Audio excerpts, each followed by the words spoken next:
In 2022, Dongshan City, in a rather ordinary apartment complex, a young man shot up, drenched in sweat, realizing the gaping purple dungeon gate in the man was terrified, unable to believe that hot goods had been shipped straight to his bed right after. Rewind to 2012. Dungeon gates began appearing like mushrooms after rain. Armies from various countries rushed to sweep away the monsters pouring out of the dungeons, ushering in. After many battles, 5 basic rules were established. Gates cannot be destroyed, only closed by clearing the dungeon. If not cleared in time, monsters will spill out into the world. Those who survive dungeons will grow stronger. The harder the dungeon, the better the loot, and even nuclear bombs are no match for the final boss of the highest level dungeons. 10 years passed, and the world grew accustomed to the existence of dungeons and adventurers. Information about them was made public, with a selection rate of 1 in 20,000 people. On TV, a legendary tier adventurer was boasting about his career, considering earning $500 just the beginning. But the truth behind that glory was a mountain of bones from countless low-level adventurers, and the protagonist, Cheng Hai, knew that well. Cheng Hai stared at the gate, muttering, "You're causing me a huge problem." He recalled that 5 years ago, the death rate for beginner dungeons was 50%, a price too steep for him, a best-selling author with no shortage of money. He planned to call the Adventurers Association to claim the civilian reward, then make a quick escape. But as soon as he opened his phone, a news headline caught his eye. An association employee named Shanghai was arrested for murder and illegal dungeon gate trading. Shanghai was speechless, cold sweat pouring down as he realized even the safest path was fraught with risk. He told himself, if he encountered a greedy employee, it would be like a lamb walking into a tiger's mouth. Selling to companies wouldn't work either, because a new dungeon gate could only be used about 10 times. They would monitor and control him until they drained all its value. But if he left it alone, when the time ran out, the gate would expand, monsters would pour out, and he'd face 20 years in prison for endangering the community. After some deliberation, Cheng Hai decided to check the dungeon information himself first. If the death rate was high, he'd report it to the police and flee. If the survival rate was high, he'd handle it himself. He checked his phone and sighed in relief. Hunting Dungeon Level 2, 80% survival rate, beginner difficulty. 2 days later, a delivery person rang his doorbell. Cheng Hai opened the door. A delivery man was waiting. The delivery man set down a huge package and asked Cheng Hai to sign for it. The delivery man suddenly smirked, asking pointedly, "Hey, don't tell me you found an abandoned dungeon, did you? Why buy chainmail armor?" This left Cheng Hai speechless. To cover his tracks, Cheng Hai grabbed 2 cleavers and brandished them, boasting that he liked playing adventure games with friends, and his old gear was broken, so he bought new stuff. The delivery man just smiled and let it go. "It's nothing. I was just asking casually." Watching the delivery man's retreating back, Cheng Hai finally dared to breathe, sweat pouring off him like a shower. He thought to himself how terrifying it was to be seen through by someone. Slam. The door was immediately shut. Cheng Hai still hadn't recovered, his face pale from the sarcastic question. His everyday clothes were strewn on the floor. The transformation had begun. The package had been opened, wrapping paper discarded haphazardly. Cheng Hai was fully geared up. Chainmail, arm and leg guards, a helmet, and a hastily bought fire axe. He felt the armor was quite heavy and a bit tight around his chest. He tried moving, and nodded in satisfaction. The armor didn't affect his flexibility. Through the visor of his helmet, Cheng Hai's eyes became sharp, filled with determination. He stood facing the swirling, dark, purple dungeon gate in the middle of the room. Gripping the axe handle tightly, sweat trickling down his temples, he made up his mind. Time to fight. His armored hand reached out, touching the chaotic energy surface of the gate. Without a moment's hesitation, Cheng Hai stepped straight inside. The scene inside was a forest. He guessed the first enemies might be gnolls, and felt his decision to buy chainmail armor was perfectly justified. He remembered the beginner's guide mentioned he could activate the status window to learn the exit conditions. A virtual interface panel, just like in a game, appeared before his eyes with sections for status, items, achievements, and quests. Cheng Hai opened his status window. Adventurer rank Levi, 1 rookie, strength 9, agility 9, constitution 10, but intelligence was as high as 16. He muttered, "The average stat is 10, 8 is trash, 14 is already good, but my intelligence is 16. This is truly top tier." His face twisted into a smug grin, thinking that a trash stat like intelligence being so high at the start was extremely rare, because strength could be trained, but intelligence couldn't. He calmed himself down, telling himself to stop boasting, then opened the quest menu to check the conditions for exiting the dungeon. The quest appeared, Murloc Hunting Season, difficulty level 2, completion condition, eliminate a squad of tidal Murlocs. Cheng Hai's face turned pale, sweat pouring down as he finished reading the quest. He yelled in the forest, "Why Murlocs? I'm allergic to seafood. Can't I get a normal enemy?" Just then, a spear-wielding Murloc scout slowly appeared on the path, while Cheng Hai was crouched down in the distance. The fish-like monster mumbled in its own language, then looked towards the dense bushes. In the darkness of the bushes, only Cheng Hai's murderous eyes were stalking his prey. He lunged from cover like a beast, eyes blazing, raising his axe to strike down the Murloc. Suddenly, the small fry monster flinched and nimbly dodged, neatly evading Cheng Hai's devastating blow. Cheng Hai was stunned, unable to believe that a mere low-level mob could dodge his attack. The Murloc bared its teeth and chuckled, muttering that, just as its leader had said, an adventurer had snuck into their forest. The forest scene suddenly became terrifying under the blazing red sunset. After the battle, Cheng Hai took off his helmet, panting beside the Murloc's corpse, wondering if the dungeon's difficulty was bugged. He broke out in a cold sweat at the thought of facing an entire army like this. Then suddenly, a level up notification appeared. Status window updated. Adventurer LV. 2, along with a brand new title, Can Fight Murlocs. Shanghai was furious, thinking this title was clearly meant to insult him. Deciding to stop farming for the day, he picked up the Murloc spear and planned his retreat, intending to hire a trainer and return for revenge. A deep purple spatial gate opened wide in the modern living room, and Shanghai stepped out, officially logging out of the dungeon. As soon as he got home, Shanghai collapsed onto the sofa, out of breath. Damn, that was like half a year's worth of exercise. A virtual notification window appeared before him, and he muttered, "What is it now?" The Murloc hunting season quest window reported that the exit conditions were met, and the system began calculating rewards. He eagerly anticipated a good item. The calculation results appeared. Rank E. Can you be any more useless? Reward. A crappy thermos. Shanghai was boiling with rage, yelling, "So what if I'm weak? Everyone's trash before they get strong." He calmed himself, thinking it was better than nothing, then summoned the thermos to check its functions. Item information appeared. Can hold 500 milliliters of purified water. Upgradable. Who would want this piece of trash?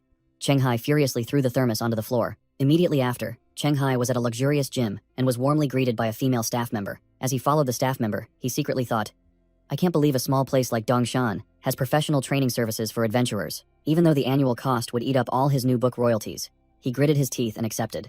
"If it helps me get stronger, this money is worth it." The staff member turned and asked, "Shanghai, have you ever had gym experience before?" He replied curtly, "No." The girl wondered why a newcomer would spend so much to hire trainer Anne, when a regular trainer would be enough to learn the basics. She narrowed her eyes, speculating.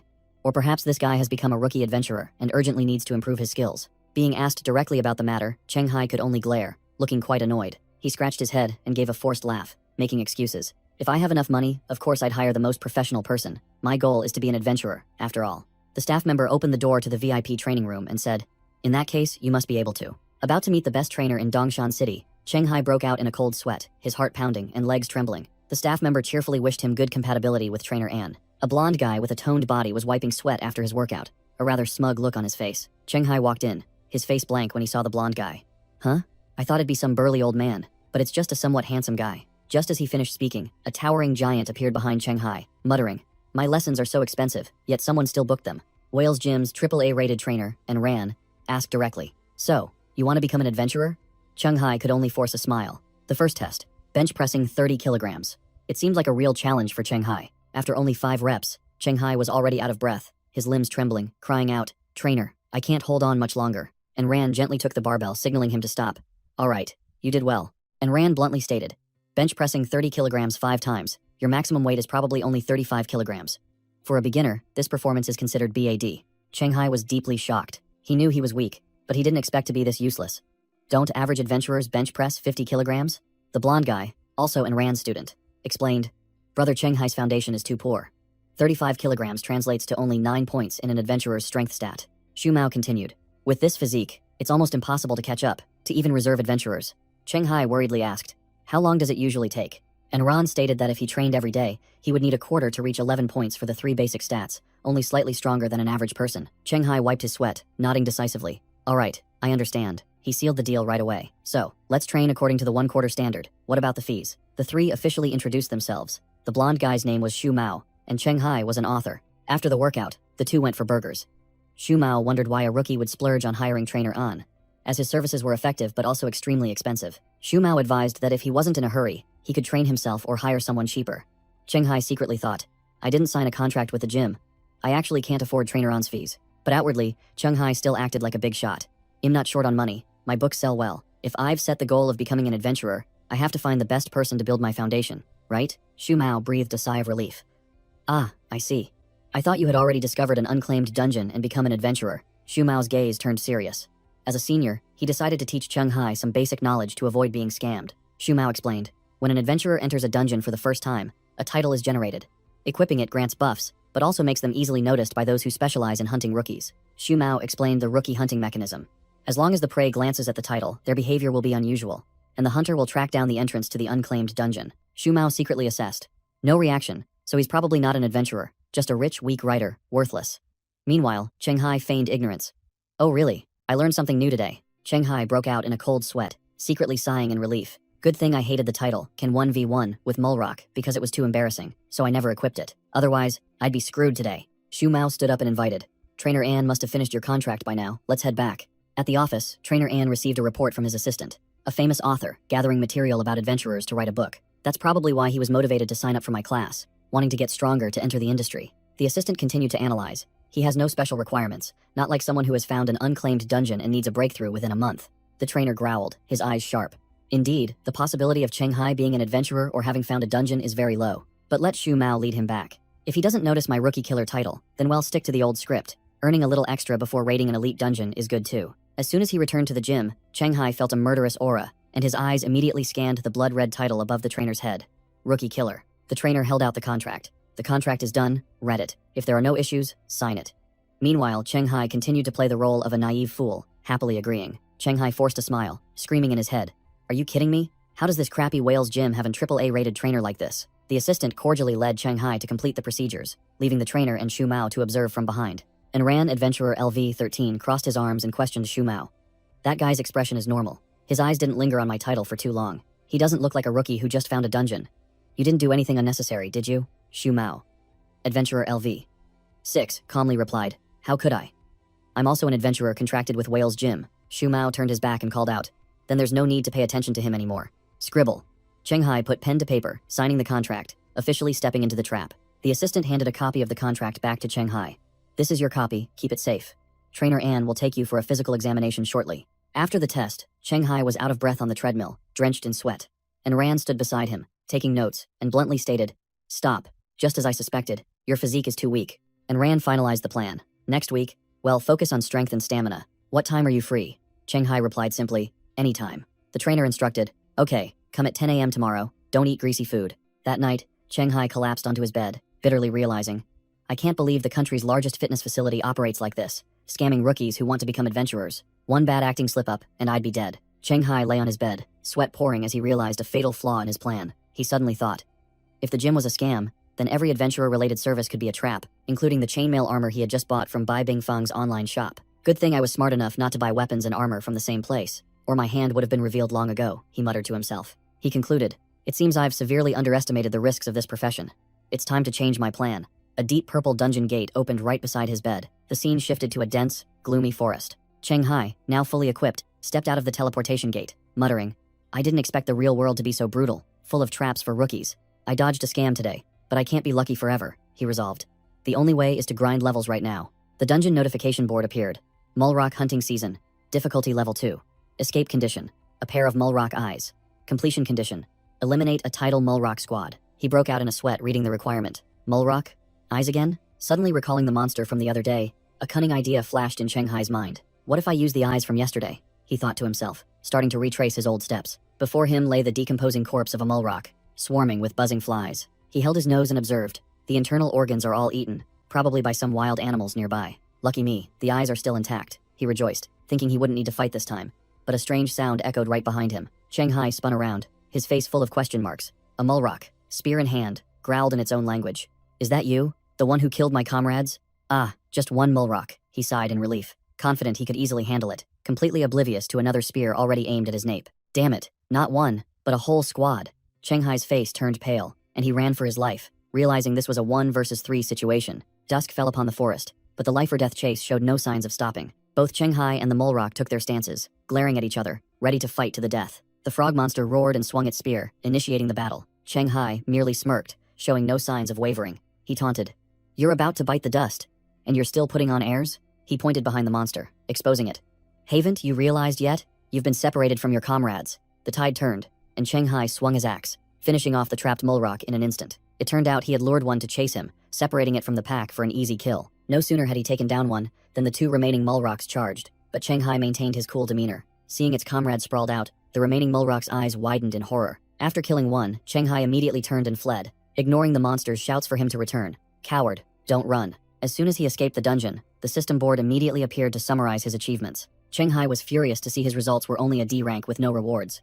Bitter about the abysmal drop rate in beginner dungeons, he racked his brain, wondering why other adventurers could make a living while he was struggling. He decided to put aside his questions, telling himself he had to grind levels first so he wouldn't be considered a rookie anymore. The next day, Shanghai went to the gym, but was informed by the gym staff that both Shu Mao and the trainer were absent. Without waiting, he put on an oxygen mask and plunged into his physical training routine like a beast. The trainer and a blonde guy stood watching, unable to hide their surprise at Shanghai's insane training intensity. The blonde guy remarked that at this rate, Shanghai's stats would soon reach level 11. The trainer's assessment was even higher, believing that if he maintained his pace, he could reach level 12 inches just 1 quarter. The blonde guy offered to invite Cheng Hai to join the gym, but the trainer revealed he had refused, choosing to go solo and freely farm dungeons through the black market. After a frantic training session, Cheng Hai collapsed, gasping for breath, while the blonde gym guy observed from a distance. The blonde gym guy approached, sneering as he asked directly, "Training so hard, aren't you afraid of injuries? Or are you planning to debut as an adventurer this year?" Cheng Hai gritted his teeth, admitting he had to hurry, because the longer he dragged it out, the more broke he'd become, unable to hold on any longer.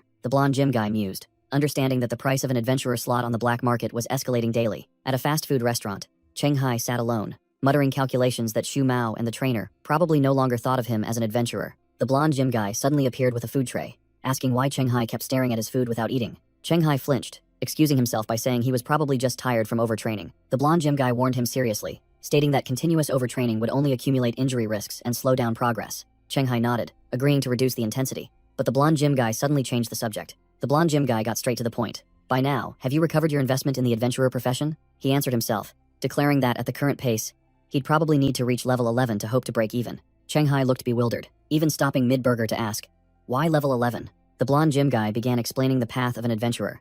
Levels 1 to 5 are the easy leeching phase, while levels 6 to 10 involve selling information to make a living. He emphasized that upon reaching level 11, dungeon difficulty skyrockets, leaving no room for carelessness. But that's also when real money starts pouring in. Everything that increases survival rates, such as equipment, artifacts, and skill books, can be sold for exorbitant prices at this stage." Cheng Hai asked a very logical question. If it's so dangerous after level 11, why don't they diligently grind from levels 6 to 10 to prepare? The blonde gym guy explained that the Adventurers Association doesn't force anyone to enter dungeons, so most choose to settle down, retire, or return to normal life. He analyzed the risks. Levels 6 to 10, farming information, are the gate of fortune, while levels 11 to 15 are the gate of death, which very few dare to enter. He concluded that people don't necessarily have to risk their lives in high-level dungeons, and Cheng Hai understood the issue. The scene shifted to a modern apartment complex under the sunset. Cheng Hai scrolled through his phone, realizing the adventurer forum was full of rookies arguing over trivial information. Sitting in his apartment, he reflected on the blonde gym guy's words. Low-level adventurers earn money by selling information, but dungeons only reward escape missions once. A dark purple dungeon gate appeared in the middle of the living room, and he knew what he had to do. Become a true adventurer. Snap. An armored hand fastened a leather belt, ready for battle. Gear up. Cheng Hai, in full chainmail, carrying a battle axe and backpack, decided to solo this dungeon himself instead of selling slots for small change. Without a moment's hesitation, he plunged straight into the swirling dungeon gate. As he stepped inside, a notification appeared. Mulrock hunting season, difficulty 2. Escape condition, reach the false lake. To clear, eliminate a squad of tied mulrocks. He silently thanked Shu Mao for his guidance, thanks to which he had prepared a drone for reconnaissance, no longer needing to scout the path himself. Whoosh! The small drone launched, soaring through the dense canopy of the forest. A pack of green mulrocks was running when a red, striped shadow flashed past. One of the pack looked up in confusion, not understanding what was happening. The frog monster raised its head, staring curiously at the hovering drone, its mouth emitting goo-goo-goo-goo sounds. Cheng Hai flinched as he looked at the control screen. On the map, besides the green dots of the mulrocks, there was also a giant red scorpion icon. The red mulrock revealed itself, a mutated version with countless sharp spines and terrifying jagged jaws, charging like a whirlwind. It led the entire pack of green mulrocks, chasing some prey, while the drone continued to observe from above. Cheng Hai broke out in a cold sweat as he looked at the screen, confirming that what he just saw was definitely a mulrock. He compared it to the weak mulrocks he had encountered before, concluding that this red one was on an entirely different level, much stronger and more dangerous. Shaking off the thought, he decided to prioritize the escape mission first, launching a larger drone to scout the path. The ferocious red mulrock led its pack on a hunt, its sharp eyes glancing towards the scouting drone. It stood on the trail, gazing into the distance as if awaiting a new hunt. A few minutes later, the drone had scanned the lake's location, and Cheng Hai exclaimed through the controller, "Found it." Cheng Hai sat under a tree, looking at the controller screen and muttering, "No wonder there are mulrocks in the forest. Turns out there's a massive lake here." He checked the mission again. Now that the escape mission is complete, it's time to... Suddenly, a blazing red warning appeared. The map is changing. The dungeon's rating is increasing. Hearing a rustling sound, Cheng Hai snapped his head up from the controller, sensing something amiss. Right behind him, a mutated red mulrock burst from the bushes, beginning its hunt. Cheng Hai's face paled, realizing this enemy was no ordinary foe. That special red mulrock? Whoosh. The monster lunged forward with terrifying speed, its jagged maw wide open. Cheng Hai reacted in the nick of time, hastily dodging the lightning-fast attack, dropping his controller. He rolled on the ground to create distance, his armored boots carving a long furrow. Standing firm again, Cheng Hai took a defensive stance, facing the lightning-fast monster directly. He gritted his teeth, panting. Good thing my reflexes are quick, or I would have been utterly crushed. But when he looked back, his brand new drone controller was smashed to pieces, which pained him deeply. Shaking off his regret, Cheng Hai focused intently. No time for silly thoughts. This mulrock's speed is insane. I need to be extremely careful. Suddenly, 2 other green Mulrocks appeared from both sides, forming a pincer movement with the red leader. The red Mulrock gave him no time to breathe. Lunging again, its sharp claws slashing straight at his face. Shanghai's eyes widened in horror, unable to believe the attack's speed. Slash. Fresh blood splattered everywhere. Shanghai collapsed to the ground. His helmet had flown off. Blood streamed down his face from his head. He was cornered. The red Mulrock looked at the defeated foe with disdain, growled a few times, then turned away. How boring.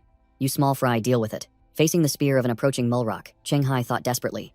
If I had known it would come to this, I would never have entered a dungeon to become an adventurer. In his despair, Shanghai recalled the adventurer novels that had inspired him. He remembered the joyful feeling when he first defeated a monster, even though he knew it was just mere small fry. Memories of his frantic days at the gym resurfaced.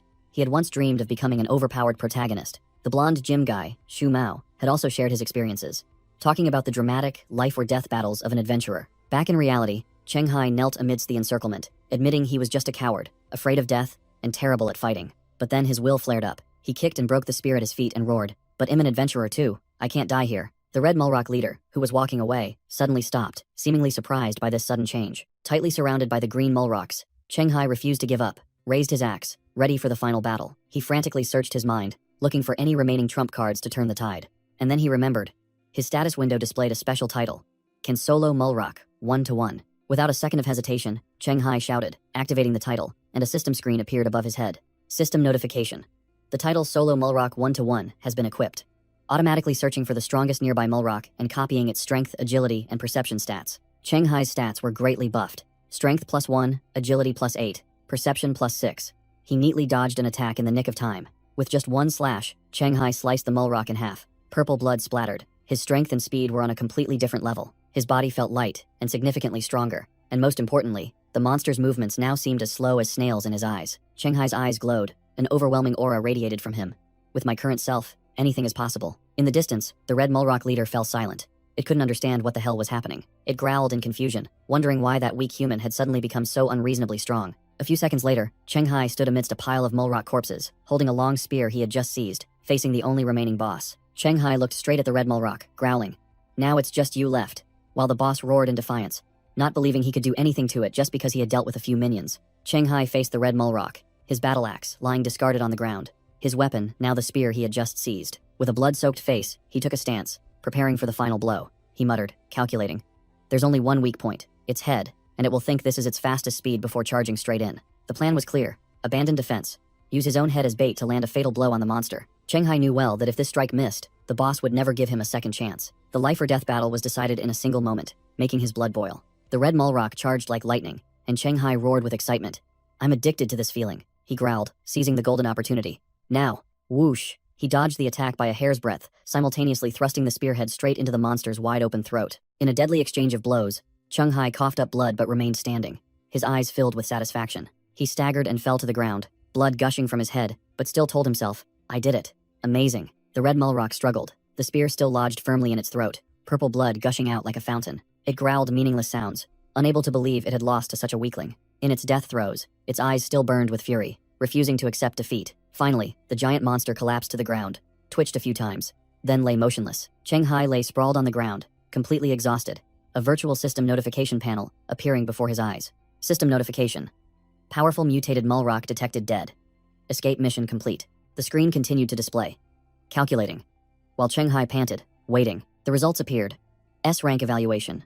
He received the new title, Survived Death, a hidden class transfer scroll for Deathwalker, and an item upgrade voucher. Shanghai muttered in confusion as he read the final hint. A normal thermos? The system screen appeared, and Shanghai's armored hand tapped directly on the normal thermos option. Lying flat on the ground, covered in blood, he decided to go big. Use the item upgrade voucher on the normal thermos. Whoosh! The thermos in his hand erupted in a dazzling white light. It's here! The crappy thermos transformed into a strange HP potion flask, its effect being to create a randomly flavored potion to heal injuries and restore stamina. Without thinking twice, Shanghai chugged the red liquid from the flask in one gulp. Miracles were real. The deep gashes on his neck healed instantly. He lay back on the ground, letting out a refreshed sigh, steam rising from his body. Ah, so refreshing. A few minutes passed, and the sky returned to its clear blue. Shanghai sat up, exhaled, and looked much more alert. He touched his neck, unable to believe he had fully recovered. I've recovered? Immediately, he called up his status panel to check. The stats panel appeared, and he was surprised to see his perception stats slightly increased, and the new title, Survived Death, added. Alright, let's see what the escape mission has changed into. He tapped on the mission tab. New mission. Mulrock hunting season. Difficulty. requiring survival for 3 minutes against a super powerful mole rock or destruction of their spawning lake. Shanghai glanced towards the spawning lake, where several red mole rocks were circling on guard. He clicked his tongue, deciding not to take a foolish risk. Forget it. Then he picked up his spear. This cleanup mission is clearly not something I can handle right now. Goodbye. He turned his back and walked straight towards the teleportation gate. Zzz. A sudden surge of purple electricity enveloped Shanghai's body as he was about to leave. He turned back, bewildered, not understanding what the hell was happening. The dungeon gate began to swell abnormally, and he muttered, "Am I imagining things? Or did the dungeon gate just get bigger?" Shanghai's armored hand approached the purple energy vortex of the gate. Zap! A jolt of electricity struck Shanghai, pushing him back. The system coolly declared, "Insufficient level, unable to enter this dungeon," along with a notification that the gate would expand in 89 days. Kicked back home, Shanghai was stunned. Not strong enough? Has this dungeon been upgraded? He realized that the incredibly difficult escape mission was actually for a higher level dungeon. No wonder the reward was so good. Amidst the lingering purple energy, another notification panel unexpectedly appeared before him. The system detected he had no profession and suggested using the hidden profession transfer certificate, Deathwalker, a rare item that forum users praised endlessly. Without a second of hesitation, his armored finger pressed the accept button. The notification panel displayed, converting to Deathwalker profession. A surge of dark purple energy erupted, enveloping Shanghai's entire body during the conversion. A brand new status panel appeared. Profession, Deathwalker, new. All basic stats were also updated. The Deathwalker's effects were overwhelmingly powerful, a direct +5 to perception, and a significant increase in strength and agility when near death. Shanghai was overwhelmed by the new sensation.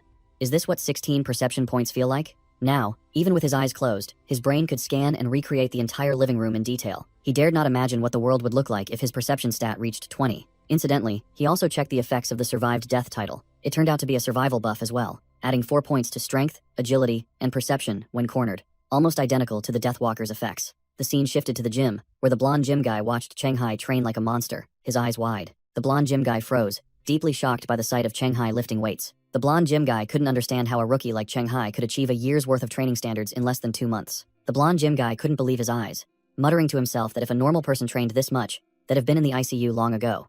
Yet he was still walking around as if nothing happened. He mumbled that Shanghai's physique must be around 16, maybe even 17 to 18 points. Trainer Ann truly had an eye for talent. The blonde gym guy approached, breaking Shanghai's concentration. "Congratulations. Your strength and agility must have reached 12 points by now, right? With your current physique, you're more than capable of completing the rookie dungeon escape mission," the blonde gym guy said, tossing Shanghai a water bottle. He continued to entice. "Are you really not considering signing a contract with Whale's Gym?" Shanghai chugged some water, then smirked and replied bluntly, "I don't want to be an adventurer who loses his freedom, bound by a contract." The blonde gym guy shrugged regretfully, but Shanghai added, "Even if we're not colleagues, we can still go into dungeons together." Shanghai took the opportunity to ask, "Oh right, I'm planning to buy a dungeon entry slot from someone else. Any warnings or suggestions?" At the mention of warnings, the blonde gym guy's expression immediately turned serious and thoughtful. The blonde gym guy asked back, "Do you know the Unspecialized Alliance?" Which left Shanghai bewildered. Shanghai narrowed his eyes and replied, "If I'm not mistaken, that's the largest independent organization, right?" The blonde gym guy explained, "If you want to buy a slot on the black market, I advise you to choose a low-level dungeon gate protected by the Unspecialized Alliance or one of their branches." Shanghai wondered why, and the blonde gym guy began to analyze the risks of trading dungeon entry slots. Both buyers and sellers fear being tricked by the other party. He elaborated. Sellers fear encountering disguised rookies, while buyers fear sellers pulling a trick after receiving payment. But if the Unspecialized Alliance gets involved, it's different, he continued. Although their commission fees are very high, they are the most reliable intermediary in this field. Shanghai understood the issue. He returned home and began his search. After browsing for a while, Shanghai identified a single seller in Yunxiao City, who seemed trustworthy because the Unspecialized Alliance acted as their guarantor. The phone screen displayed the chat. Shanghai asked the seller, nicknamed Yunxiao Old Driver, about the dungeon entry slot and transaction method. 2 days later, at night in Yunxiao City Park, Shanghai went alone to the meeting point. He pulled out his phone, sent a short message, "I'm here," and immediately received a reply from the old driver. "Okay, I see you." Shanghai glanced confidently, calling out, "Over here." From a distance, a burly man ran over, waving, with an entire team waiting behind him. Shanghai maintained a cool expression, confirming with the other party over the phone, "Yun Xiao Old Driver?" The burly man confirmed he was Yun Xiao Old Driver, the one selling dungeon entry slots, and also recognized Shanghai. Shanghai offered a polite smile, greeting his business partner. Yun Xiao Old Driver urged, "We're just waiting for you. Hurry up and sign the contract, then the whole team can enter the dungeon." An alliance contractor in a purple vest from the Unspecialized Alliance appeared, skillfully wielding a quill over a parchment scroll to establish a magic contract. The alliance contractor clearly explained the rules. The buyer transfers money to an intermediary account, and after the job is done, the money will be transferred to the seller. He continued to outline the terms. Dangerous actions are prohibited. The seller must not abandon the buyer, and the dungeon's location is top secret. Two seemingly formidable team members, a man nicknamed Leader and a white-haired youth named Liang, coldly replied no when asked if they had any questions. Cheng Hai, and a stern-looking uncle with the nickname Hate Hatred. Hate also refused in unison, showing their professionalism. The alliance contractor grinned, declaring the contract established as the magic seal on the parchment glowed brightly. Two other team members, security squad leader and you don't mind me ridiculing you, right, stared wide-eyed as the glowing contract seal appeared in their hands. The alliance contractor declared his work done, preparing to withdraw with a black-suited bodyguard standing behind him. Yun Xiao, old driver, immediately took command, ordering the team, "Do as I do, shout out." Yun Xiao, old driver, tensed, yelling, "Status board." And a virtual information screen immediately appeared before him. The other members obediently followed suit, simultaneously summoning their status boards. Yun Xiao, old driver, explained that everyone could view each other's basic stats for easier coordination, but personal information remained strictly confidential. Leader, acting as a sub-commander, asked everyone to report their dungeon escape missions so the team could strategize. While security squad leader clutched his head in panic over his pathetic basic stats, Cheng Hai calmly scrolled through his mission board. Banshee Forest, difficulty 4. Escape mission, hear the Banshee's song. Cleanup mission, kill the Banshee. He immediately sensed trouble. Wait, a Banshee? This monster isn't in any of the beginner dungeons on the forums. Cheng Hai began to analyze. If a monster isn't in the beginner's guide, there are only two possibilities. 1. It's extremely rare. 2. Every adventurer who's encountered it has already perished in the dungeon. Suddenly, an alert sounded. Leader pointed at a member in a vest. Warning. This guy violated safety regulations. He didn't declare his escape mission correctly. Cheng Hai frowned, realizing this team had a scammer from the very beginning. Leader feigned surprise. No way, we haven't even started, and someone's already triggered the safety regulations? The bespectacled scammer broke out in a cold sweat, stammering to explain, while Leader stared intently. The bespectacled scammer hastily defended himself, his voice trembling. There must be some mistake. My mission is truly collect precious herbs. Yun Xiao, old driver's eyes flashed with killing intent. He growled. The contractor's agreement isn't 100% accurate, but for a newbie like you, there's no problem. Your mission is definitely not collect precious herbs. You lied. The bespectacled scammer was so scared, he collapsed to the ground, speechless. Yun Xiao, old driver, grabbed the scammer by the collar, confronting him face to face. Leader quickly intervened. He's only just become an adventurer. He doesn't know the rules. Making mistakes is normal. Please be generous and give him a chance. Yun Xiao, old driver, still held the man's collar tightly, asking coldly, "Is that so?" The bespectacled scammer was terrified, quickly kneeling and clasping his hands in supplication. "Yes, I'm sorry. Please give me another chance." Yun Xiao, old driver, spared him, and then ordered the team to report their missions again. His was, find the lake Banshee. Leader's was, hear the Banshee's song. Cheng Hai's was, observe the Banshee for 10 seconds, and Liang's was also, find the Banshee. Leader began to analyze. Find the lake Banshee, observe the Banshee for 10 seconds, and hear the Banshee's song. Hate Hatred. Hate and Liang stood next to each other, one anxiously asking, "Are these missions dangerous?" Leader crossed his arms, acting like a professional. "It depends on the situation. If you're well prepared, these missions are actually quite easy." The silver-haired man looked at Leader, who was standing alone by the lake, then turned to Yun Xiao, old driver, and asked, "What is he doing?" Yun Xiao, old driver, smirked knowingly. The lake Banshee is being summoned. The leader pulled out a harmonica and played an eerie tune. When asked how he knew this trick, he simply replied that it was a trade secret. The melody echoed across the lake, and a creature with silver hair and pointed ears slowly emerged from the water. Everyone stared in astonishment, and the security squad leader pointed and shouted, "The lake Banshee is here." The mission notification boards for Yun Xiao, old driver, and the bespectacled scammer simultaneously lit up, indicating completion. Cheng Hai remained highly focused, muttering a countdown as he stared intently at the lake Banshee. As soon as he counted to 10, Cheng Hai immediately called up his status window. A notification appeared right before him. Escape mission completed. Yun Xiao, old driver, ordered the team. Everyone put on your earplugs. The lake Banshee is about to sing. The security squad leader asked blankly, "What happens if we don't wear them?" Cheng Hai had only just caught a faint snippet of the melody, and blood was already gushing from his nose. He was horrified. Am I bleeding? He quickly covered his ears tightly, sweat pouring down. Good thing I wore earplugs, otherwise I'd probably be dead. A dungeon not in the guidebooks is truly something else. The leader signaled to stop, and the lake Banshee also ceased her singing. A massive column of water shot into the sky as the lake Banshee dove back into the lake. The leader turned back and declared, "Everyone's mission is complete, right? Now, let's head back the way we came." He gestured for the team to leave quickly, but then paused when a voice called out from behind. "You don't mind me ridiculing you, right?" Spoke up mockingly. "You're in such a hurry to send us away. Is it because you want to monopolize all the precious plants and minerals here?" The leader turned back, glaring daggers at the one who had just spoken. The bespectacled scammer argued defiantly. "We paid, so why can't we pick some herbs to recoup our investment? The contract doesn't forbid it, does it?" While Yun Xiao, old driver, was already getting annoyed, he continued to be evasive with Yun Xiao, old driver. "The contract also doesn't say we can't farm items after completing the mission, does it?" Cheng Hai turned to ask Liang, wondering why adventurers would collect resources. Liang explained nonchalantly, "You don't know? Most adventurers aren't skilled enough to clear dungeons, so farming resources is their main way to make a living." The leader sneered, seeing through their intentions. "So you guys think that once the mission is done, and you have a protection contract, I wouldn't dare touch you? And that's why you want to cause trouble?" The bespectacled scammer smirked defiantly, blood on his lips making him look even crazier. Of course. You fool. The leader's killing intent erupted, his face darkened, and one eye flashed with a deadly glint. But you guys forgot one thing. Liang immediately sensed the unusual killing intent, his eyes becoming wary. The leader pulled out a magic staff. The system panel appeared, and he chuckled. That is, I didn't sign a contract with you guys. Whoosh! 2 muscular arms suddenly swung out, blocking the leader's attempted attack. Liang and the yellow vest muscle guy stood in front of the leader, growling. What are you two trying to do? The title combat expert appeared. Liang cracked his knuckles, exuding an overwhelming aura. Nothing. I just find people like you irritating. The bespectacled scammer changed his tone to reconcile. I think his reason is quite reasonable. It's just a few resources. No need to be so tense. Yun Xiao, old driver, stood in the middle of the area, explaining the cruel rules of the game. The contract clearly states that if he doesn't leave alive, we won't get paid. The bespectacled scammer made an offer. You can protect us, and in return, we'll share a portion of the collected materials. Yun Xiao, old driver, sneered, raising a hand to flatly refuse.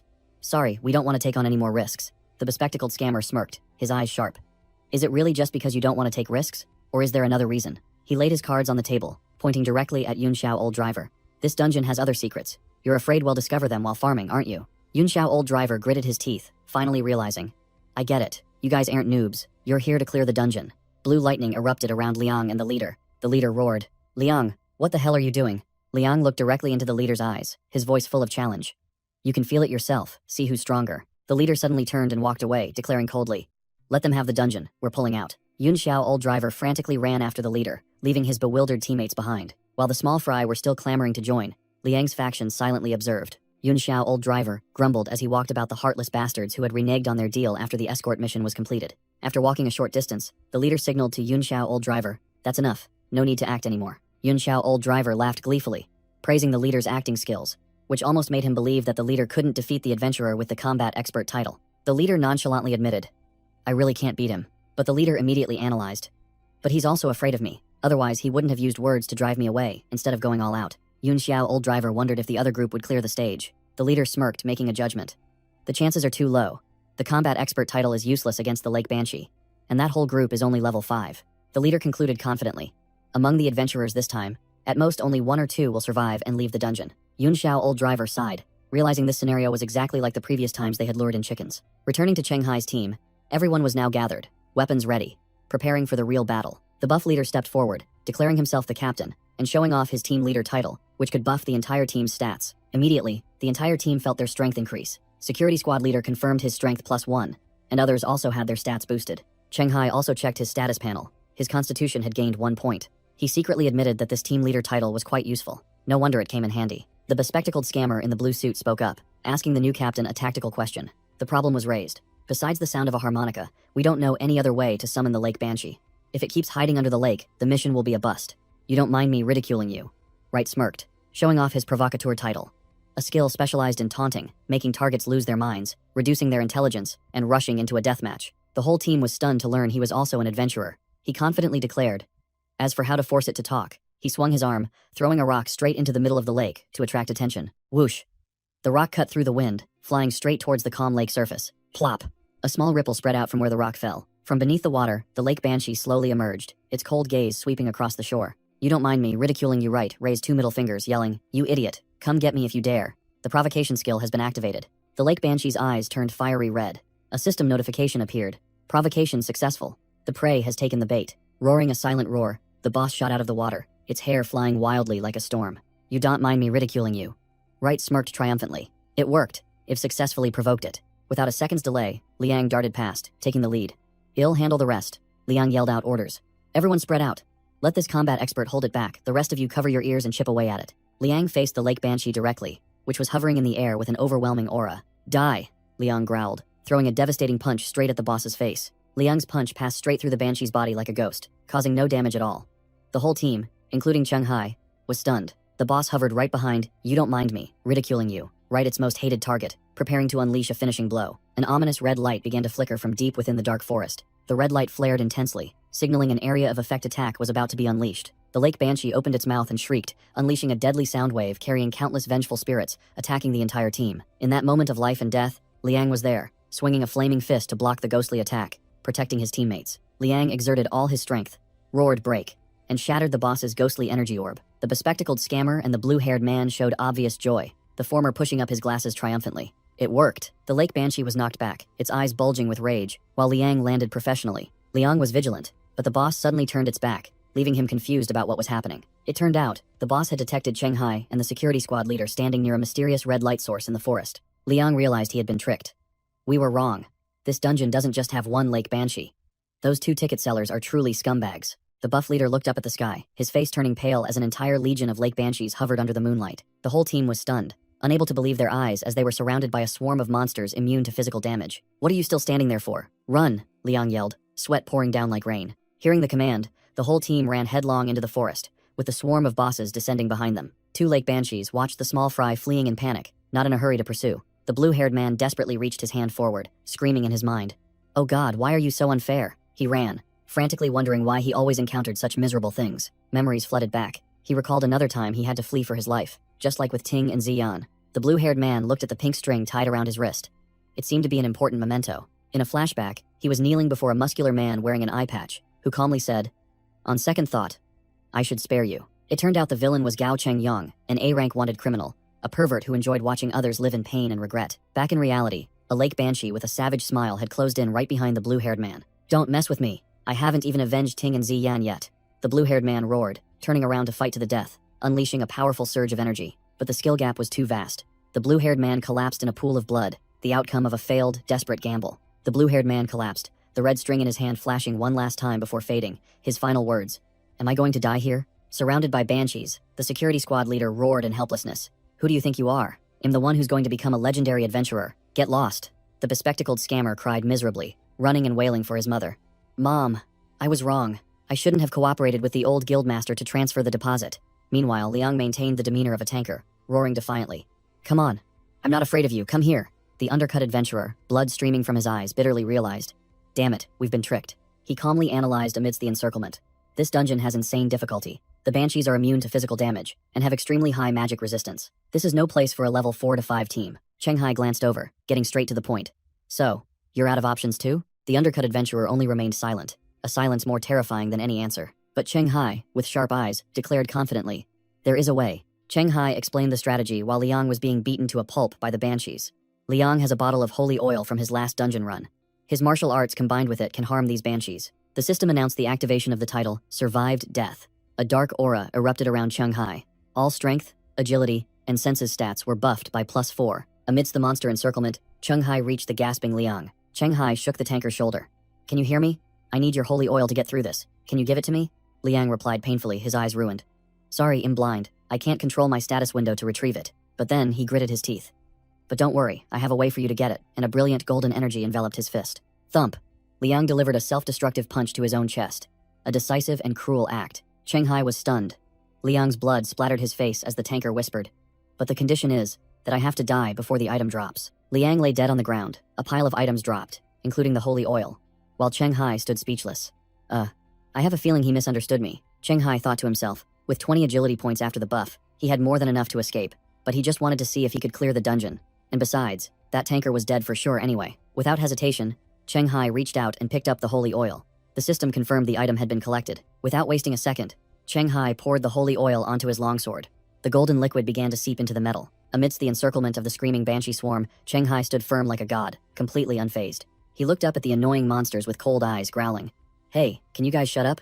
You're too noisy." The banshee swarm froze, their blood-red eyes flashing with extreme surprise and anger at the prey's arrogance. Immediately, the entire monster swarm frantically charged towards Cheng Hai, determined to tear apart the one who dared to scorn them. A barrage of sharp claws slashed, but the system coldly announced, "Longsword detected, it has been blessed." The status window appeared. Longsword has been upgraded to Blessed Longsword, adding Holy Attribute, dealing an additional 2 damage to evil creatures.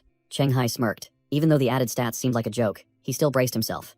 An extra 2 damage to demons, huh? He swung his sword. A dazzling holy light swept horizontally, blowing away everything in its path. With eyes blazing with fighting spirit, Cheng Hai declared loudly, "Then it's time to counterattack." Meanwhile, outside the dungeon gate, 2 dark figures patiently waited for their prey to die completely, so they could enter and loot. Suddenly, a hooded woman silently emerged from the flickering dungeon gate. A line of text appeared. "They treat me as if I don't exist." Yun Xiao old driver flinched, feeling as if something had just brushed past him. The brown-haired accomplice yawned, scoffing. "Nobody came out. You must be seeing things," while the hooded woman stood right behind them, completely unnoticed. The woman muttered, exposing their dirty plan. Just as expected, they set up an unbeatable dungeon to lure adventurers of the same level to their deaths. She continued to deduce, wait for them to die inside, then loot their belongings, or kill any lucky survivors. The son of my client surely died this way. On her phone screen, she messaged her client, the one who sold your son the slot is a vulture, and the system explained the term refers to those who specialize in tricking newcomers into deadly situations to loot their items. Back in battle, Cheng Hai unleashed a horizontal sword slash, holy light enveloping a banshee. The banshee shrieked and then disintegrated into dust under the holy power, proving that the +2 damage buff was real. The yellow vest muscle guy, who was thought to be dead, was sitting panting behind a rock, while Cheng Hai, full of vigor, asked, "How do you feel? Can you get up?" The yellow vest muscle guy braced himself, confessing that his internal organs had been shattered by the banshee's scream. Cheng Hai merely replied with a cold, emotionless, "Is that so?" The muscle guy slumped to the ground, asking in despair, "Are all the others dead?" Cheng Hai coldly confirmed, "Yes, the fat guy, the four-eyed guy, the old man, and your 2 lackeys are all gone." The muscle guy stared at Cheng Hai, realizing this young man was no ordinary adventurer. "This isn't your first time in a dungeon, is it? Otherwise, you must have an extremely powerful title or profession, or both." Cheng Hai scratched his cheek, looking slightly flustered. "I thought you wouldn't expose me." The muscle guy began to bargain. "Now it's just me. It doesn't matter if I say it. If I cooperate to keep your secret and give you all the rewards from here, will you spare me?" He pointed to a unilateral contract scroll that had fallen from a dead teammate, offering to use it to bind his promise. Cheng Hai pressed his sword to the man's throat, his logic icy. "But if you die, my secret is still kept, and I save that unilateral contract." The muscle guy broke out in a sweat, trying to salvage the situation. "But then you won't get the dungeon's quest rewards. Between a contract and the rewards of a nearly impossible dungeon, which is more valuable?" Cheng Hai remained silent, his sharp gaze clearly weighing the offer. The muscle guy played his last card, warning that Yun Xiao old driver and his accomplices were definitely waiting outside the gate. And those scavenger vultures were no pushovers in combat. Outside the dungeon, Yun Xiao old driver and his accomplice in the vest were impatiently waiting beside the spatial gate. The man in the vest mocked Yun Xiao old driver for being overly cautious, asserting that no one would come out. Suddenly, the dungeon gate cracked and collapsed as Cheng Hai helped the muscle guy out, making Yun Xiao old driver freeze. Wait, the dungeon collapsed? Did they clear it? Cheng Hai helped the severely injured muscle guy stagger out from the remnants of the gate. Before the muscle guy could even shout, "No, watch out for the adventurer on the right. He's not simple." He might be. Cheng Hai had already shot forward like a ghost. Whoosh! With a swift sword strike, Cheng Hai stabbed straight into Yun Xiao old driver's chest, blood gushing like a fountain. His accomplice in the vest froze, stammering lone wolf while Cheng Hai's eyes glowed red, declaring his strategy. Kill the weak one first, along with 2 skill notifications. Dance with death and 1-hit kill. Cheng Hai stood over Yun Xiao old driver's corpse, his sword dripping blood, repeating coldly to the terrified man in the vest. Kill the weak one first. The man in the vest roared in frustration, his eyes bloodshot.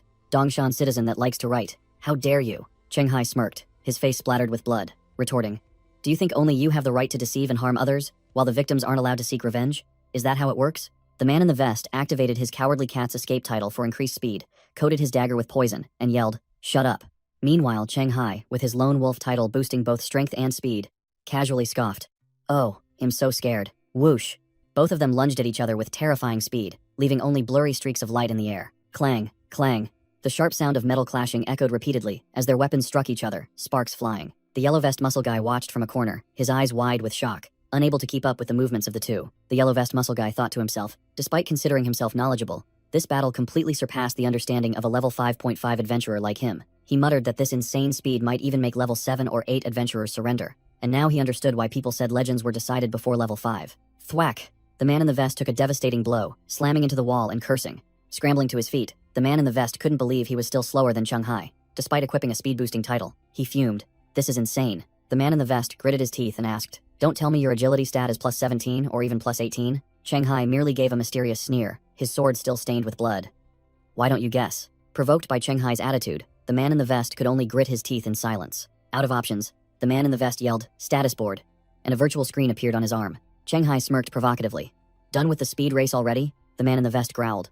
"Of course," and pulled out a test tube containing a green liquid. Slam! He smashed the test tube on the ground, and a cloud of noxious green smoke enveloped his body. Cheng Hai watched cautiously as his opponent transformed within the toxic smoke. He transformed green poisonous veins bulging all over his body, declaring himself a toxin carrier and announcing, "This was originally for that combat expert guy, but using it on you works too." Clang! The man in the vest charged, his green poisoned dagger clashing fiercely with Cheng Hai's longsword. Greenish toxins spread, seeping deep into Cheng Hai's flesh as he parried the attack. Cheng Hai didn't retreat, swinging his sword to create a net of sharp green light in retaliation. The brown-haired scammer laughed maniacally, boasting loudly, "I see it now, your poison resistance is even weaker than a normal person's.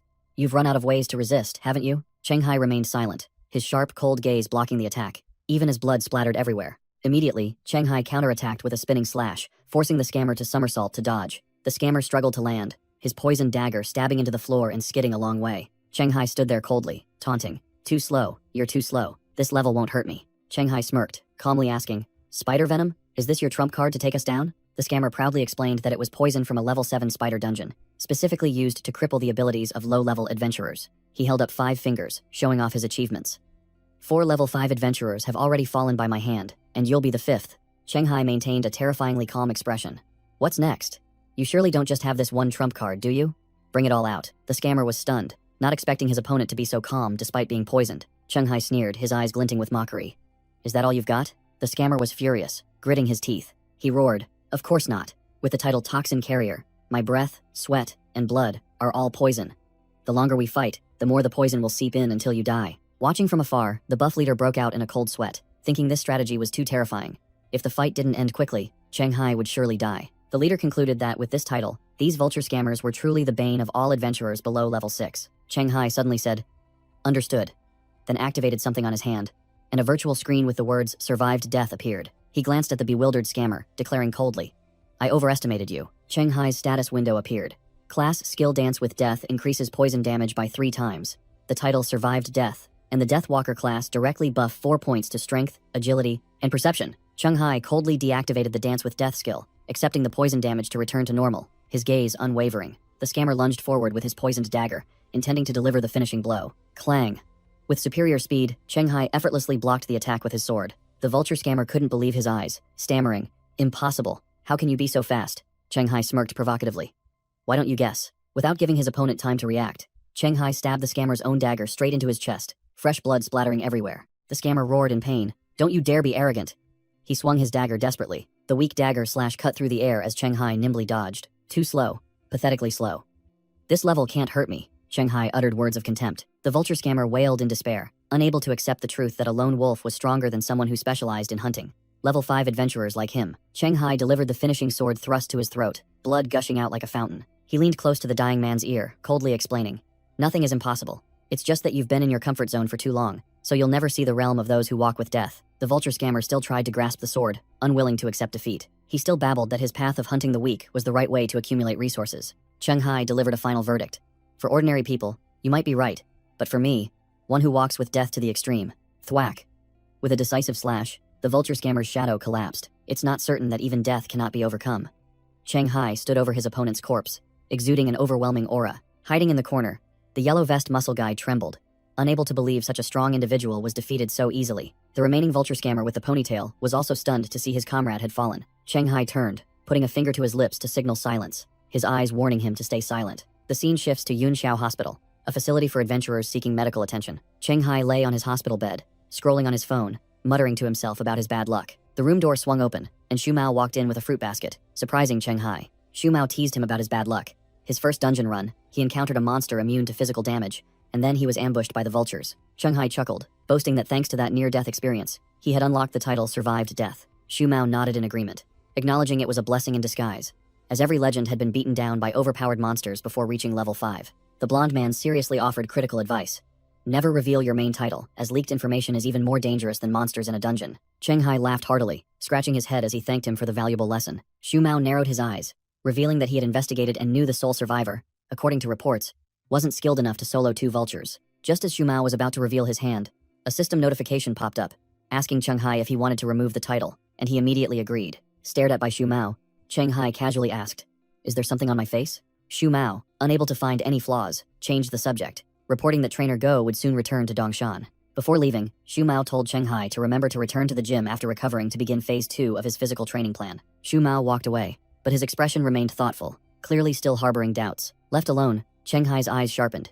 He knew he had just barely passed a close inspection. The young man sat upright on the hospital bed, wary of everything around him. Then, his hospital roommate asked Shanghai if he intended to give up raiding. Shanghai admitted he didn't have the talent to become a legend, planning only to farm low-level dungeons to make some money and then retire. His roommate, however, believed Shanghai had potential. But first, he had to abandon his lone wolf habit. The other man explained. Solo farming items in dungeons below level 10 was profitable, but from level 11 onwards, the difficulty skyrocketed. One person, no matter how strong, couldn't handle it alone. His roommate declared sagely, To become a legend, you must form a team before level 10. Otherwise, if you get stuck at levels 11 to 15, you'll just be tricked and lose all opportunities. Chenghai lay on his hospital bed, muttering, pondering the concept of teamwork. The scene shifts to an upscale cafe, where an important meeting was about to take place. An old man in a suit was talking to a mysterious hooded woman. The old man placed 2 blurry photos on the table, declaring, "The vultures who killed my son are dead, and the one who killed them is one of these 2 survivors." Old man Cao Hua Wang, an influential magnate, asked the woman, "Who do you think is the benefactor who avenged my son?" The hooded woman looked up, her eyes gleaming strangely. She remained silent. She pointed directly at Chenghai's photo and stated with certainty, "It's him." Meanwhile, at the morgue of Yunxiao City Hospital, an unusual event was unfolding. Morgue locker number 26 suddenly sparked with eerie electrical currents. A blue spatial gate opened right above the locker door, displaying a countdown message. Time until dungeon inversion. 16 hours, 28 minutes, and 22 seconds. The next day, Chenghai was discharged from the hospital, sitting alone on a park bench. A voice rang out, calling his name. Chenghai turned around with a questioning look. 2 thuggish-looking men approached, a blonde one and a tattooed one, asking mockingly, "You're Chenghai, the guy who cleared the Lake Banshee Forest, right?" The younger brother of the Bad Fist brothers grinned widely. "We're interested in the reward you received. Name your price." Chenghai crossed his arms, coldly replying with a curt phrase, "Not interested." The blonde older brother sneered at his younger brother. "He says he's not selling, ha ha ha." While the younger brother's face began to darken, Chenghai glanced at them with killing intent, thinking to himself, "Do these guys really think I'm negotiating with them?" The younger brother lost patience, slung an arm over Chenghai's shoulder, and growled. "In other words, cough up what you earned, right now. Otherwise, don't blame us." Just then, a nurse ran out and shouted loudly, breaking the tense atmosphere. "What are you doing? Get out. Don't bother our hospital's patients." The Bad Fist older brother clicked his tongue and told his younger brother, "Shh. That annoying girl is here. Let's go, bro." The Bad Fist brothers turned and left, leaving Chenghai on the bench and the nurse watching them with an annoyed expression. The nurse turned to Chenghai, confidently boasting that her brother was a level 10 adventurer, telling him to call her next time, which made Chenghai smirk meaningfully. Chenghai shook the nurse's hand, saying that he should be the one thanking her, which surprised her. The nurse burst into tears, explaining that her friend had died in the Lake Banshee Forest, and she and her late friend's family were incredibly grateful to Chenghai for clearing out those wretched creatures. Chenghai smiled gently, responding with a sympathetic, "I understand." Suddenly, a blue spatial gate exploded open, and a notification board appeared. Time until dungeon inversion.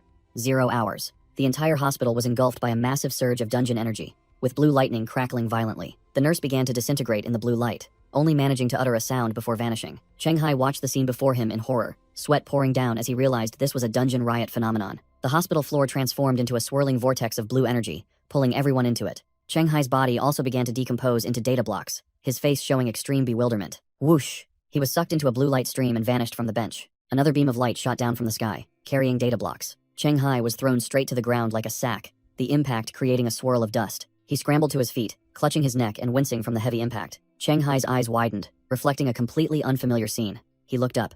Before him was a gloomy graveyard, filled with other people who had also been dragged in, all holding weapons. The system panel appeared. Graveyard Dungeon, Level 5.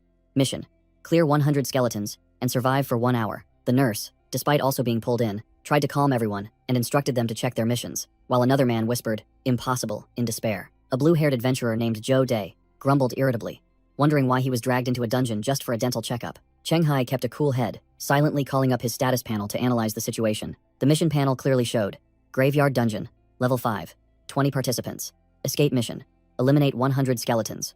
Clear mission: survive for 1 hour. Chenghai broke out in a cold sweat, realizing this was a Level 5 survival dungeon, a truly deadly trap where many would surely perish. At the same time, at the Adventurers Association's Yunxiao branch, news of a beginner-level dungeon suddenly inverting at the hospital shook the entire building. Manager Shang Li answered the phone, his face paling as he heard that 20 people were missing, including his brother-in-law, Joe Day. Outside the hospital, a curious crowd had gathered behind the police warning tape. A luxurious car entered the cordoned-off area, and association staff quickly approached. Shang Li stepped out of the car, his face grim as he asked his subordinate, "What's the situation?" A staff member reported, "The list of 20 missing people is confirmed. 17 civilians, 3 adventurers.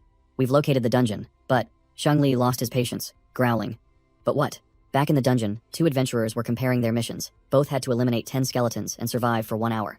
It seemed the missions for the small fry were identical. The Bad Fist younger brother whispered to his older brother that their missions were different, and more importantly, Chenghai was also here. The older brother smirked, a deadly glint in his eyes as he thought of Chenghai. Chenghai decided he couldn't let the crowd descend into chaos, so he spoke up, calling for everyone to focus. He stood on a rock, shouting for everyone to pick up weapons and form groups of 3 to 5 to complete the mission and get out of there as quickly as possible. But he was immediately contradicted by a muscular man. The muscular man crossed his arms and sneered, inciting the crowd. What if he just wants to herd us away so he can hog all the dungeon treasures for himself? Chenghai was furious, silently cursing the ignorant fools who didn't know their place, still suspicious of each other, even with death looming. Suddenly, the nurse bravely stepped forward, pointing at Shanghai and loudly defending him. This man is a very strong adventurer. Just a few days ago, he solo cleared a difficult level dungeon. The nurse continued to persuade the crowd, recalling the abandoned building incident from the news, and asserting that everyone should trust Shanghai's judgment. Shanghai thought to himself, even if he was misunderstood, at least the crowd was aware of the danger of this dungeon. Zhou Day, the blue-haired adventurer, questioned, if it's that dangerous, how are civilians like us supposed to complete the escape mission? Zhou De slyly continued, claiming that Shanghai's plan would abandon the old and the weak, trying to appear reasonable. The crowd of civilians began to murmur, agreeing with the blue-haired man's opinion that going in a group was the safest. Zhou De smirked, recalling his brother-in-law's teaching. Just incite the foolish crowd, and you'll gain the right to speak, forcing those adventurers to be their babysitters. He thought smugly, what if Shanghai could clear the novice dungeon? Once he cared about these civilians, his fate was sealed to be their babysitter. Shanghai sighed heavily, clearly disgusted with the shrimp-brained idiots in front of him. He turned to the frightened nurse and little boy, asking directly, do you trust me? The nurse clutched the little boy tightly, nodding decisively without a moment's hesitation. Shanghai declared, follow me. I will lead you all to complete the mission, then turned and walked away, with the nurse and the little boy immediately following. Zhou De saw his prey about to escape and shouted, who told you you could leave? Shanghai stopped short, the atmosphere suddenly becoming as tense as a drawn bowstring. The blue-haired man started playing the moral card. As the only experienced adventurer, shouldn't you stay and protect us? The agitated crowd also shouted in agreement, claiming that the stronger must protect the weaker. Shanghai merely smirked slightly.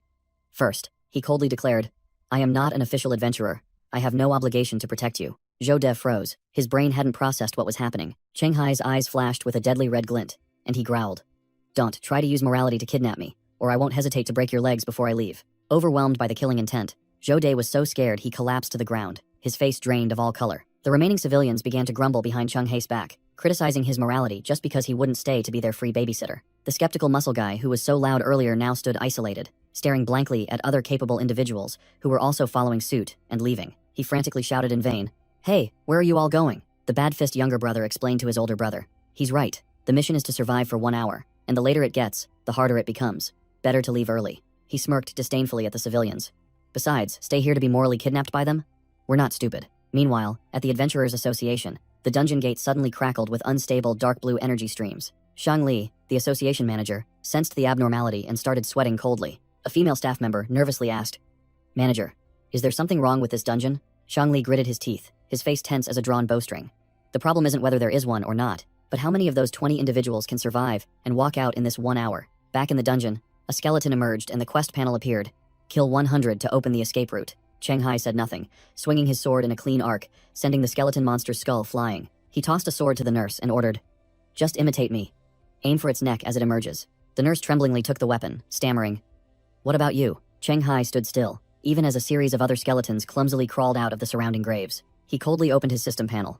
As for me, a gigantic battle axe appeared in his hand, and Shanghai smirked, I'll use them to practice a bit. In another corner, the bad-fist older brother was smashing a skeleton soldier to pieces with his bare fists. His younger brother, standing behind him, let out a long yawn, looking bored because these small fry monsters were too weak. The tattooed younger brother yawned, telling his blonde older brother, bro, once we're done with these, let's switch shifts. Shanghai swung the gigantic battle axe, neatly cleaving a skeleton in half. The entire graveyard was now just piles of shattered bones beneath Shanghai's feet, the title Immortal Slayer appearing with immense power. Shanghai wiped his sweat, realizing the skeletons didn't revive infinitely.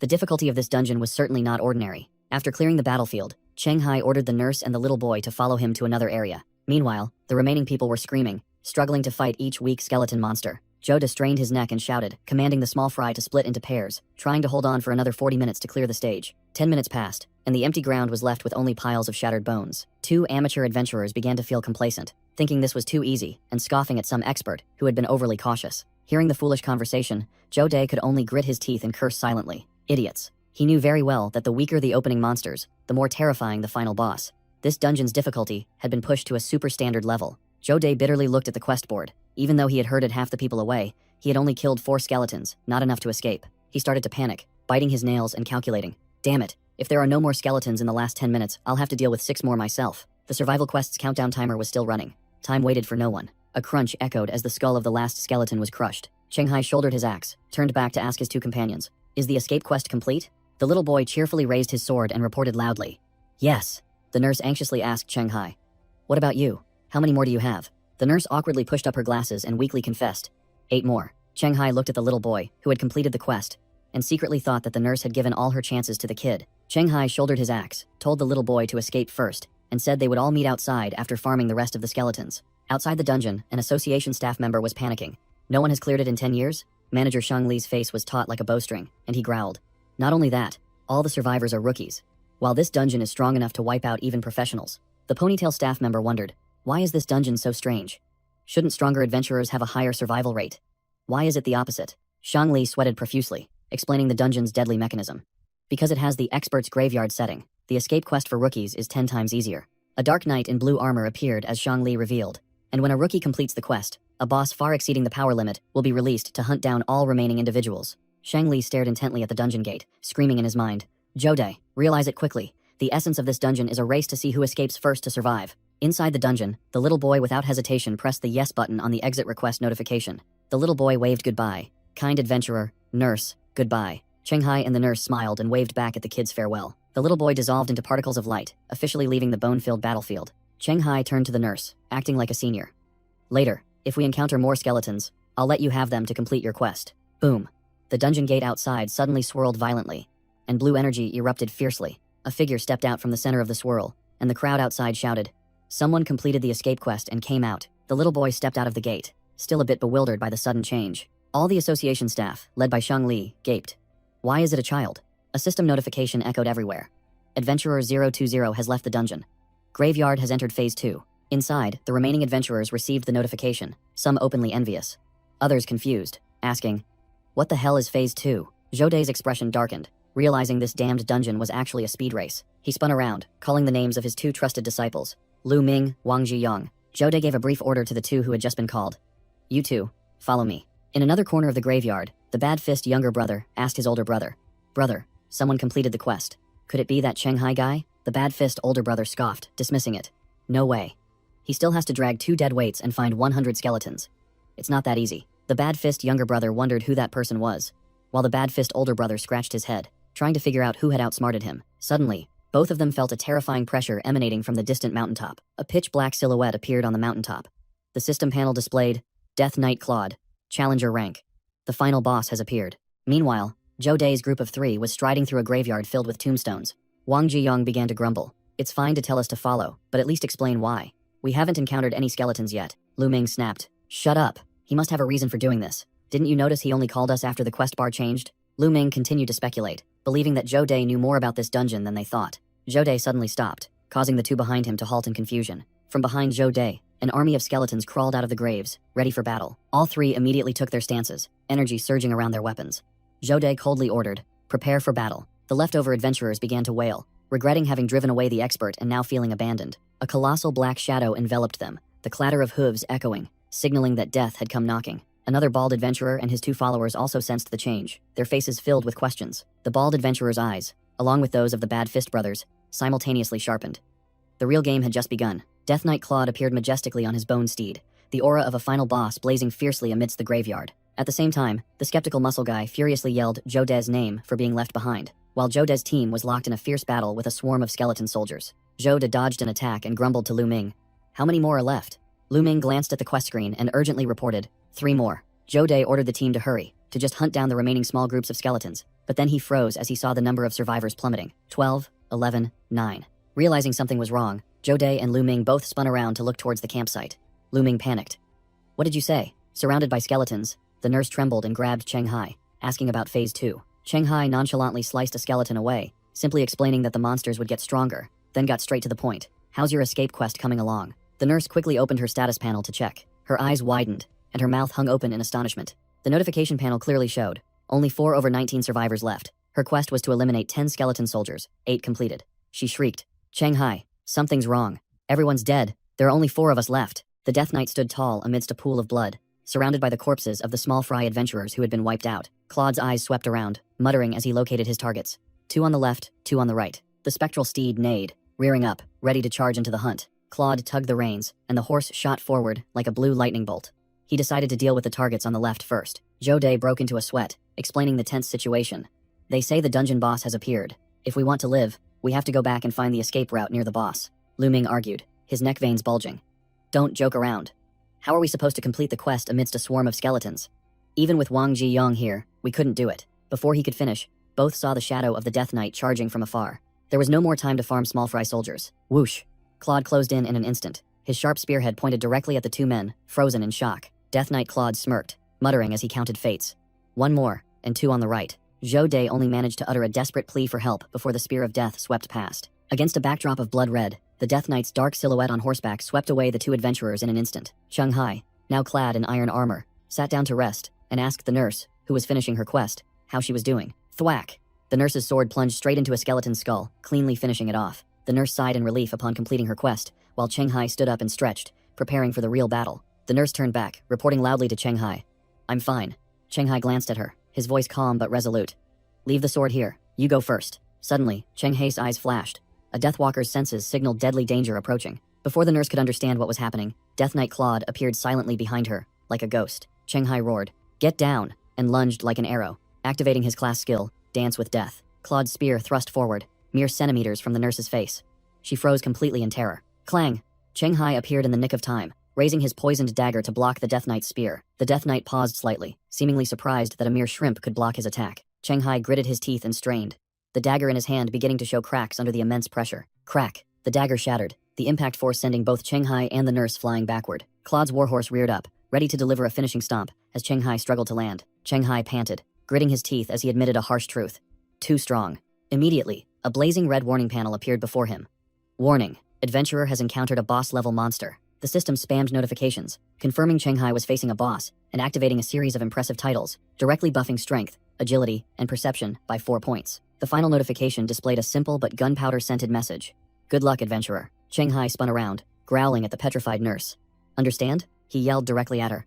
You'll only be in the way if you stay here. The nurse wasn't a damsel in distress. She yelled back, I know, and urged Cheng Hai to survive and return. With a whoosh, the nurse dashed out of the dungeon gate, surprising the association members waiting outside. The little boy who had escaped earlier cheered happily upon recognizing her.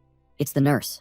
A female association staff member quickly caught the staggering nurse, urgently asking, Is anyone else alive inside? The nurse could only gasp. Still, while manager Shang Li stood behind her, his expression grim. Back on the battlefield, Cheng Hai was getting utterly thrashed by the cyan-haired boss, their two swords clashing with sparks. Cheng Hai gritted his teeth, parrying a heaven-shattering slash. The boss's immense strength forced him to retreat. He admitted this fight was too unbalanced in both speed and strength, even if he could sense the next attack. One mistake would mean instant death. Cheng Hai swung his sword, deflecting a treacherous thrust, a look of doubt flashing in his eyes. The boss gave him no time to breathe, charging with terrifying speed, making Cheng Hai curse under his breath. Unable to dodge, too late to block, Cheng Hai decided to twist his body, taking the full thrust to his hip to protect his heart. Thud! The sword pierced through his armor, the immense force sending Cheng Hai flying like a broken kite, tearing up the ground. The cyan-haired boss sneered, showing contempt for its weak prey. It began to lecture, admitting that despite the vast power difference, Cheng Hai's endurance until now was a miracle. Severely wounded, Cheng Hai still struggled to his feet, leaning on his sword and panting, prompting the boss to utter one word, impressive. With a mouthful of blood, Cheng Hai mumbled, wondering if the boss was trying to communicate, but he quickly dismissed it. Now was not the time for such nonsense. He gritted his teeth, blood oozing, forcing his brain to work at full capacity to find a way to survive. Standing amidst the graveyard, facing the tyrannical cyan-haired boss, Cheng Hai desperately sought a way to survive. Outside, at the association headquarters, Shang Li watched the stopwatch tick past 5 minutes and 03 seconds. The manager coldly declared, Time's up. Shang Li ordered his staff to compile the situation report. 17 civilians caught inside. 2 survivors. 3 low-level adventurers participated. None made it out alive. The nurse, who had just escaped, protested in a panic. What are you saying? It's only been 5 minutes. The little boy with her also cried out in agreement. Still trusting the person who had saved him, Shang Li bluntly crushed their hopes, telling them not to harbor any more illusions. He explained the power disparity, stating that even an adventurer of his caliber, level 9, wouldn't dare solo this boss for more than 15 minutes. His words were illustrated by a scene of Cheng Hai being impaled through and through. He asserted that a level 5 rookie lasting 5 minutes was already the limit. And now, he was surely dead. Hearing the shocking news, the nurse and the little boy were stunned, unable to believe the cruel truth. The nurse broke down, sobbing and blaming herself, saying that because they were a burden, Cheng Hai couldn't escape. Standing before the dungeon gate, Shang Li coldly confirmed, Yes, it's all your fault. He declared that the person most likely to survive and clear this dungeon was Zhou Dai. Shang Li scoffed disdainfully, completely dismissing Cheng Hai from his calculations. He handed over the registration of the 2 survivors to his subordinate, then said he was going for a smoke. The ponytail staff member anxiously asked about handling the wide-open dungeon gate. Shang Li lit his cigarette and explained the procedure. For this type of uncontrolled dungeon, just register the survivors and abandon it. Once everyone inside dies, it will close on its own. Shang Li gave the staff member a chilling remark, telling her to stay and guard it to the end, if she was worried, then turned and walked away, without looking back. Inside the dungeon, Cheng Hai was impaled through and through by the cyan-haired boss, bleeding profusely, left dangling on the spear tip. The boss coldly withdrew its weapon, declaring curtly, "You're done." Cheng Hai could only endure the pain in silence, blood continuously gushing from his mouth and wounds. The boss swung its weapon, blasting Cheng Hai far away with a powerful attack. The boss looked down at its prey, sneering that it eagerly awaited Cheng Hai's performance after being resurrected as an undead. Without further ado, the boss began to gather a massive orb of dark energy in its hand. A surging wave of dark purple magic was unleashed, aimed directly at the motionless Cheng Hai. The boss swung its greatsword, delivering a destructive slash towards Cheng Hai. A colossal explosion of dark purple energy engulfed everything, its destructive power utterly terrifying. The boss stood there admiring its ultimate technique, surrounded by still seething dark energy. The entire graveyard battlefield was ravaged. Cheng Hai lay gasping amidst the ruins. Lying on the brink of life and death, Cheng Hai whispered in his consciousness, "I won the bet." He had calculated that for this boss, an intact corpse for resurrection was far more valuable. Cheng Hai used his last shred of consciousness to activate something. System notification. The gift from the Death God's domain has been activated. Cheng Hai has met the conditions for the gift. Not even undead can kill me. The next notification appeared. Initiating Death's salvation process. A healing light enveloped Cheng Hai's body. The fatal wound on his chest began to miraculously heal. Cheng Hai's entire body emitted a restorative light, signaling an unimaginable comeback about to unfold. The system announced a brand new, chilling location. Dungeon level? Great Lord Skeleton's Undead Kingdom. A boss-like figure with cyan hair and spiky black armor appeared with his skeletal warhorse, his crimson eyes sweeping across the space. He waved his hand, and a dark energy orb was summoned, soaring away like a deadly shooting star. The dark energy struck the ground, summoning a shadow that rose from beneath the earth. A new figure appeared, Kurode, the Dark Knight Messenger, a level 16 legendary creature, questioning the cyan-haired boss. "Didn't the Great Lord Skeleton send you to recruit at the graveyard? Why are you back so soon?" The cyan-haired boss reported, "I found a rookie adventurer qualified to be a colleague. It would be a waste to make him a mere skeleton soldier, so I plan to ask the Great Lord Skeleton to make him a provisional Dark Knight." Kurode looked doubtful, scratching his head. "A colleague? The maximum entry level for the graveyard is only 5, isn't it? Those newbies haven't even found their professions yet. How could they become powerhouses?" The cyan-haired boss merely remained silent, his sharp gaze conveying all his confidence. Meanwhile, Cheng Hai had fully revived, sitting amidst a bone field, sweating profusely as he recalled the life and death battle. That was too dangerous. Even with another life, there was no chance of winning. He looked at the system panel displayed before his eyes. The notification panel confirmed. "The gift from the death domain, not even undead can kill me, has been used." Cheng Hai frowned, realizing something illogical. The quest was reported as complete, so why hasn't the exit option appeared yet? Cold sweat began to trickle down his back, a premonition of ill omen.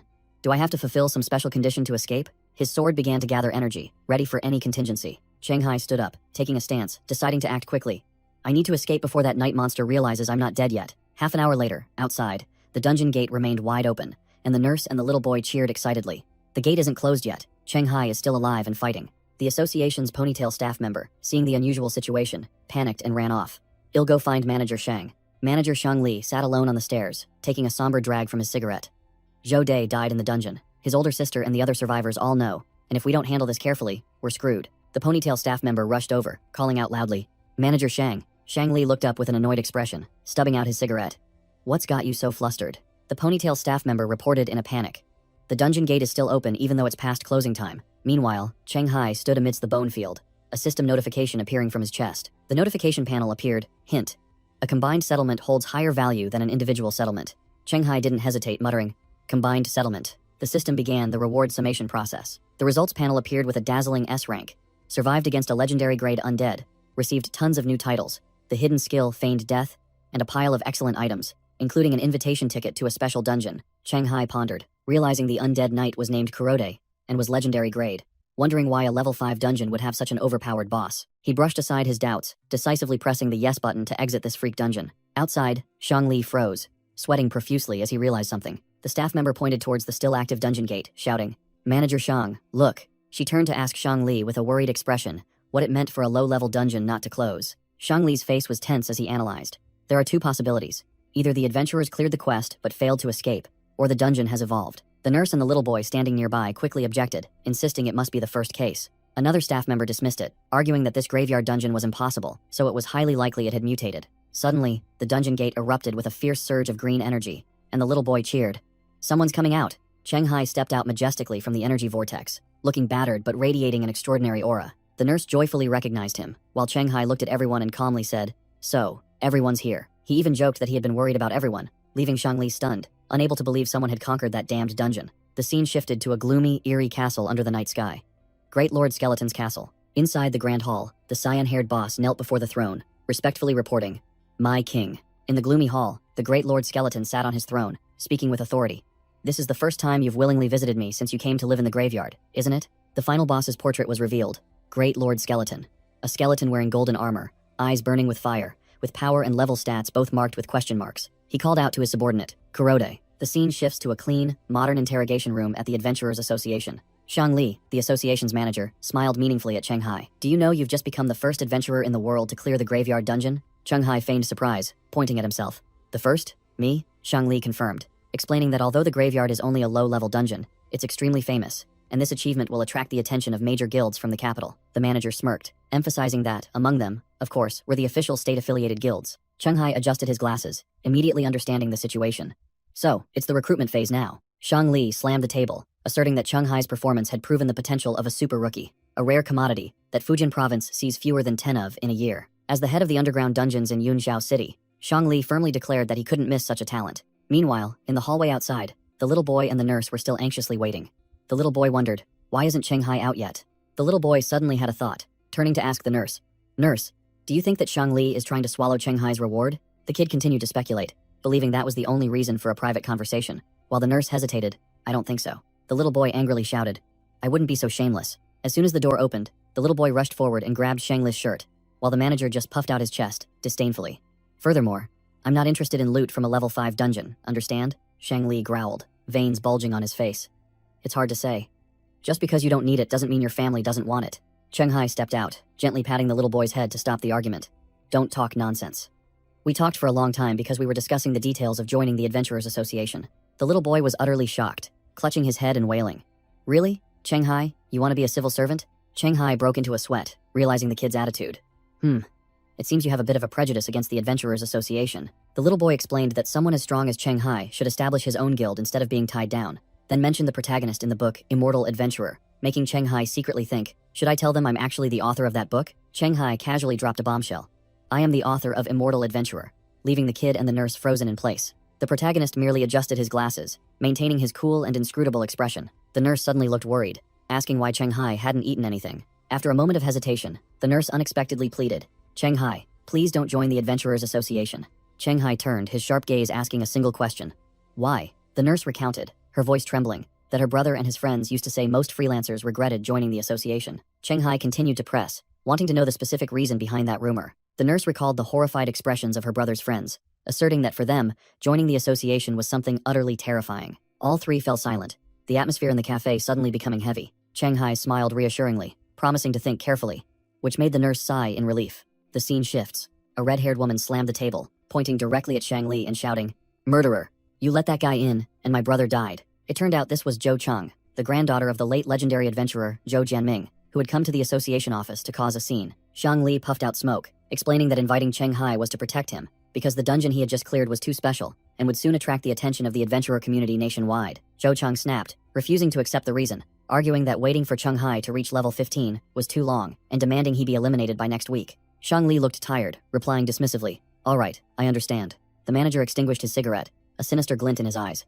In that case, we'll have to resort to indirect measures. Night fell over an old apartment complex, signaling a conspiracy about to begin. In a dark room, a man sat before a professional computer setup, looking like a true hacker. This man was Old Huang, a dungeon information broker, who received a message from someone with the nickname No Etiquette about valuable information related to the graveyard dungeon. No Etiquette dropped a shocking message. A few hours ago, someone cleared the graveyard, leaving Old Huang utterly shocked. Zhou Cheng glared angrily at Shang Li. Is that all? Are you sure? Shang Li sneered, explaining that while the rewards from a level 5 dungeon weren't worth a professional's time, they were a juicy bait for resource-starved wanted criminals. On the laptop screen, the manager sent the personal information of the dungeon clearer to the information broker Old Huang, confirming that the vultures in Fujian and Guangdong would soon come sniffing for fame. In a dark cinema, Gao Chengyang, a level 7 Class A wanted criminal, received a message about new prey and smirked like a hunting beast. Meanwhile, Cheng Hai drank water while calling to confirm. My personal information will be entered into the official system in 3 days, right? On the other end, Shang Li stood on the balcony smoking, casually suggesting, I remember you, Cheng, from Dongshan. How about I arrange temporary accommodation for you for a few days? Cheng Hai flatly refused, his eyes glancing at the nurse and the little boy at the counter. No need. I have business in Dongshan. I'll be back in 3 days. Shang Li smiled smoothly in agreement. All right, we'll talk again in 3 days. The manager hung up, his phone screen still displaying Cheng Hai's name. Shang Li took a long drag from his cigarette, his icy gaze fixed on the night, muttering to himself. That is, if you're still alive in 3 days. The next day, in Dongshan City, Cheng Hai had returned to his apartment. As he stepped inside, He froze. Seeing a swirling purple dungeon gate in the middle of his living room, Shanghai wondered blankly. I've only been gone a few days, but why does the dungeon gate feel bigger? He cautiously approached, reaching his hand towards the chaotic energy gate. His hand touched the energy barrier, and a blinding white light erupted. A blazing red system notification appeared, blocking his way. You cannot enter the dungeon until you reach level 6. Shanghai immediately analyzed, purple energy emanating from his fingertips. Level 6 requirement, meaning this dungeon is now somewhere between level 6 and 10. He calculated, his eyes sharp. I'm level 5. I just need to clear 1 or 2 more level 5 dungeons to level up. Without wasting a second, Shanghai plopped onto the sofa, pulling out his phone to browse the forum. Let's see if there were any recruitment posts for level 5 dungeons in the Dongshan area last time. He scrolled through a series of posts and cheered when he found what he needed. Perfect. It's still here. Without hesitation, Shanghai messaged the recruiter directly. May I ask what the recruitment criteria are? The recruiter replied immediately. Requirements are having cleared a level 5 dungeon, possessing a combat title, signing a temporary contract, and paying an entrance fee of 1 to 3 black market coins after completion. Sweating profusely from lifting weights, Shu Mao answered the phone with a puzzled expression. Black market coins? Why are you asking about that? Shanghai casually fabricated a story. I was browsing the forum and saw adventurers all using black market coins instead of cash, so I got curious. Shu Mao explained during his break that apart from low-level dungeon entry fees and junk sold by newbies, professionals exclusively traded with black market coins. Shanghai still wondered, what's so special about them? Why not just use cash for speed? Shu Mao explained in detail. Black market coins mainly drop from level 10 dungeons and above. They're rare and very valuable, but their specific uses aren't clear to me either. Shanghai smirked, revealing his true intentions. So how can someone like me, not yet level 10, earn some black market coins? Shu Mao enthusiastically offered a tip. Newbies can sell junk at the ghost market. Are you going tonight? I'll take you to the ghost market in Dongshan. Night fell, and the ghost market appeared with its cramped alleys, tangled wires, and people bustling like a shuttle. Shu Mao walked and introduced. The ghost market in Dongshan only opens from 2 to 4 a.m. on Mondays. The ratio of adventurers to ordinary people is only 1/10, or even less. The two walked past stalls displaying all sorts of bizarre bottles and jars. Shu Mao warned. The vendors here are all bait-and-switch artists. Newbies are easily scammed. Shanghai scratched his chin, making a simple comparison. Sounds like an antique market. Shu Mao patted his shoulder, advising Shanghai not to rush into selling but to scout prices first, then waved goodbye as he had personal business. Shanghai stood alone amidst the bustling crowd, beginning his journey to explore the treacherous night market. He thought to himself about Shu Mao, nodding. It's hard to say, but he seems like a good person, Shanghai told himself, his eyes filled with determination. All right, let's make the most of this time. Ghost market, here I come. He passed a stall displaying spoils from a kobold dungeon, including a few bones and 2 skulls, priced from 1 to 5 yuan. A middle-aged vendor was loudly advertising his weapon stall to an adventurer with a backpack. Shanghai continued strolling, passing another stall displaying blue elemental stones. Amidst the chaotic ghost market, Shanghai noticed a man sitting on the ground hawking his wares, exuding a distinct aura. His sign clearly read, seeking drops from low-level succubus-themed dungeons, prioritizing summoning and counter items. Shanghai immediately calculated in his mind that this man was definitely targeting the succubus forest dungeon. He didn't hesitate to approach and ask directly, Hey friend, are you looking for something I have? In Shanghai's mind, 2 unique items appeared. A succubus summoning flute, and a sword anointed with holy oil. He crossed his arms, feigning a seasoned player's demeanor, and asked, Of course, how much are you offering? The man in the baseball cap smirked, seemingly having found the right person. The customer, acting knowledgeable, said, I need to see the goods first. If they're good, the price isn't an issue. Shanghai played a psychological trick, asking the man to wait half an hour for him to retrieve the items, and warned, Hurry up. If someone else sells me what I want, I won't buy from you anymore. Half an hour later, under the moonlight, Shanghai returned and declared that he had the goods. He presented a harmonica flute and a short sword, exactly what the man needed. The customer picked up the flute, examined it, and then named his price. This flute can indeed attract succubi.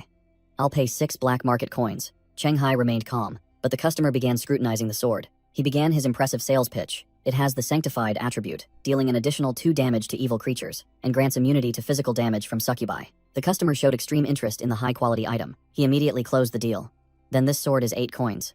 Let's exchange WeChat IDs, so we can trade conveniently if you have good items later. Shanghai agreed, and the two quickly exchanged contact information. The transaction complete, the customer waved goodbye. Safe travels. Shanghai left, clutching a heavy bag of coins, while the mysterious customer remained seated, watching his figure disappear into the crowd, and the man's true identity was revealed. Level 7 adventurer, Class A wanted criminal, Gao Chengyang. A motley crew gathered at the park, preparing for a new dungeon expedition, looking anything but a professional team. The blonde man introduced himself as C, the owner of the level 5 goblin dungeon entry slot, acting jovial after making everyone wait for nearly an hour. C introduced the female adventurer, Miss Lin, from the association, boasting that this expedition was officially registered to reassure everyone, ensuring no vultures would interfere. Next was a trio who appeared experienced, advertised by C as reliable teammates. though the headband veteran seemed displeased with the wait. The investor for the venture appeared, a pot-bellied boss named Mr. Wang from a real estate company, claiming he was just an ordinary person tagging along to observe. Finally, C introduced Cheng Hai and a lazy girl who was engrossed in her phone, asserting that both were above level 3, skilled enough to be support. Cheng Hai broke out in a cold sweat, a premonition telling him something was amiss, as he once again had to deal with a dungeon owner in a park. After the introductions, the entire team began to follow C to the location of the goblin dungeon. The group walked along a paved path, and C thoughtfully reminded everyone to prepare food and drinks because the journey was still long. From behind a tree, Gao Chengyong, in disguise, smirked sinisterly, muttering that he had guessed Cheng Hai didn't use the ghost market money but exchanged it for strategic tickets to low-level dungeons. The team's SUV rolled along the highway, heading straight for a secluded area. The group continued on foot down a forest trail deep into the woods. The atmosphere began to grow tense. Mr. Wang, drenched in sweat, panted as he asked C how much further they had to go, clearly unable to keep up with the stamina of an ordinary person. C turned back with a bright smile, reassuring them that the dungeon entrance was just ahead. The headband veteran looked suspicious, questioning C how he found a dungeon entrance in such a remote place. C nonchalantly replied that he didn't find it himself, but bought the information from a local hiker. Miss Lin, the female adventurer, interjected disdainfully, scoffing that in this day and age, there were still fools who sold dungeon entrances instead of exploring them themselves. Cheng Hai spoke up to explain, suggesting that the goblin cave was too difficult for newcomers. A group of hikers had discovered it, but only one person ultimately returned alive. C chimed in, recounting that the survivor sold the information in exchange for items and shared the money with the families of the deceased, considering it a reasonable choice. The headband veteran was not easily fooled. He stated thoughtfully, "I don't think things are as simple as you or the informant claim." Suspected by the headband veteran, C snapped at Miss Lin. "We've done business together multiple times and you're still so suspicious?" The group finally trudged to the dungeon entrance, a bizarre green spatial vortex appearing in the middle of the forest. Miss Lin pulled out a book to cross-reference, confirming this gate was identical to the entrance of a level 5 forest terrain dungeon. After Lin completed the risk assessment, C turned to the headband veteran, with a smug look. "All right, are you reassured now?" The 8-person team stood before the dungeon entrance, ready to begin the game. Suddenly, C raised a hand to stop Cheng Hai, surprising both the protagonist and the lazy girl. C reconfirmed the mission. "We'll handle clearing out the goblins, and your job is to protect Mr. Wang.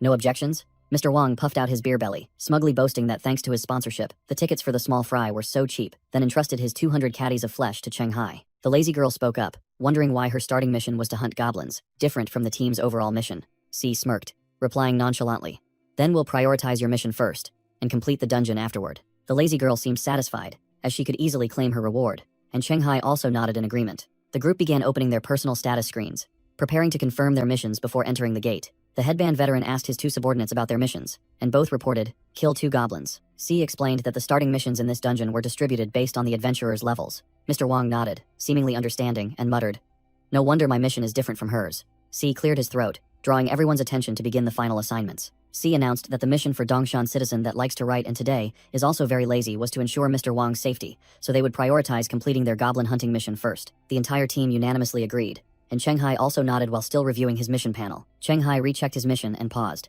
His mission wasn't to kill regular goblins, but to engage with the warrior goblin and participate in slaying the warrior goblin. 2 hours passed in the dense forest. Crash! A goblin was stomped flat, purple blood spurting out like ketchup. Cheng Hai calmly watched the adventurers clear out the small goblins, then offered one to the headband veteran. "Don't want this one? Just kill it."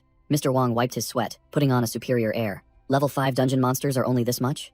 They look so weak." The headband veteran scoffed, explaining that these were just the small fry. The real deal was deeper inside. He lit a cigarette, speaking like an expert. "Usually it takes 3 to 5 strong adventurers to take down a warrior goblin. These guys aren't even close." Mr. Wang's eyes lit up, as if he finally understood. The team arrived at the main lair entrance, and C explained that a goblin tribe usually only had 1 warrior, so there was nothing to worry about. Team leader C continued to reassure them. "In this world, only one team has ever encountered 2 warrior goblins at once. The probability of that is almost 0. Hearing that, Mr. Wang breathed a sigh of relief. "Then I'm at ease."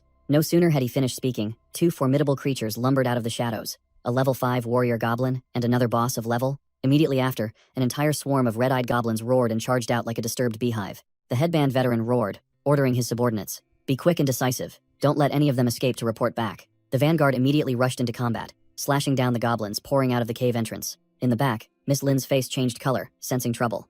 "We're in trouble." Meanwhile, C was still bewildered, not understanding what was happening. C turned to ask with a bewildered expression, "What do you mean?" She analyzed sharply, while the vanguard was still making short work of the goblins. "Since entering the dungeon, we've encountered 4 waves of monsters. This number is highly unusual." Her face paled, cold sweat beading. "We might have hit the jackpot."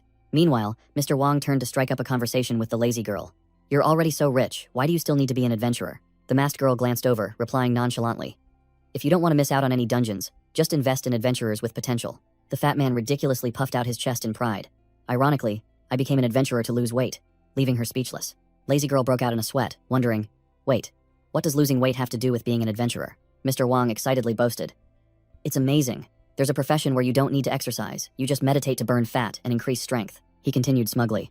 See, it's perfect for a rich but lazy person like me.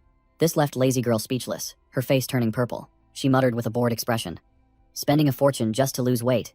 The world of the rich is truly incomprehensible. Suddenly, a voice echoed from behind as a pair of iron-booted feet approached. What are you all talking about? Shanghai appeared in shining chainmail, grinning widely. Can I join you? Mr. Wong immediately gave a thumbs up, his eyes sparkling. You even prepared chainmail? Shanghai is truly a professional. Lazy girl turned to Shanghai and asked, were you wearing this armor when you entered the dungeon? Shanghai stretched and replied casually.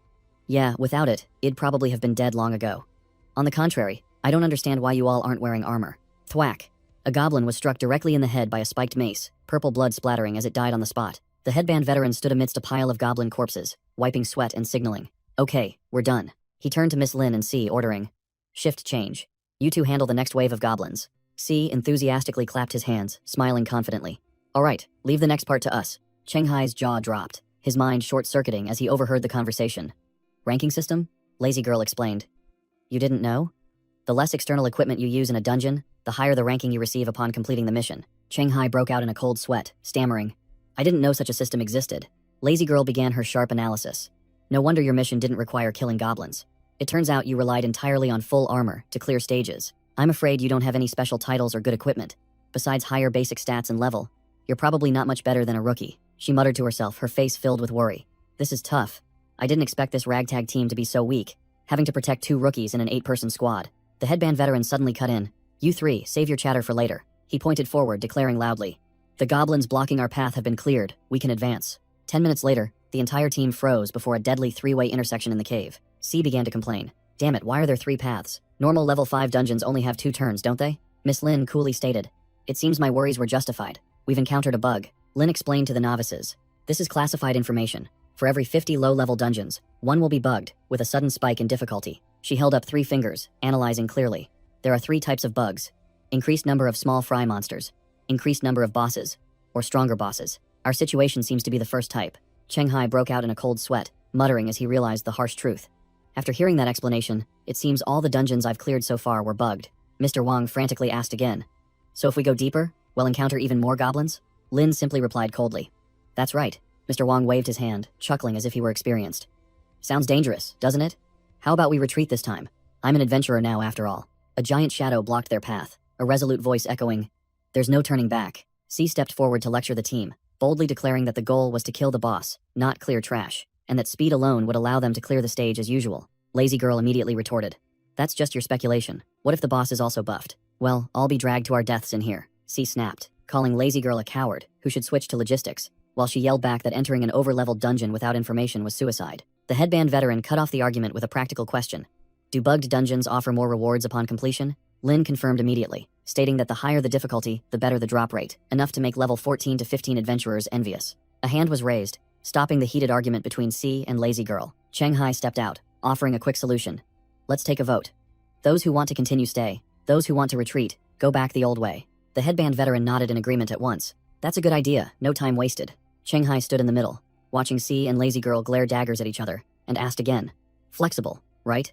Is everyone satisfied? Lin didn't say much, starting immediately. Now for the vote, raise your hand if you want to stay. Then she raised her hand first. Immediately, the headband veteran and his 2 lackeys also raised their hands in unison, the fight to the end faction gaining the upper hand. C raised his hand, a smug look on his face as if this was his playground, determined to stay until the end. Meanwhile, the plump Mr. Wong could only break out in a cold sweat, clearly on the side of fleeing immediately. Lazy girl scoffed at Shanghai for being so weak yet daring to compete, but our main character enthusiastically raised his hand. I still want to try. C declared that the stay and flee factions were clear, and he would return Mr. Wong's clearance fee later. Mr. Wong waved his hand, considering them friends, while Lazy girl quietly turned and disappeared. Mr. Wong suddenly realized something, his face going blank. The plump man frantically ran after Shanghai's group, shouting, Hey, wait for me. At a fork in the cave, C suggested the right path looked more promising. To settle the disagreement, C proposed playing rock, paper, scissors. The winner would choose the path. The headband veteran agreed, but asked, what if it was a draw? C replied simply, if it's a draw, we go straight. The 2 big guys on the team growled, preparing for the fateful game of rock, paper, scissors. Boom! C threw paper. while the headband veteran only managed to throw rock. Yes. C celebrated his victory, while the headband veteran was annoyed, thinking he should have thrown scissors. Miss Lin turned to instruct Shanghai, asking him to just clear out the minions, and not let them interrupt her incantation when the boss appeared. Shanghai smirked confidently, nodding sharply.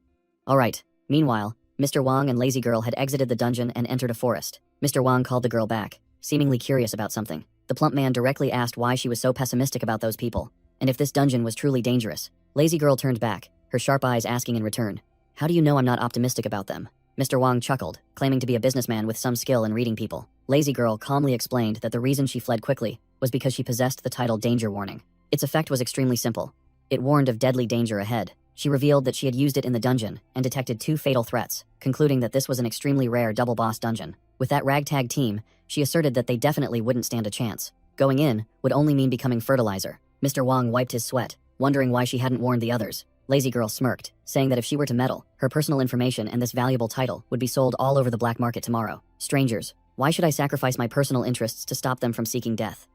The girl coldly turned and walked away, utterly pragmatic. Mr. Wang still didn't understand, asking why she bothered to explain in such detail to a stranger like him. The girl replied simply, "Because you're not an adventurer, and you have no reason to offend a potential adventurer like me just for a small information fee." Finishing her words, Lazy Girl suddenly froze, seemingly sensing something unusual. Mr. Wang asked blankly, completely unaware of what was happening. Lazy Girl's eyes widened, sweat pouring down her face, her intuition screaming extreme danger. The danger warning panel reappeared, and before them, a green smoke monster hovered, blocking their path. A shadowy figure with a sinister smile emerged from the darkness, a voice echoing, "There are far more deadly dangers outside." Meanwhile, inside the dungeon, C was charging left and right, striking down goblins with his batons without missing a single hit. Miss Lin stepped forward, raising her hand as a signal, preparing to unleash a skill to quickly clear the battlefield. Miss Lin's eyes sharpened, magical energy beginning to gather in her palm, signaling an impending area of effect skill. She roared, unleashing level 2 elemental magic. Fiery torrent, a colossal vortex of flames engulfing the entire horde of monsters. The minion goblins shrieked miserably and perished in the sea of fire.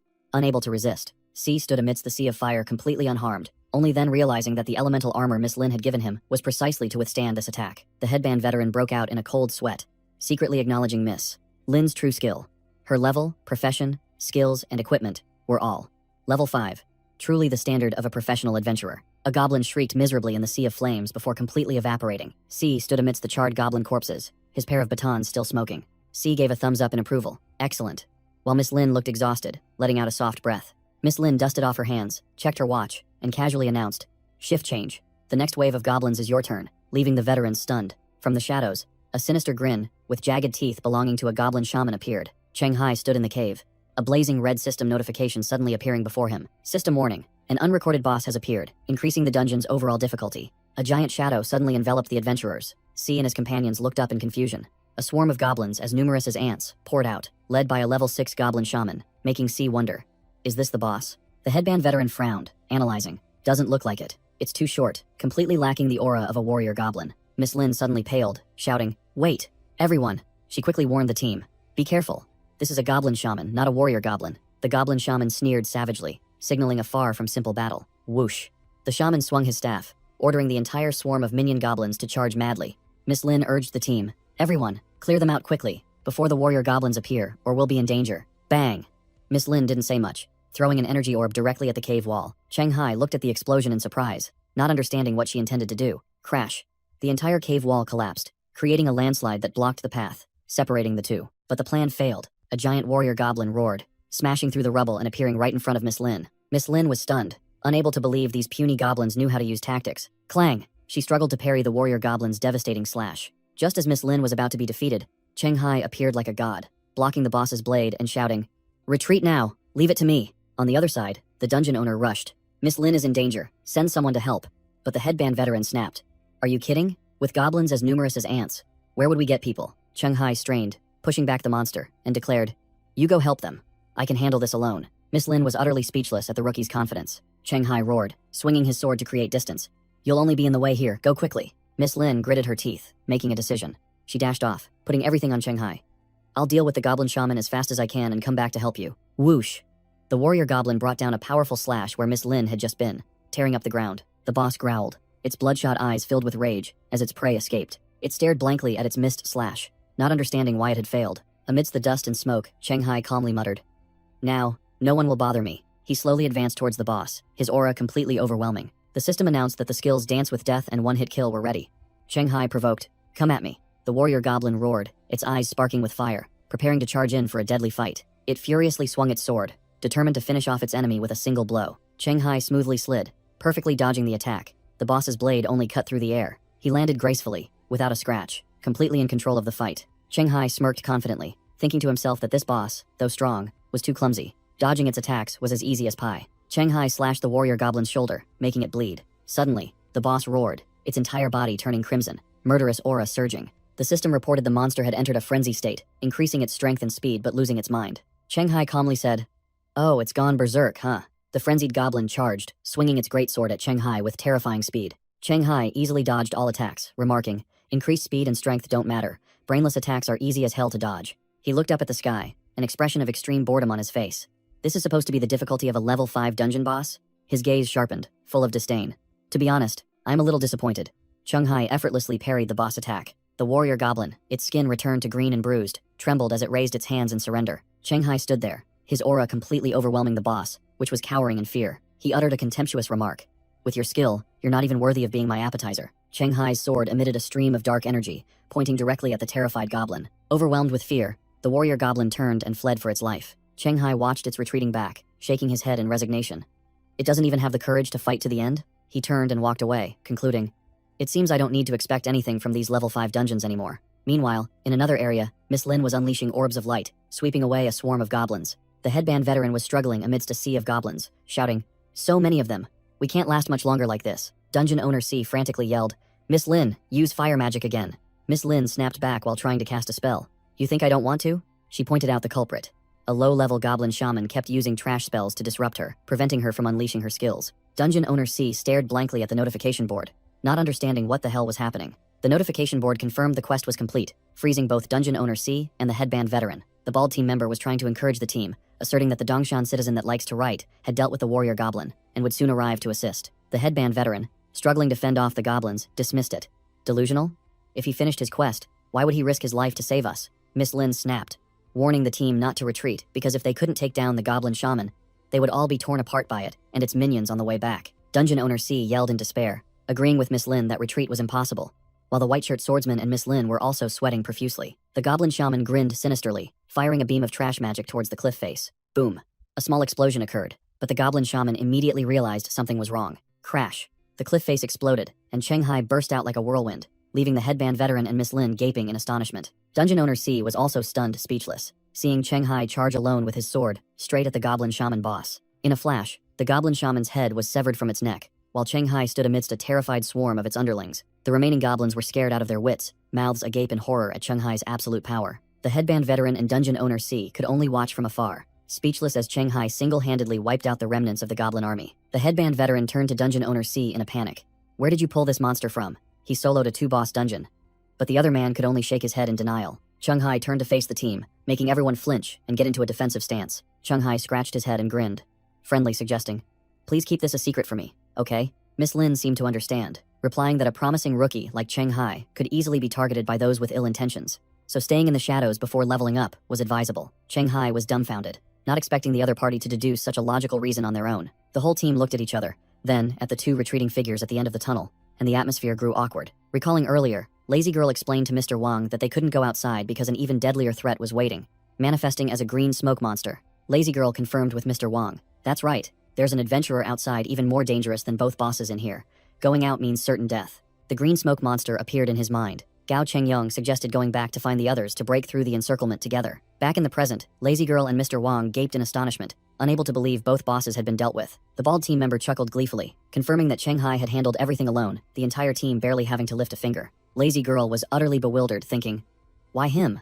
My title confirmed he wasn't a threat, didn't it?" Miss Lin crossed her arms and questioned directly why Lazy Girl knew there were 2 bosses in this dungeon. Lazy Girl pointed up, confidently explaining that she knew because of her danger warning title. This title allowed her to detect all powerful individuals with hostile intentions, or who posed a danger to her. Dungeon owner C furiously yelled, complaining why she had such a useful skill but didn't mention it sooner. Lazy Girl coldly retorted, "I didn't warn you, but I did advise you not to go deeper into the dungeon, didn't I?" Shanghai interrupted, his gaze sharp as he got straight to the point. "So why did you all come back here?" Lazy Girl revealed the shocking truth.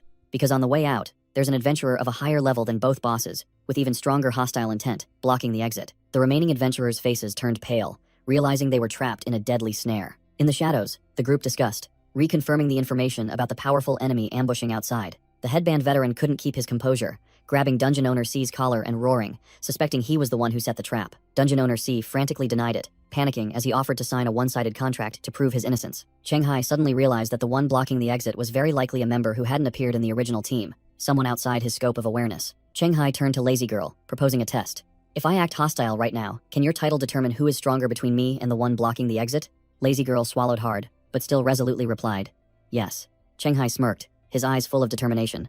Okay. Lazy Girl activated her class skill, Dance with Death, entering a near-death state and receiving a series of stat buffs for strength, agility, and perception. Cheng Hai released an overwhelming surge of dark energy, his eyes glowing red, as he asked directly. Now, between me and that high-level adventurer outside, who is stronger? Lazy Girl broke out in a cold sweat, delivering her verdict after measuring, the one outside is slightly stronger. Hearing this, Cheng Hai merely smirked confidently.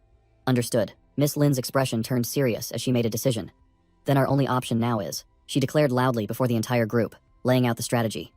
Everyone, go complete your own tasks first. After we all level up, we'll focus all our strength to deal with the one blocking the exit. The headband veteran nodded in agreement, determined. It seems that's the only way. Dungeon Owner C lamented in despair. If I'd known this dungeon had so many variables, I wouldn't have been so impulsive. Cheng Hai coldly cut him off. Regretting it now won't change anything. Besides, with so many of us, we still have a chance. Meanwhile, in another forest, a green smoke entity hovered at the feet of a mysterious figure. The one blocking the path was none other than Gao Cheng Yong, an A-rank wanted criminal and level 7 adventurer, muttering to himself. How long has it been? Did that guy from the purge line get lost inside? Back in the cave, the group had split up to grind levels, Miss Lin giving instructions to Lazy Girl. Cheng Hai leaned against the rock wall, reviewing the system notification board alone. The summary screen appeared with a dazzling S-rank evaluation, accompanied by a list of incredible rewards. 3 new titles, an exclusive Deathwalker skill, a summoning artifact, and a legendary grade potion. Cheng Hai secretly assessed that even though this dungeon had 2 bosses, its difficulty was still far below the tomb. He was confident he could skip level 6 and jump straight to challenging a level 7 dungeon. He opened his personal status screen, rechecking his basic stats at level 6 with the Deathwalker class. A long list of titles appeared, showing how extensive his collection of passive skills was. Cheng Hai scrolled through, mentally noting useful titles for future battles such as Feigning Ignorance to Catch a Tiger, Miraculous Survivor, Facing Legends, Adaptation, Art of Stealth, and The Guardian. He analyzed the Facing Legends title as a lower-level version of Rise from the Dead, sacrificing a certain amount of stats in exchange for a continuous peak state. In Cheng Hai's mind, a perfect assassination plan was laid out. Use Feigning Ignorance to catch a tiger to approach, switch to Art of Stealth to close in on blind spots, and finally activate Rise from the Dead to unleash a fatal sneak attack from behind. Cheng Hai's mind formulated a strategy, constantly switching between the Legendary Confrontation title for offense and the Guardian for defense. He would use Legendary Confrontation to read his opponent's movements, narrowly dodging attacks. If the enemy changed targets, he would activate the Guardian to rush in and block attacks, protecting his teammates. He muttered, both of these strategies are good, but it's hard to choose. Never mind, I'll just check the effects of the new skills and artifacts I received, then decide. He then thought of a dirtier tactic, using the Feigned Death skill to deceive, then springing up to stab a weak point when the opponent was off guard. Of course, this was only a last resort, as he still preferred to win honorably, but he wasn't sure if the enemy would play fair. He scrolled through his inventory filled with spoils. Equipment vouchers, Mulrock spears, bone flutes, ancient books, and goblin potions. These goblin items were quite good. They could help him summon more subordinates, even ones that could evolve if he was lucky. Considering the enemy might be 2 to 3 levels higher than him, Cheng Hai decided not to hoard anymore. He had to maximize his power immediately. The best unique item he currently had was Kurode's helmet, and using an upgrade voucher on it was the most logical choice. Even if it became obsolete later, he still had exchange vouchers to swap it for something else. Deal. Having decided, he activated the upgrade voucher on Kurode's helmet. Ding, system error. The current unique item has already reached epic grade. It cannot be upgraded with this voucher. Cheng Hai froze. So this voucher can only upgrade items to epic grade? He immediately changed his plan, put on the helmet, and decided to use the equipment refinement furnace first, to see if he could get anything good. He opened the refinement furnace interface, preparing to throw in junk items. Confirm activation of the refinement furnace. Another error message appeared. Refinement failed. Items like incendiary device and whispers of the sea are not considered equipment. After the failed refinement, Cheng Hai decided to use an equipment exchange voucher for a weapon, and received the Black Knight's sword, a fine item that slightly increased his strength, agility, and constitution stats. Wearing Kurode's helmet, he nodded in approval.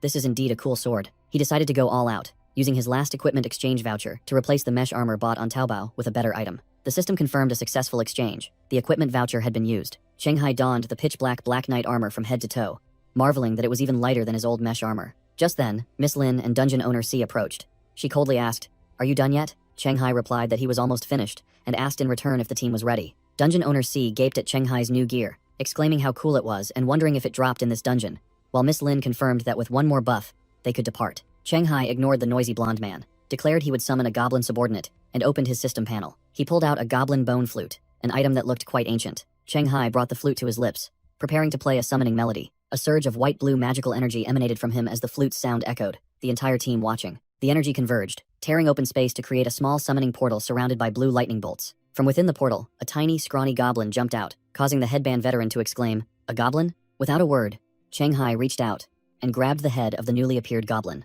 The headband veteran picked up the goblin, scoffing that this puny thing didn't even have 0.5 combat power, and summoning it would only get in the way. Chenghai smirked confidently, replying, "Don't worry, I'm not done yet," then pulled out a goblin potion. He handed the potion bottle to the frightened little goblin, giving it an order. The goblin took a deep breath of the pungent medicinal smell wafting from the bottle. An illusion of a mighty goblin shaman appeared behind Chenghai as he decisively ordered the startled subordinate, "Drink it." "The master's command is absolute." The little goblin saluted solemnly, its eyes sparkling with determination.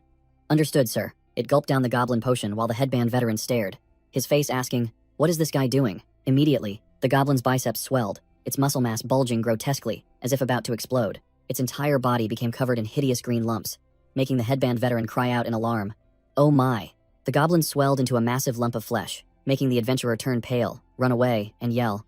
"What the hell did you give it to drink?" The monster roared with an earth-shattering sound, its entire body enveloped in a dazzling light. Amidst the chaos, Chenghai stood still like a god, while the female mage and dungeon owner C gaped in astonishment. As the smoke cleared, a muscular goblin with bloodshot eyes and the aura of a boss emerged, making dungeon owner C exclaim, "Whoa!" It turned into a boss? Right after evolving, the newly evolved goblin flexed its muscles ridiculously, leaving Chenghai speechless. It turned to the team, its face nonchalant as it greeted, "Hello." Chenghai smirked, pointing towards the corpse of a warrior goblin. "Clothes and weapons that fit you are over there, help yourself." The giant goblin strode past the team, as massive as a moving mountain. The headband veteran worried. "Your follower won't lose control, will he?" Chenghai calmly replied, "Probably not." Chenghai turned to the lazy girl.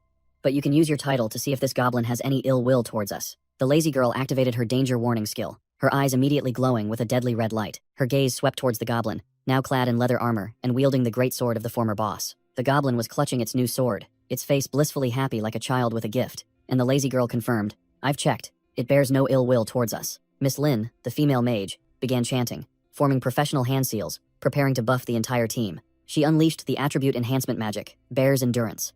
A stream of purple energy enveloped Chenghai and the others, readying them for battle. Chenghai checked his status panel after being buffed, exclaiming delightedly, "Amazing, it increased my physique by 2 points." Miss Lin, the female mage, explained that the effect only lasted an hour, and also created a thin layer of magic armor for unprotected areas. Though weak, it was better than nothing. She seemed a bit puzzled by Chenghai's reaction. The goblin follower, seeing its master get buffed, also eagerly pointed at itself, wanting a share. Having just received the Might of the Minotaur buff, which increased its strength by 2 points, the goblin flexed its muscles to show off, while the orange-haired young man and another person staggered from the magic side effects. Suddenly, a spatial gate ripped open in the middle of the forest, crackling with green electricity. Gao Chengyang, the wanted criminal, smirked when he saw his prey about to emerge. "Finally showing your faces." As Chenghai and the team stepped out of the dungeon, they immediately sensed killing intent. As the team emerged, the headband veteran, the lazy girl, and another member were all surprised to see the giant goblin accompanying them. The headband veteran and the orange-haired young man looked around in confusion. Someone should have been guarding the entrance. Where are they all? Chenghai ordered the lazy girl. "They must be hiding somewhere. Use your title to find out where he is." The lazy girl activated her ability, her eyes flashing with a blood-red glow as she swept her gaze across the forest. She spotted the target and immediately warned the team. "Found him. He's hiding behind the largest tree at 1 o'clock. Be careful. He's set many animal traps before the entrance." Gao Chengyang, hidden behind the tree trunk, muttered when he realized he had been discovered. Chenghai turned to the orange-haired young man and asked, "Do you have any titles or professions related to detection?" Gao Chengyang tilted his hat back, sneering defiantly. "How troublesome," Chenghai muttered, piecing together all the suspicious events, and realized that the lurking individual was Gao Chengyang, the one who had sold him this dungeon entry slot. Chenghai narrowed his eyes, his suspicions confirmed. Gao Chengyang stood there, his past self, a notorious level 7 criminal, appearing right beside him. Miss Lin, the female mage, pointed frantically at the enemy, shouting, "Wait, you're Gao Chengyang?" Miss Lin frowned and asked the stout Mr. Wang, "Is that name famous?"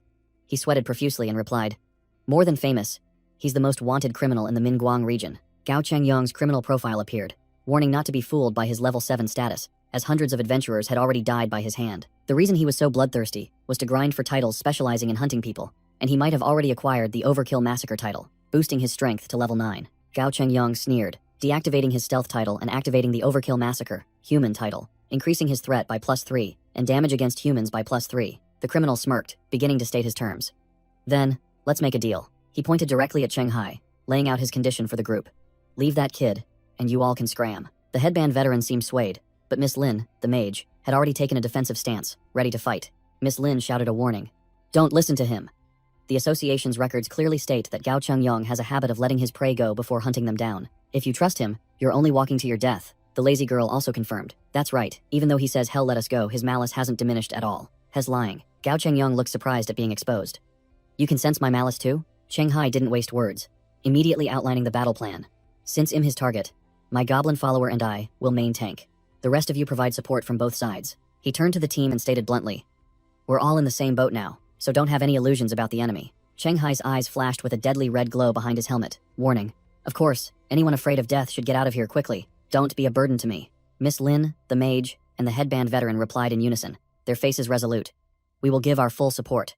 Gao Chengyong watched the group planning, scoffing. I didn't expect you to be such a good person. If it were me, I would have forced them to fight alongside me. Cheng Hai looked directly into the enemy's eyes, his voice low and confident. But for you, just the two of us are enough to send you on your way. Gao Chengyong merely sneered contemptuously upon hearing this, showing he didn't care. He looked at Cheng Hai and his goblin follower, taunting. I knew it. Lucky A-rank rookies always think they're hot stuff. Gao Chengyong pulled out several title cards, showing off, implying that rookies from level 1 to 5 couldn't possibly have a full set of good skills. He looked at Cheng Hai's gear and declared confidently, with this fancy weapon and armor set, I bet the drops you got from the enchanted forest and graveyard were mostly equipment, right? The A-rank criminal brandished his scythe, confidently declaring his skills were the bane of noobs like Cheng Hai. Without another word, Cheng Hai and his goblin follower roared and charged straight into combat. Gao Chengyong smirked, raising his hand to cast a spell. Slow charm. A magical light circle enveloped Cheng Hai and his follower, pinning them both down. Cheng Hai immediately felt his speed significantly reduced. Gao Chengyong sneered, explaining to his soon-to-be victim. Idiot, a slow charm doesn't just reduce movement speed. He swung his scythe, confident that with his opponents debuffed, they wouldn't be able to react in time to his unpredictable attack trajectory. Cheng Hai saw through his bluff, his voice icy from behind his helmet. You really think so? Gao Chengyong's smile froze on his face. He was stunned. Clang. Cheng Hai effortlessly raised his sword, blocking the scythe. Behind him was the ethereal illusion of a mesmerizing cyan-haired boss. Cheng Hai smirked, growling. If that's all you've got, then I'm sorry, but you've met your match today. At the same time, the goblin follower had circled behind, swinging its greatsword straight at Gao Chengyong's nape while he was still bewildered. Gao Chengyong clicked his tongue, his face clearly showing annoyance at being cornered. He hastily dodged the attack, and the goblin's greatsword slammed into the ground, shaking the entire area. The criminal leaped back, maintaining a safe distance from Cheng Hai and his follower. Gao Chengyong's face twisted in frustration. He couldn't believe his undefeated combo had been broken so easily by a rookie. He looked at Cheng Hai with deep suspicion, wondering if this was truly the skill level of a rookie who had only cleared 2 dungeons. Cheng Hai and his goblin follower formed a pincer, facing Gao Chengyong, who stood at a distance. The Bad Fist older brother yelled, thinking Gao Chengyong was nothing special. But the younger brother realized the problem. It wasn't that he was weak, but that Cheng Hai was too strong. The younger brother continued to analyze, concluding that Cheng Hai's skill level might even surpass the rising star the association was heavily investing in. Gao Chengyong stared at his 2 opponents, a status window appearing before his eyes. Suddenly, Gao Chengyong raised his hands in surrender, pulled out a cloak of invisibility, and pleaded, I surrender. I don't need the scythe anymore. Can you spare me? Cheng Hai, his face cold as ice, only replied with a meaningful question. Why don't you try thinking from a different angle? Gao Chengyong smirked confidently, replying simply, all right. With a flash, he vanished into a hazy mist, leaving Cheng Hai and his goblin follower standing bewildered. Cheng Hai was slightly surprised, muttering, he vanished? Is that the effect of that cloak? The goblin follower was equally bewildered, turning this way and that, searching for the enemy. Gao Chengyong suddenly reappeared right behind the goblin, his voice full of self-satisfaction. I never expected a superstar like you to fall into my hands today. He continued to lecture. If you hadn't met a rookie hunter like me, perhaps you would have had the chance to become a legendary adventurer. Gao Chengyong's eyes sharpened, and he declared firmly, unfortunately, your legendary journey ends here. He drew a short sword, muttering, don't blame me. I already gave you a chance. It's because you chose to fight to the end. From afar, the lazy girl in pink sportswear shouted, Cheng Hai, be careful. He hasn't gone anywhere. He's right behind you. Gao Chengyong lunged forward with a crazed expression, roaring, you brat. But Cheng Hai had already turned around, coldly retorting, where are you looking? Slash. Cheng Hai's blade pierced through Gao Chengyong's chest, fresh blood splattering. Gao Chengyong's eyes widened, unable to believe the cruel reality. He could only gasp in pain. No way. Collapsing to the ground, Gao Chengyong weakly asked Cheng Hai how on earth he knew he was there. Cheng Hai coldly replied, because my perception is 20. He casually declared that all of the criminal's actions were like an open book, easy to read. Gao Chengyong's eyes widened, realizing he had been completely outplayed by stats, not skill. Cheng Hai turned and ordered his goblin follower, "Deal with him." The muscular goblin hoisted its great axe onto its shoulder, advancing towards Gao Chengyang, who lay helpless. A spray of blood splattered, and Gao Chengyang officially met his end, in utter injustice. The group of adventurers watching from afar, including Miss Lin and the headband veteran, were all wide-eyed with astonishment at the clean execution. Cheng Hai removed his helmet, faced Miss Lin, and directly asked about the association's joining procedures. He asked how long it would take for a solo adventurer to join and register their personal information. Miss Lin stated that it would take about half a workday. Cheng Hai muttered, deducing that the reason this wanted criminal targeted him was because someone in the Yunxiao City Association had sold his information. He turned to ask Lin if he could change his registration location to Dongshan, a calculated move. Miss Lin was overjoyed, immediately agreeing to welcome him on behalf of the Dongshan Association. At the Yunxiao City Association office, a phone rang loudly. Shang Li, the association's entrance manager, picked up the phone. On the other end of the line, Cheng Hai, now in casual clothes, called and bluntly announced that he had decided not to join the association in Yunxiao anymore. Shang Li was stunned, asking why he had suddenly changed his mind, as his information was scheduled to be entered into the system tomorrow. Cheng Hai casually recounted his feat of having just defeated the A-rank criminal Gao Chengyang and being invited by the Dongshan Association. While medical staff carried the body away, Shang Li, on the other end of the line, could only silently accept that registering in his hometown was more convenient, bitterly letting a true talent slip away. Cheng Hai calmly said over the phone, "Yes, I think so too. All right, I'm hanging up."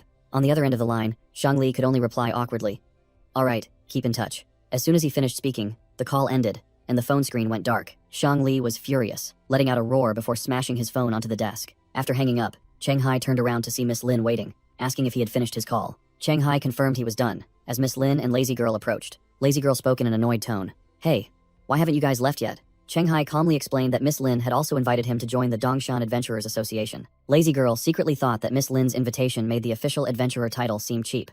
Recruiting someone so hastily just for a few words in a dungeon was truly narrow-minded. The group had arrived at the Dongshan City Adventurers Association branch building. An association staff member explained the test rules. "Please deactivate all title and profession skills, and punch this device with pure strength." Cheng Hai smirked, getting into position. "All right," he wound up, preparing to unleash a bare-fisted punch at the force measuring machine. Cheng Hai's eyes flashed with a cold glint just before striking. Crash! A thunderous punch landed squarely on the target. Pure power with no frills. The digital display showed the number 12. Cheng Hai rubbed his hands in satisfaction, thinking the association's equipment was much better than the gym's, while his goblin follower stared blankly at his master. Yao Wenjiang, a man in a white blouse, stepped out and asked Miss Lin if the test was complete. Yao Wenjiang announced the results. "It's done. Strength and agility are both 12. Then he glanced over and saw the goblin follower punching the machine, scoring 17. Miss Lin's jaw dropped in astonishment, unable to believe his stats were only 12 points. She broke into a sweat, secretly calculating. Such terrible base stats. Yet he displayed strength comparable to a level 9 adventurer, proving that Cheng Hai's titles and profession must be buffing his stats by at least 2 to 3 points. Lazy Girl muttered, guessing that Cheng Hai definitely possessed a dual hidden profession and combat titles. While he boasted to his goblin follower, "Don't get cocky, let me activate my profession and titles and retest. I'll definitely surpass you." A voice called out his name.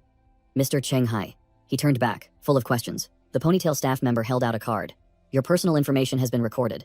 This is your identification card." Cheng Hai was surprised by the incredibly fast processing speed, but the staff member explained it was special treatment for someone who had soloed 2 bosses and defeated Gao Chengyang. The adventurer's card bore the name Cheng Hai, affiliated with Dongshan City, with ID number DSC 000181. The staff member explained the rules. Adventurers from level 6 to 10 must clear 2 dungeons themselves each year, or they will be reassigned. She also advised Cheng Hai not to rush leveling up in the next 2 years. She suggested he focus on clearing 1 dungeon of the same level every 6 months, and spend the remaining time training his physique. Cheng Hai put the card lanyard around his neck and nodded calmly. "No problem." The staff member continued to explain about support missions from headquarters, where capturing wanted criminals or monsters would earn contribution points, which could be exchanged for items, title clues, or profession change tickets. She added that these tasks were usually only for adventurers level 9 and above, so Cheng Hai didn't need to worry about them yet, but he remained deep in thought. Cheng Hai raised his hand, interrupting the explanation.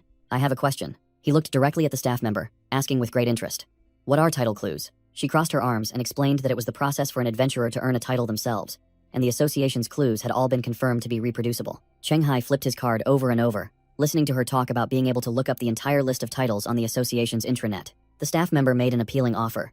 "If you have artifacts or titles you don't need, you can sell them back to the association for contribution points." Suddenly, she pointed towards the follower, asking an awkward question. "By the way, when do you plan to dismiss your subordinate?" Cheng Hai explained that he couldn't do that because the goblin bone flute summoned randomly, and he was afraid that next time it would summon a different goblin, losing the effects of the goblin elixir, which made the follower hang his head sadly. The staff member smiled reassuringly. "No need to worry. Unless your goblin warrior dies or you intentionally summon another, it will still be him next time." Cheng Hai breathed a sigh of relief, while the goblin follower visibly rejoiced, flexing his muscles at his master. The scene shifted to a level 6 dungeon, where a goblin tribe was living peacefully in their village. A goblin charged forward with terrifying speed, baring its fangs and claws aggressively. A muscular warrior goblin appeared in a green light, making another goblin gape in astonishment. Back to reality. The ponytail staff member and Cheng Hai stood in an empty room, a flash of green light appearing as someone teleported in. The staff member invited Cheng Hai to follow her to be introduced to her colleagues at the Dongshan branch, while the lazy girl in pink sportswear waited. An energetic young man with a bowl cut introduced himself as Liang Jiakun,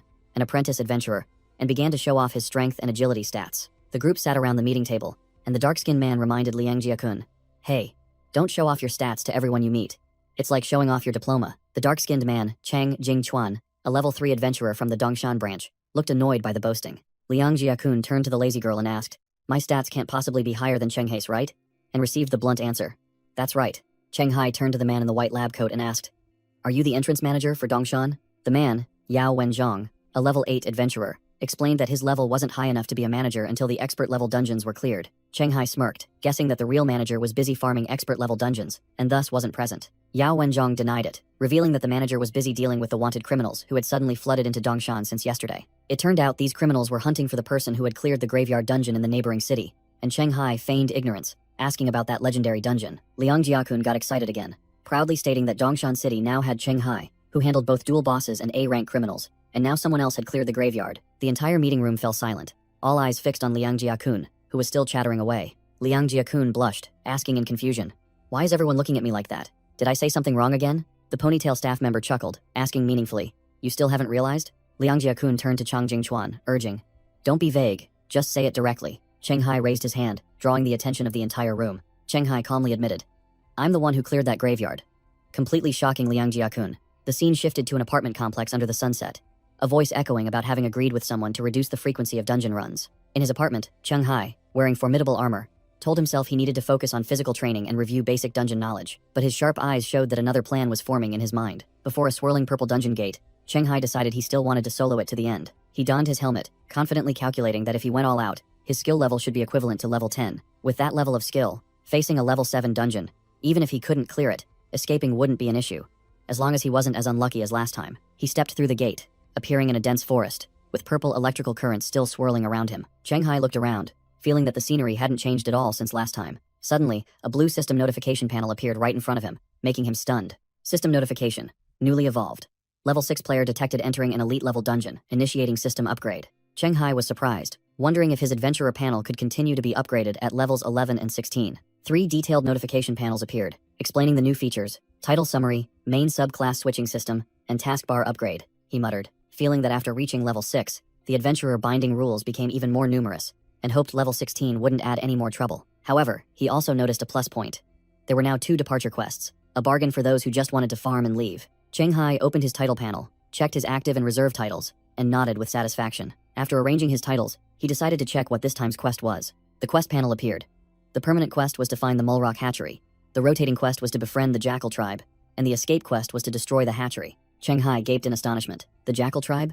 So there are other creatures in this forest besides the Mulrocks? Meanwhile, in another level 6 dungeon, a village of tents appeared in the middle of the forest. A muscular warrior goblin was sitting and roasting meat with his lean goblin horde. Suddenly, 3 goblins simultaneously looked up sharply, letting out a loud alarm cry. The warrior goblin was meditating and grilling meat when it was startled, not understanding what was happening. A magical vortex suddenly appeared, sucking away the grilled meat right before the astonished small goblins. With a whoosh, the vortex vanished, leaving behind an empty patch of ground and 3 bewildered goblins. The goblins wailed mournfully as they realized their tribe's lavish dinner had disappeared. It turned out the culprit was Cheng Hai, who was leisurely gnawing on the stolen meat and began to ask questions. A goblin guide appeared, chattering away as it explained to Cheng Hai that the Jackal tribe was a cunning bunch, specializing in bullying the weak. Cheng Hai listened, then coolly remarked, "So, they're just a bunch of forest bullies, right?" The goblin guide delightedly gave a thumbs up, confirming Cheng Hai's assessment was spot on. Cheng Hai decided to put aside the side quest involving the Jackal tribe, prioritizing finding the Mulrock's hatchery first. Done with that, he flat out dismissed the goblin guide,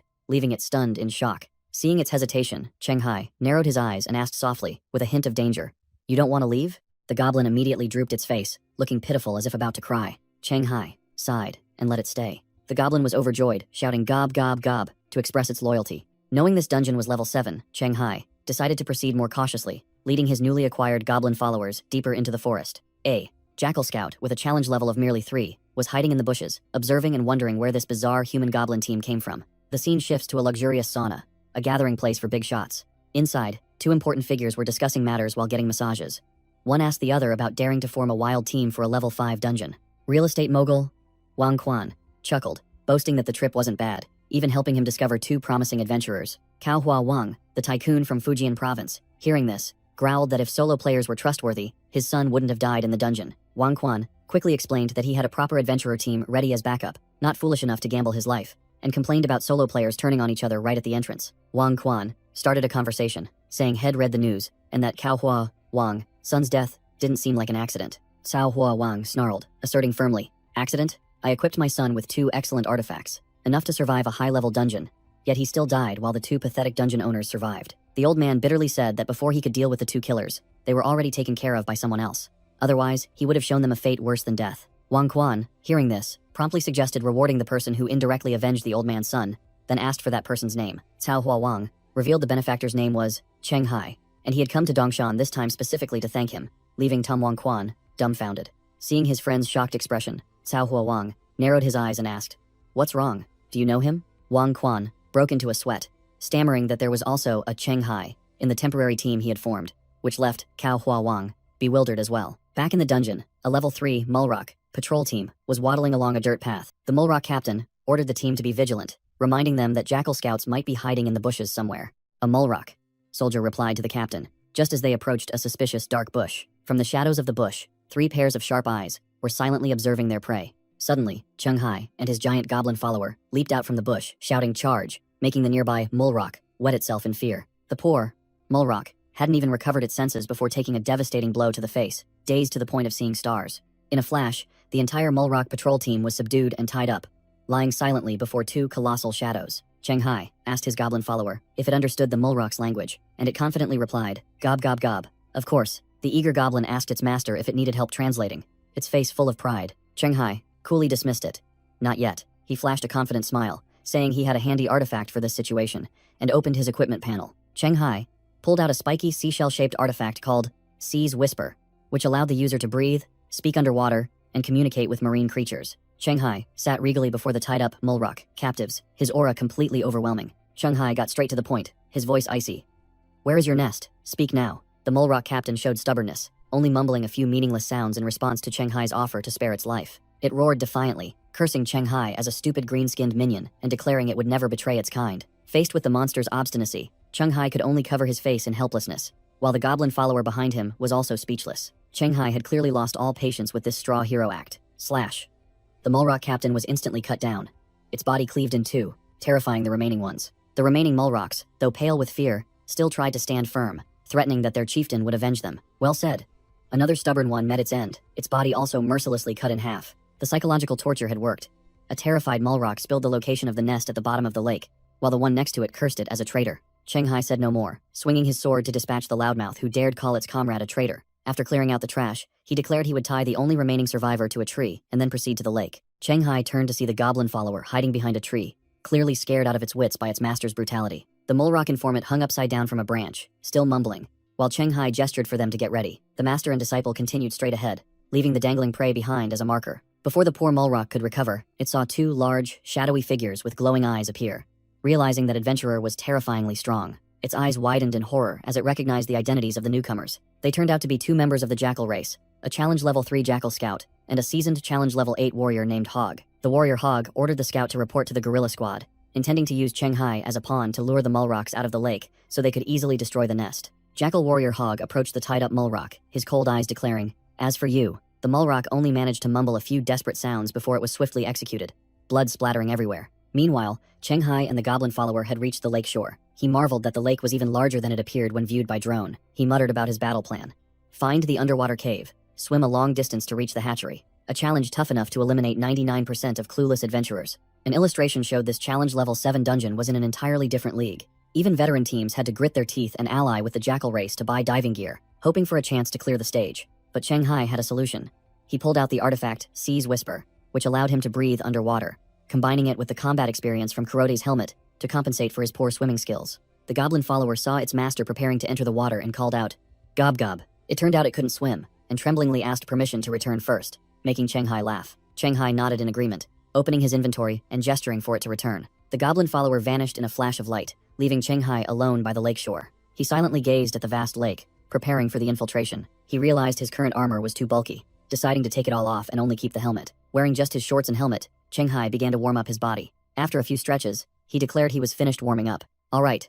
Cheng Hai stomped his foot on the ground to gain momentum, preparing to dive into the water. Let's go, he yelled, and plunged straight into the lake like an arrow. Underwater, Cheng Hai swam powerfully, cutting through the water amidst a school of fish. He silently acknowledged that the artifact and helmet combo was incredibly overpowered, allowing a non-swimmer like him to move freely underwater. Swimming deep to the bottom, Cheng Hai discovered a strange structure looming behind the seaweed, resembling a cave. Just as he entered the cave mouth, a challenge level 4 evolved Mulrock Sentinel, disguised as a rock, revealed itself, blocking the path. Cheng Hai swam through a dark underwater tunnel, delving deeper into the lair. His gaze was sharp, his resolve unwavering, even deep within enemy territory. At the end of the tunnel, he saw a faint light from above, signaling that he had arrived at his destination. Splosh!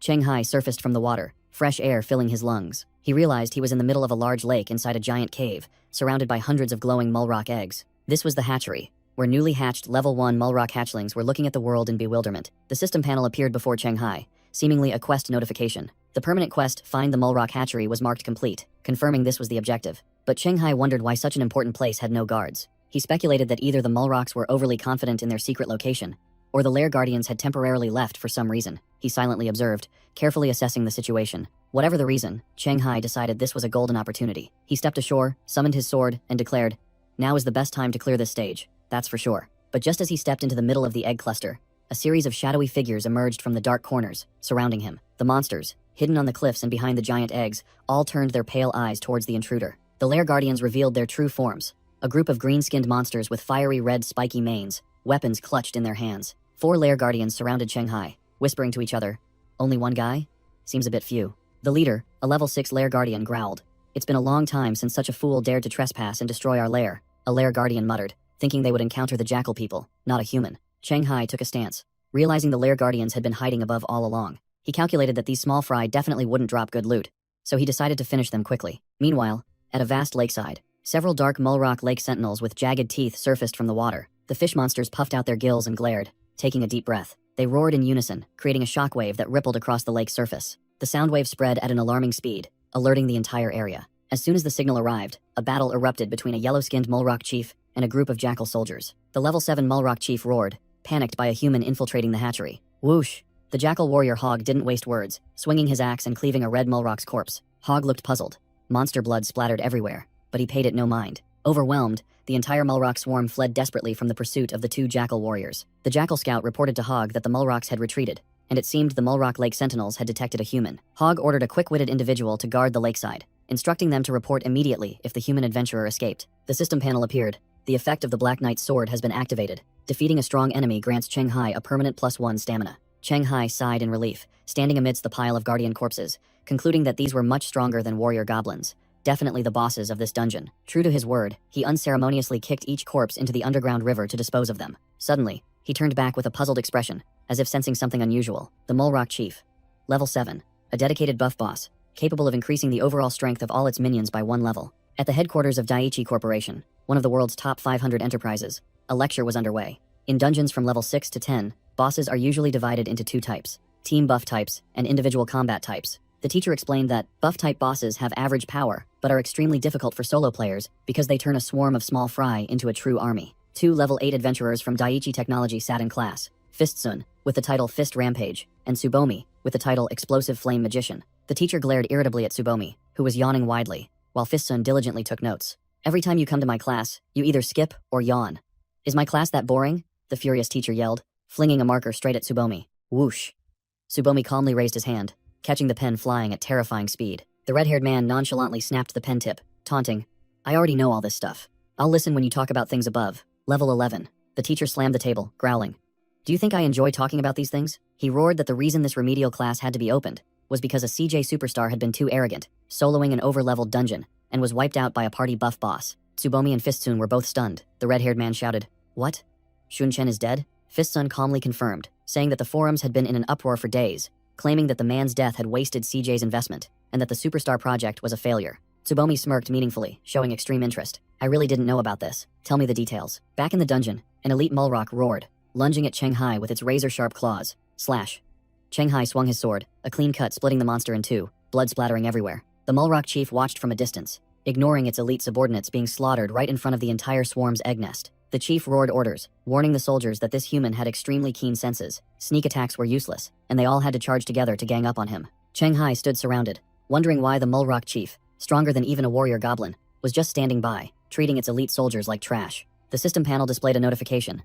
The defeating strong enemy's effect of the Black Knight's sword has reached its limit, accumulating a total of 2 agility and 3 stamina points. The Mulrock chief roared an order for an all-out attack, determined to use the tactic of overwhelming numbers to wear down Cheng Hai's stamina. The chief muttered calculations, judging Cheng Hai's skill to be on par with Hog's, but its side's advantage was overwhelming numerical superiority. However, he also realized that at Cheng Hai's monster-clearing speed, by the time they took him down, most of its elite soldiers would be wiped out, leaving them unable to resist the Jackal tribe. The chief broke into a sweat, imagining Hog's army sweeping in to clean up the aftermath once its forces were weakened. Screw it, I'll take the risk.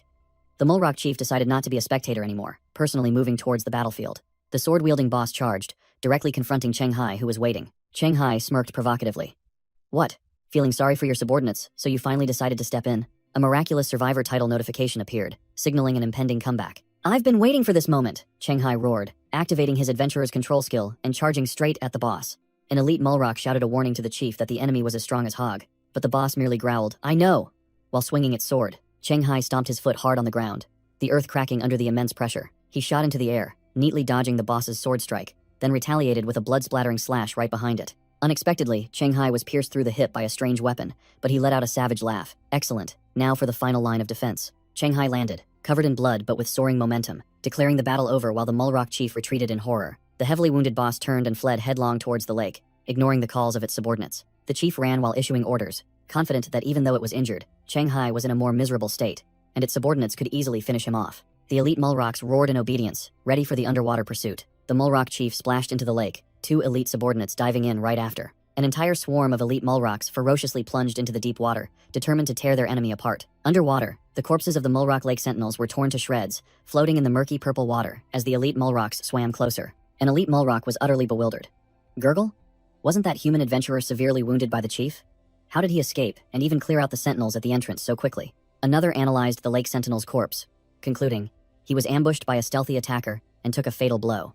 This human is extremely skilled in underwater combat. The elite Mulrock realized in shock. The chief's judgment was completely wrong. This adventurer might not be hurt at all, causing its comrades to also be stunned. Meanwhile, Cheng Hai had calmly emerged onto the shore, standing by the lake like a god, completely free from the pursuit. Cheng Hai held the potion, silently thanking his miraculous survivor title for the stat buffs that helped him endure, admitting that if that Mulrock boss had been a little calmer, he would have been ganged up on and wiped out. He recalled the warning in the hospital, realizing that soloing a crowd of enemies at the same level was extremely difficult, and it was time to seek out capable teammates. Suddenly, a large shadow lurked in the bushes, silently observing Cheng Hai from afar. The deep wound on Cheng Hai's hip was still there, blood still oozing, proving he had paid no small price. From within the bushes, a pair of glowing yellow eyes of a mysterious monster watched Cheng Hai's every move, silently biding its time. Jackal warrior Hog, a true boss, appeared and asked his Jackal scout, "Is that human adventurer still alive? What's his condition?" The Jackal scout knelt and reported, "I dared not get too close for fear of being discovered, but I can confirm he is severely wounded." Hog smirked bloodthirstily,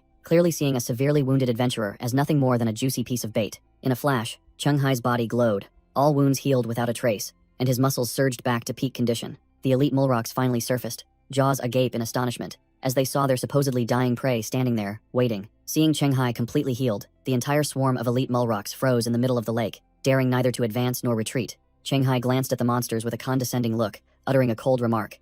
"Next time, we'll settle the score with you." A surge of electrical energy crackled through the air, signaling that a summoning skill was about to be activated. Cheng Hai, now clad in gleaming silver armor, opened a spatial gate and summoned his goblin follower, who had evolved into a giant warrior. The goblin follower anxiously asked his master, "Is that it? Did we fail?" Cheng Hai explained the plan. "There are too many Mulrocks in the hatchery. I can't clear them all alone. I just checked your inheritance book." Cheng Hai handed his follower a new sword and assigned a task. "From now on, use this sword to farm monsters of the same level until you evolve into a warrior goblin." The goblin asked again in its own language, bewildered. "Gob gob?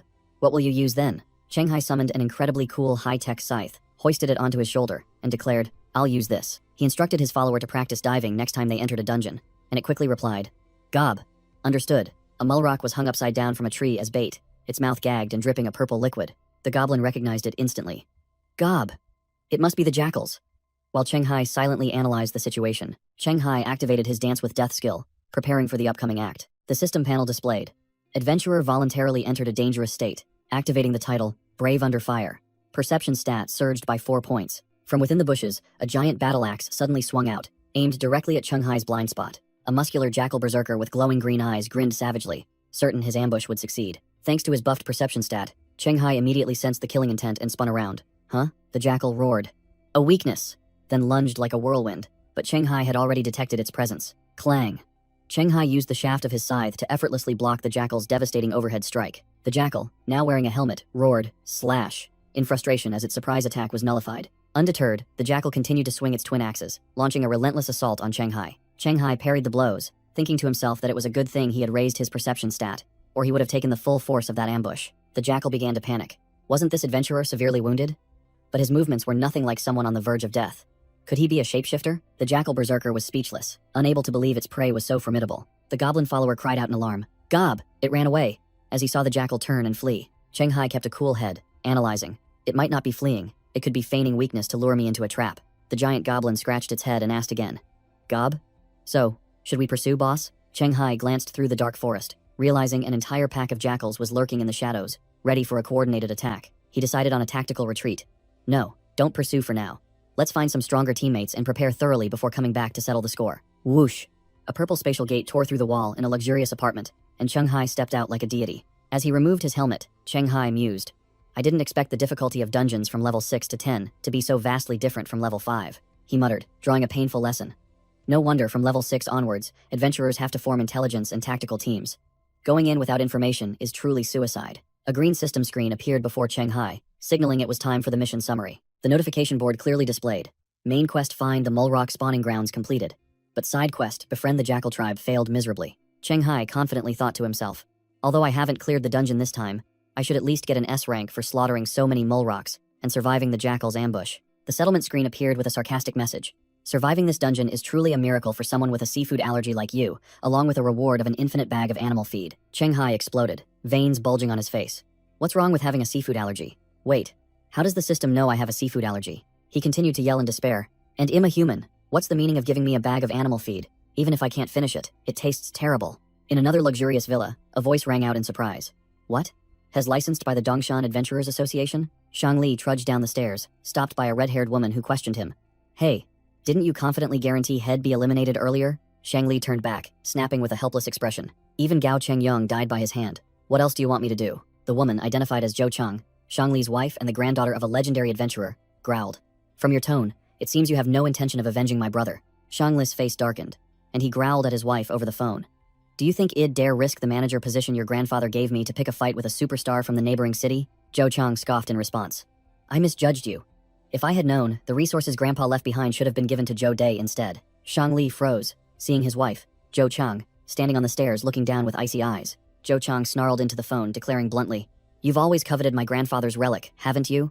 If you don't avenge my brother, I'll let someone else do it. In another room, a hooded gamer girl sat in front of her computer screen, sipping water and browsing the web. She suddenly froze, her eyes wide with astonishment at the information that had just appeared on the screen. On the Black Market Forum, a bounty for Cheng Hai, level 6 adventurer, had been posted, with the reward being an epic-grade relic from the legendary Zhao Jianming. At Whale's Gym late at night, a muscular man was performing one-handed push-ups, counting to the 361st repetition. The strongman An Ran continued his push-ups, while the gym staff member sat squarely on his back, scrolling through her phone and counting to the 363rd repetition. The gym staff member called out to the muscular man, An Ran, there's a bounty on the black market you might be interested in. An Ran maintained his posture, replying curtly, Tell me about it. The staff member raised her phone and read the information.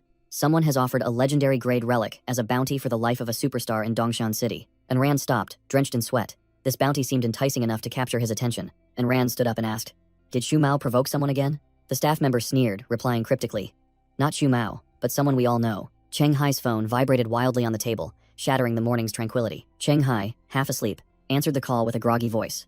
Hello? On the other end of the line, a panicked assistant in a white uniform shouted in alarm. Cheng Hai, someone's targeting you. Cheng Hai yawned, replying nonchalantly. Didn't I tell you yesterday? It's already been resolved. The assistant frantically reported over the phone. This time it's different.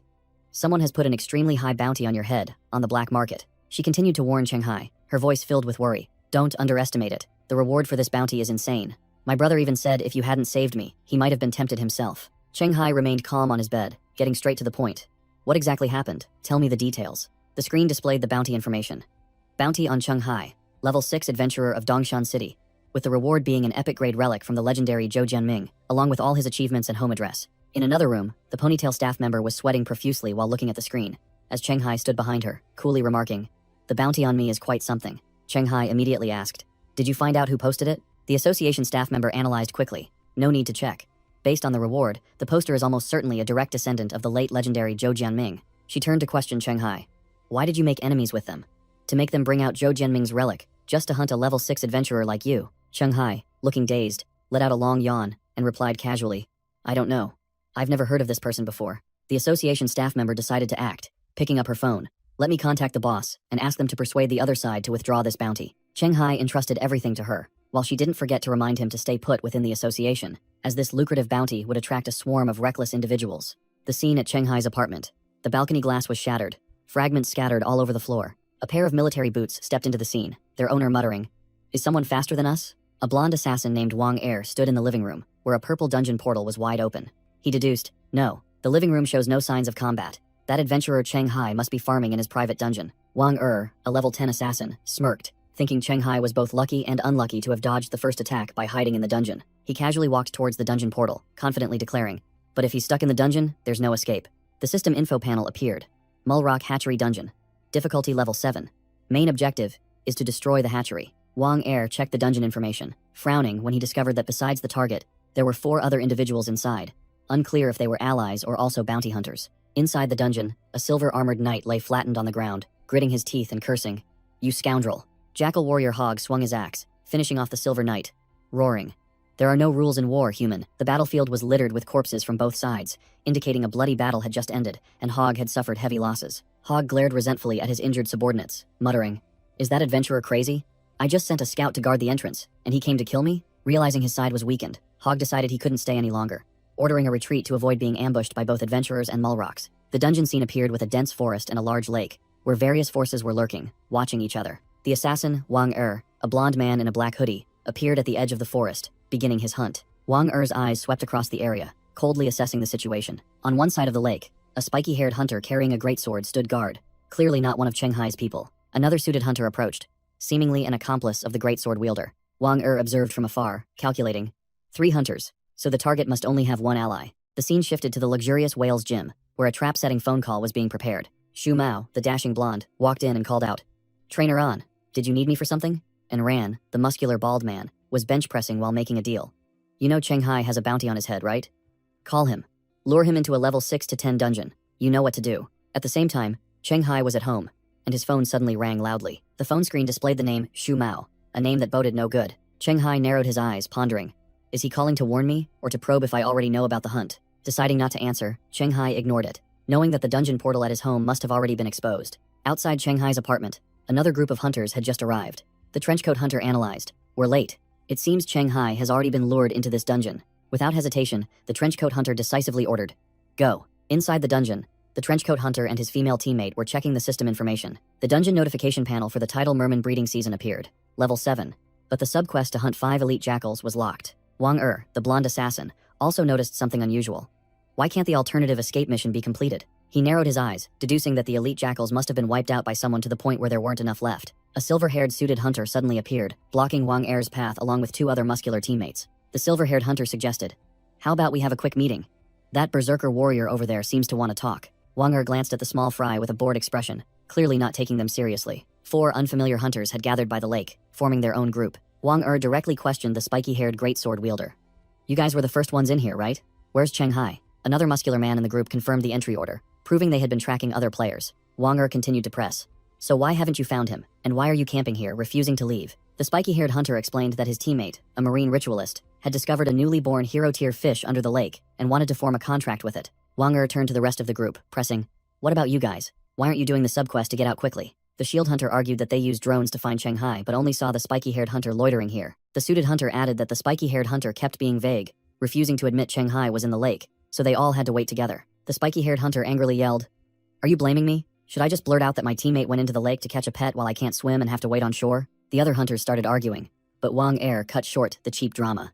Wang Er waved his hand dismissively. I understand your situation, but it seems there's no need for any discussion. The spiky-haired hunter broke into a cold sweat, speechless at Wang Er's overbearing and contemptuous attitude. The spiky-haired hunter, with a cold expression, informed Wang Er. Actually, just now, my teammate died. In a dark cave by the lake, a grotesque shadow sat amidst a pile of mulrock eggs. The purple-skinned monster, Devourer Manhus, was devouring the corpse of a marine ritualist, feeling power surge through it. Manhus turned to ask the mulrock chief, kneeling nearby. Are there many more meals like this outside? The mulrock chief reported. Besides the adventurers who occasionally appear, there's also a pack of jackals in the forest, enough to satisfy your growth needs. Manhus ordered. Excellent. Bring them here. While the system panel displayed a notification that it had just leveled up to 3 from eating, the mulrock chief frantically refused. Not now. The adventurers from yesterday and today have depleted our numbers to the point where we cannot confront the pack of jackals. Manhus coldly asked again. How long will it take? The mulrock chief replied. 50 sunrises and sunsets. Elsewhere in the forest, an adventurer named Shen Mu lay collapsed, next to a level 6 hellhound with glowing red eyes. The hellhound was barking loudly next to Shen Mu's corpse, reporting its success to its 2 newly arrived masters. Lang Chi, a level 9 demonologist, patted the dog's head and said, I didn't expect the lone wolf Shen Mu to die in this dungeon. The level 8 female ranger, Ju Lilil, while doting on the dog, commented, That's how lone wolves are. Even if they reach level 9, they'll die if they encounter a counter dungeon without anyone to cover them. Lang Chi smirked. That's true, but I didn't expect this fool to play himself to death just to cut off others' retreat. Ju Lilil worried. What do we do next? The Mulrock hatchery is definitely underwater, and our professions and equipment aren't suited for aquatic combat. If we don't complete the mission, we'll be stuck here. Lang Chi pondered deeply, devising a perfect plan. He analyzed. This dungeon has a 15-person limit. Excluding us and that fool, there are 12 empty slots. As long as someone skilled in aquatic combat among the remaining 9 enters and helps us complete the mission, we can escape. Let's head back to the gate. From a distance, Lang Chi and Ju Lilil spotted Wang Er's group of hunters loitering by the lake. The spiky-haired hunter was yelling in despair. The marine ritualist has extremely powerful aquatic combat abilities. With her strength, there's no way she couldn't have escaped. This dungeon definitely has a problem. The spiky-haired hunter bitterly explained the situation. The only way out is to dive underwater.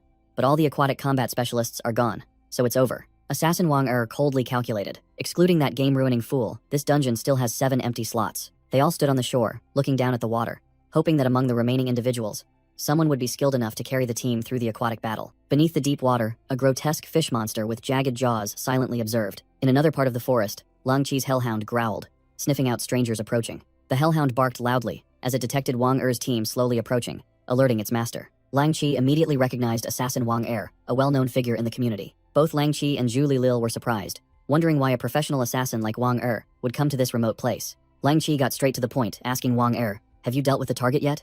Wang Er grimaced, admitting defeat, and bitterly said, we've been tricked. The target might not have even stepped into the dungeon. The scene shifted to the Adventurers Association cafeteria, where an apprentice named Liang Jiakun was excitedly chattering about a sweet deal. A bounty on a level 6 adventurer with an epic tier artifact as a reward. Chang Jingchuan, a seasoned-looking level 3 adventurer, immediately poured cold water on him. There's nothing to be proud of about this. He continued to analyze, stating that a legitimate adventurer having a public bounty placed on them was extremely bizarre and certainly had a hidden agenda. Liang Jiakun scratched his head in agreement, admitting this was the first time he had seen such a case. Suddenly, Yao Wenchong interjected into the conversation, revealing the reason.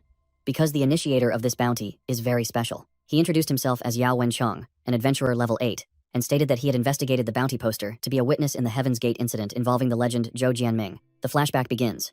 A level 18 dungeon, named Tomb of Fear, appeared with the boss half-witch master Arthurillac, a glowing purple skull orb, surrounded by military helicopters being torn apart by dark lightning. A formidable team of adventurers, fully equipped, directly confronted the boss's deadly energy surge. The leader of the formation, a muscular warrior with fiery red hair, was none other than level 18 adventurer Zhou Jianming, who roared a battle cry.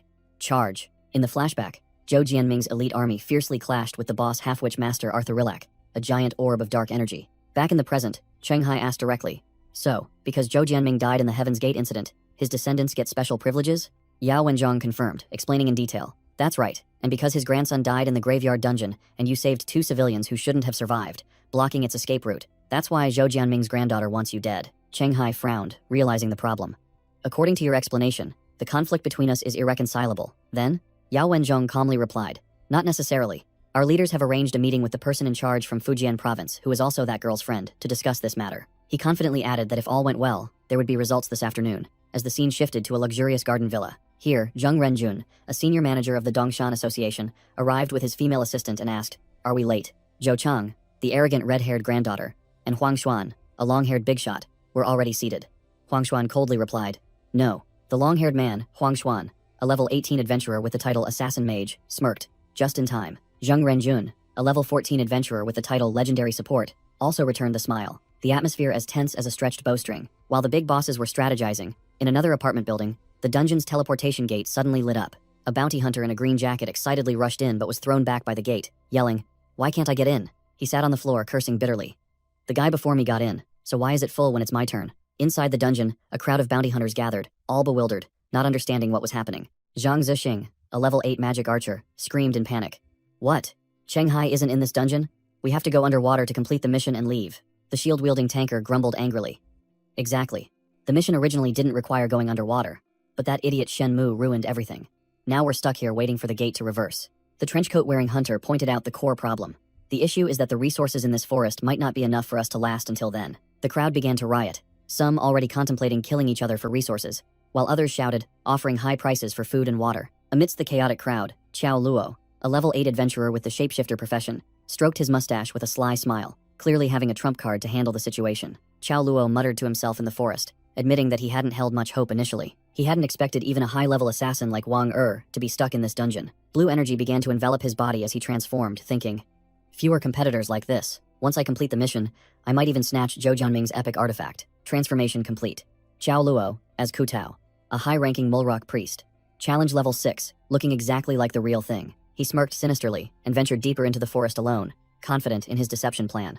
In an underwater cave, the Mulrock chief reported, "Sir, there's an envoy from a distant Mulrock tribe here to visit." Devourer Manhas was sitting amidst a pile of eggs, attended by the Mulrock chief and another Mulrock. The Mulrock chief seemed hesitant, unsure of the stranger's identity. He continued to report, "Lord Devourer, would you like to meet them?" Manhas, the purple-skinned boss, bared his jagged teeth and ordered, "Yes, but as a precaution, call back all the Mulrocks that were released outside."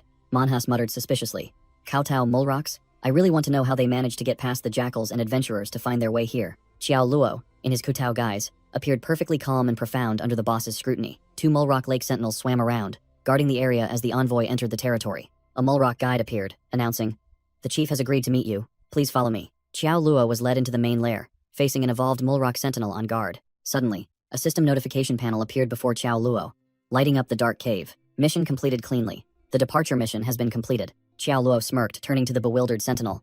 "What are you looking at?" The evolved Mulrock sentinel flinched, sensing an ill omen, as killing intent began to spread. A series of crimson system notifications appeared. Warning. Boss level unit encountered. Warning. Hero level unit cannot be registered. Qiao Luo's face turned pale, and he frantically wondered, hero level unit? How could a level 7 dungeon spawn something like this? The Mulrock chief bared his teeth and roared, pointing directly at Qiao Luo's face. "What are you looking at? Lord Devourer is asking you a question." Qiao Luo was drenched in sweat, telling himself to calm down, trying to find a reason to hide that damned notification panel. Regaining his profound demeanor, Qiao Luo, in his Mulrock priest guise, began to bluster. "I have traveled through many Mulrock tribes, but this is the first time I've seen a place where hatcheries are located, where land creatures cannot reach. I was merely surprised." The Mulrock chief scratched his head, seemingly convinced. "Oh, I see. Then it's not your fault. Not every tribe can find such a valuable place." But the Mulrock chief suddenly paused, sensing something was off with this priest. Devourer Manhas, the true boss, revealed a gruesome smile, licking his lips. "My innate talent doesn't lie. From the moment he appeared, it screamed that eating him would help me level up again." Manhas concluded sharply, his eyes flashing with deadly intent. "But my innate talent has no effect on fellow Mulrocks. He is absolutely not a Mulrock." The scene shifts to a luxurious, quiet garden villa. Zhou Chong was yelling furiously at a man with a blonde ponytail. "My younger brother had a chance to escape. If it weren't for that damned Cheng Hai, he would have completed the departure mission." Another young man with spiky blonde hair, seemingly an official, read aloud from a handbook. Article 4 of the Official Adventurer's Emergency Handbook states that during a survival dungeon inversion event, priority must be given to assisting vulnerable groups in completing their missions. He stated firmly, Cheng Hai's actions were in full compliance with regulations. It was not his fault. Zhou Chong remained unconvinced, craning her neck to argue. But at that time, he wasn't even an official adventurer yet. The man with the blonde ponytail coldly interrupted. "Zhou Chong, be quiet. I have a question." The official with spiky blonde hair smirked. "Go ahead." The man called Uncle Huang asked a weighty question. "If everything goes smoothly, how far do you think Cheng Hai can develop? An outstanding pillar, a regional leader, or a legend?" The official leaned back, giving an assessment that couldn't be higher. Soloing from the start, reaching level 6 inches 1 month, and even solo killing the infamous rising star hunter Gao Cheng Yong. Cheng Hai, at the same stage, is even stronger than me. He has all the qualities to become a regional leader, and even has the potential to become a legend. Uncle Huang fell silent, his gaze deepening, seemingly pondering the words he had just heard. Zhou Chong was utterly stunned by her uncle's decision, stammering, "Uncle Huang," as he ordered, Alright, let's stop here. I'll urge the person in charge of the East Ghost Market to withdraw that bounty later. Uncle Huang narrowed his eyes, warning Zhou Chang. You're not a child anymore. Out of respect for Zhou Jianming, you've already conceded to your older brother, but everything has its limits. He stated firmly. Humanity's legendary seed cannot be ruined just because of your personal vendetta. I believe even Zhou Jianming would agree. Liang Jiakun, a young man with a bowl cut, rushed over, shouting, Cheng Hai, good news. Cheng Hai, who was training hard in the gym, turned to look at the goofy-haired kid with a puzzled expression. Liang Jiakun cheered. Your bounty has been lifted. Cheng Hai smirked, a satisfied smile on his face. At Whale's gym, news of Cheng Hai's bounty being lifted began to spread. In another office, Unran and Xu Mao also received the news. The gym staff member was astonished. It hasn't even been 24 hours. Who's that efficient? Xu Mao raised his phone, smiling confidently. It's probably just the bounty being withdrawn. Nothing major. He just messaged me back. And Ran mused. So, Zheng Renjun was behind this? I didn't expect him to place such high hopes on a rookie. In the car, Zhou Chang yelled at Uncle Huang. Uncle Huang, I only put out the bounty after you agreed. Why did you change your mind just because of a few words from Zheng Renjun? Is he that influential? Uncle Huang calmly replied. The pressure from the East alone, I could have held out for a few days. But now, besides the internal association pressure, there's also pressure from other factions. He glanced at his shocked granddaughter, concluding, that kid Cheng Hai has a wider network of connections than you think. The scene shifted to a damp cave. Qiao Luo was tied to a cross, his face bruised and battered, crying and pleading. Stop hitting me, I've told you everything I know. The Mulrock chief knelt before a giant black shadow, reporting, Sir, the interrogation is complete. That shadow is the devourer Manhus. The Mulrock chief continued to report the situation. Currently, 12 adventurers are gathered in the forest, their strength not inferior to a jackal tribe leader. The good news is, none of them are skilled in water combat, and they are trapped in the forest. Manhus sat on a pile of bones, saying gleefully, Interesting. Our war with the jackal tribe has depleted the forest's food supply. They won't last 50 days. Back at the Dongshan City Adventurers Association, Cheng Hai had arrived. Cheng Hai was introduced to Zheng Renjun, the entrance manager, who had also negotiated on his behalf. Cheng Hai bowed in thanks, while the other man coolly replied, It's nothing. Zheng Renjun held up 2 fingers, instructing Cheng Hai. Although the East Ghost Market has withdrawn the bounty, for your safety, it's best you don't leave this building for the next 2 months. He explained with a serious expression. There's still a chance that higher-level criminals might risk their lives, try to kill you, and secretly claim the reward. Cheng Hai wiped his sweat, accepting the advice. Understood, I'll stay indoors. Liang Jiakun indignantly shouted, questioning Zheng Renjun. Wait, what about that woman who put a bounty on Cheng Hai? Isn't she going to be punished? Zheng Renjun smirked, explaining that the one who placed the bounty was the granddaughter of the late legendary Zhou Jianming, making it difficult for the authorities to handle. He continued, the supervision rights over Zhou Jianming's artifacts had now fallen into the hands of Huang Xuan, the Fujian province manager, effectively silencing the granddaughter and preventing further trouble. Zheng Renjun looked at Cheng Hai, appearing to have more to say. Cheng Hai grinned, quickly sealing the deal. I have a level 7 dungeon gate. It won't invert for another 50 days, and am grounded for 2 months anyway, so feel free to use it. This left both Zheng Renjun and the staff member dumbfounded. The scene shifted to a modern apartment building, likely Cheng Hai's residence. Inside the apartment, Zheng Renjun and a pink-haired expert, Yao Wenzhong, stood before Cheng Hai's giant purple dungeon gate. Yao Wenchong extended his hand, beginning to analyze the dungeon gate that was emitting dark energy. A system notification appeared. Dungeon challenge attempts have reached their limit. Entry is not possible. Yao Wenchong turned to report. It is indeed a level 6 to 10 dungeon, and it's already full. No one else can enter. Zheng Renjun rubbed his chin, a calculating smile spreading across his face, clearly hatching some plan. He ordered Yao Wenzhong. Have the logistics team install some mini cameras. Report anyone who exits this dungeon immediately. Yao Wenzhong adjusted his glasses, asking about how to handle Cheng Hai's situation. Zheng Renjun sneered, acting like a boss. Just follow the regulations in the Adventurer's Handbook. The association staff member, while taking notes, explained. Although concealing a dungeon gate is a violation, since you've just joined, the penalty will be very light, just an additional routine mission upon reaching level 9. She looked up and asked directly, Do you accept this penalty?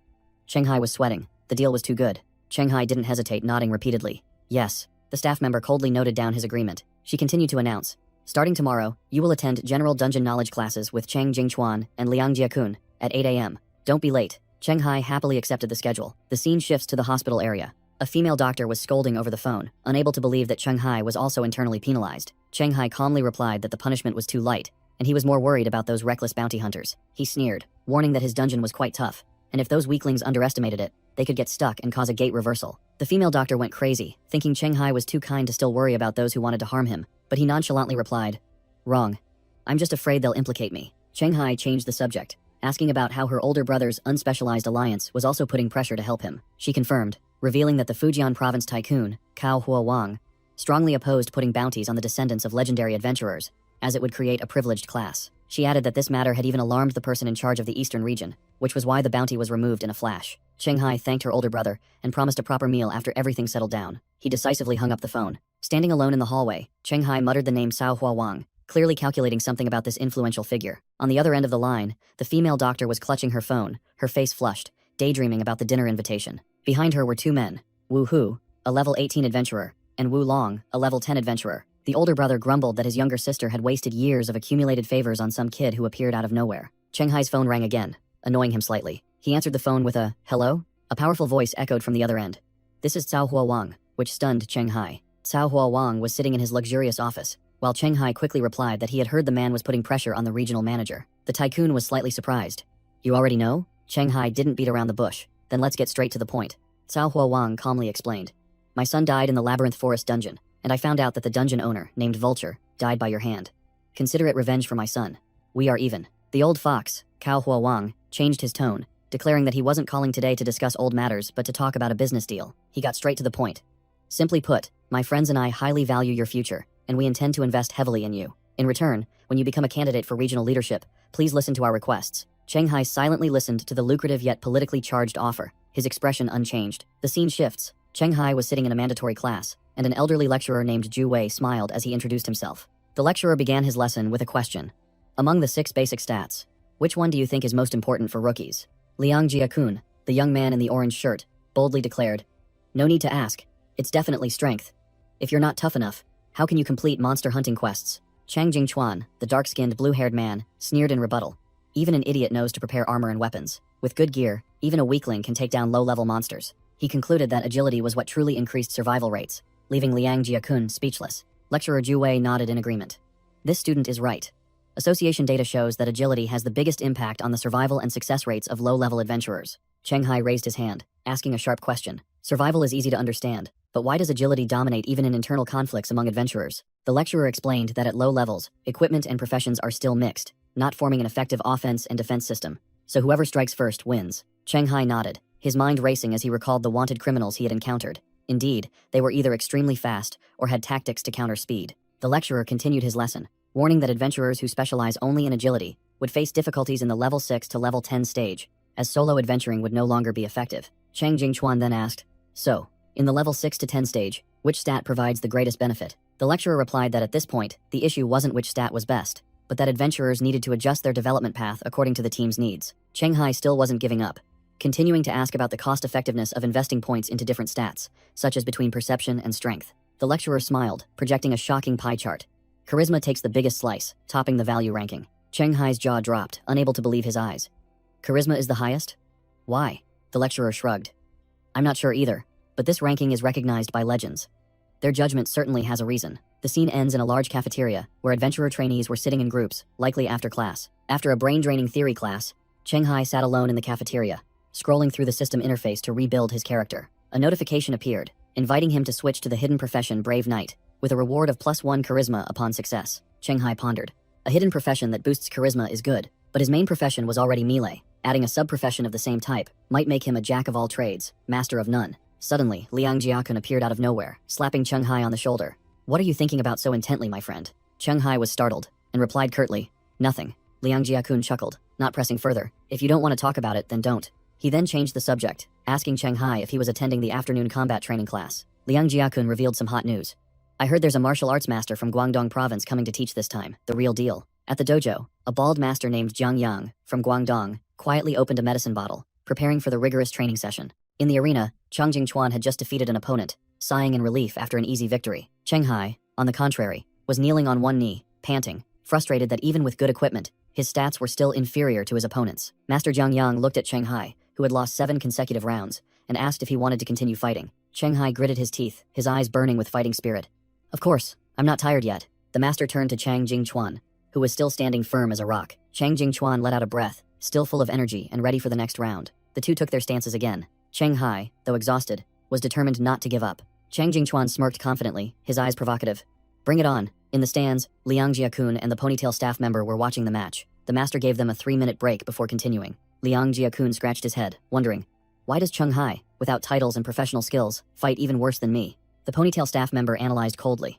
That's because he only trained basic physical attributes before rushing into dungeons.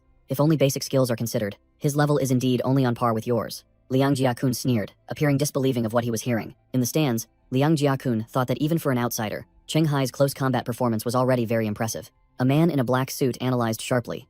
After 7 rounds, from being utterly dominated, Cheng Hai has managed to hold on and started to counterattack. His progress speed is visible to the naked eye. The man in the black suit continued to assert that Cheng Hai's intelligence must be around 17, and predicted that with just 5 more rounds, he would start to turn the tables. A resounding, "Stop," echoed from the dojo. Master Jiang Yang stood beside Chang Jingchuan, declaring him the winner of the round. Chang Jingchuan looked at Cheng Hai, who was sitting on the floor, sweating profusely. Are you kidding me? It hasn't even been 10 rounds and he's already stronger than Liang Jiakun? How high is his intelligence? Cheng Hai gritted his teeth in frustration, thinking to himself that if his stamina had been a little stronger, he could have won the last round. Chang Jingchuan suddenly called Cheng Hai's name, interrupting his thoughts. Chang Jingchuan challenged in a low voice.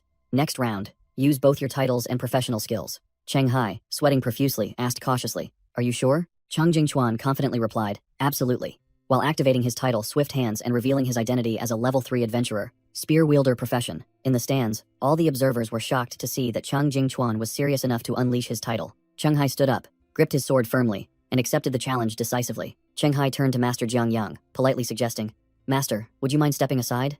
I'm afraid you might get caught in the crossfire later." Master Jiang Yang just smiled calmly, signaling that he didn't need to be worried about. Cheng Hai activated his title, rising from the brink of death, and declared he would end the match quickly. Chang Jingchuan immediately recognized Cheng Hai's title, secretly assessing it as a B-rank title that boosts explosive power under dire conditions. The two opponents took their stances. Cheng Hai spoke first. "I'm ready. Will you attack first?" Chang Jingchuan replied curtly with a resolute tone. "No need." Cheng Hai narrowed his eyes, his gaze burning with killing intent. "Okay, then don't blink. Now ill." Chang Jingchuan was no pushover either, his eyes sharp. "Come on, let me see how strong a superstar really is." Whoosh! Cheng Hai lunged forward with terrifying speed, leaving a blur behind him. Chang Jingchuan gritted his teeth. He's much faster than before. Chang Jingchuan broke out in a cold sweat, only managing to exclaim in his mind, "Too fast." But he was also a top-tier adventurer, roaring, "But my attack is even faster." He activated a series of attack speed buffs from his titles and professional skills. The spear in Chang Jingchuan's hand erupted with green energy, hurtling straight towards its target with wind-ripping speed, making him extremely confident. Chang Jingchuan's eyes widened, sweat pouring down him as his spear was dodged in an unbelievable manner. Boom! Chang Jingchuan used the shaft of his spear to knock Cheng Hai back, trying to create distance. Cheng Hai gracefully weaved to dodge the attack as if dancing, completely in control of the fight. A white streak of light flashed, too fast to be seen. Cheng Hai's sword tip was already pressed against Chang Jingchuan's throat, just a millimeter away from piercing it. Cheng Hai stood firm, coldly declaring the result. "You lost." He retracted his sword, stating concisely, "That's enough for today." Chang Jingchuan collapsed to the floor, utterly helpless and exhausted. He looked up, his eyes vacant, unable to believe what had just happened. Watching Cheng Hai retreating back, Chang Jingchuan bitterly questioned himself. "I'm finished. The gap between him and me. Is it really that vast?" Master Jiang Yang calmly walked over, praising, "Actually, your spear technique is quite good. Even when I was young, that thrust would have been difficult to dodge." The master smiled kindly, reassuring him, "Don't be discouraged. You merely encountered a special case who can read your next move." Chang Jingchuan was stunned, repeating in disbelief, "Read my next move?" Master Jiang Yang took a sip of water as he explained in detail. "When a person attacks, that is also when they expose the most weaknesses. Whoever can seize that moment can use weakness to overcome strength, and formlessness to defeat form. And that kid can do it." Master Jiang Yang concluded. "There aren't even 5 living martial artists in the entire martial arts world with his level of foresight, so don't blame yourself for losing." Liang Jiakun excitedly ran over and asked Cheng Hai, "Cheng Hai, what was that move just now? It was incredibly cool." Master Jiang Yang thought to himself, an adventurer who has never practiced martial arts yet possesses this ultimate technique. This kid is no ordinary talent. After the match, Cheng Hai and Liang Jiakun sat eating in the cafeteria, with Liang Jiakun still chattering away. Liang Jiakun enthusiastically recounted, "Didn't you see? After losing to you, Chang Jingchuan's face was as black as a pot." Just as he was speaking, Chang Jingchuan suddenly appeared right behind him, making Liang Jiakun turn pale with fright. Chang Jingchuan carried his meal tray and politely asked, "May I sit here?" Cheng Hai casually agreed. Chang Jingchuan frankly admitted, "To be honest, I initially saw you as a rival." He acknowledged Cheng Hai's strength, believing that a stagnant pond like Dongshan couldn't hold him back. While Liang Jiakun chimed in, mentioning Cheng Hai's achievement of clearing a bug-level dungeon, the other two began betting on Cheng Hai's future, from becoming a manager to a legendary adventurer, completely ignoring the protagonist who was busy picking up food. The scene shifted to an office building, where Cheng Hai was asking about choosing a sub-profession. Cheng Hai reported to Yao Wenzheng, "That's right, I've reached level 6.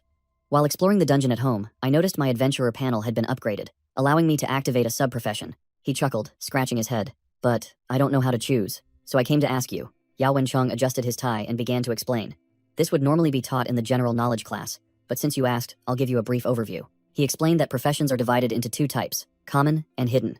If your main profession is a common type, you can just look online to find the optimal path. Cheng Hai got straight to the point. So what if my main profession is a hidden one? Yao Wenchong pushed up his glasses, his gaze sharpening. That's right, you are a hidden profession user. He sighed, stating that due to the rarity of hidden professions, the association only knows the optimal path for a few of them. For the rest, one must rely on elimination and intuition. Cheng Hai asked anxiously, if I choose incorrectly, will I be weaker in the later stages compared to following the optimal path of a common profession? Yao Wenchong affirmed. Not necessarily. Even if a common profession adventurer becomes a legend, their power would only be moderate. But if your main profession is a hidden one, that's a different story. Yao Wenchong continued to analyze. As long as you are careful and don't choose a trashy sub-profession that drags down your main profession, your potential will not be limited. He smirked, revealing a shocking secret. Speaking of which, some hidden professions don't even need a sub-profession, and can still climb to legendary ranks, or even higher tiers. Cheng Hai showed interest, his eyes sharpening, signaling for the other party to continue. Yao Wenchong pushed up his glasses, his voice full of mystery. However, this type of profession is extremely rare. Some are unique, such as the 8 Virtues Knight. Back in his room, Cheng Hai sat on the bunk bed, starting to use his tablet to dig for information. The search results for the Deathwalker profession on the association's internal network were a perfect zero. There was absolutely no data. However, information about the Valor Knight was abundant. He realized the emblem he picked up was being hunted by the entire world. Cheng Hai skimmed through the forum, smirking as he saw the crowd discussing animatedly. Realizing that successfully changing professions would guarantee him a spot among the top legendary ranks, he scratched his head and chuckled gleefully, feeling like he had just won the lottery. Without further ado, Cheng Hai put his armor back on, firmly holding the Valor Knight's challenge emblem. He shouted, activating the item in his hand, and a fierce crimson energy surged from the emblem. A vaulted spatial gate, radiating a fierce crimson light, suddenly opened right in the middle of his bedroom. The system announced a new title, Risen from the Brink of Death. Cheng Hai, in his new armor, looked much cooler, ready to step into the challenge. He shouldered his scythe, decisively declaring, let's go. Then he walked straight into the gate. Cheng Hai was teleported to a magnificent hall with towering stone pillars, ethereal light, and at the end of the path, another fierce crimson gate. He stepped inside, facing a colossal knight in golden armor sitting on a throne, exuding an overwhelming aura. The golden knight stood up, and the system displayed information. Legendary unit Valor. Living. Armor. Challenge. Level 19. Cheng Hai froze, a system screen appearing right before him. The profession change quest was clear. Gain recognition from legendary unit Valor. With a countdown of 10 minutes, the clock started ticking.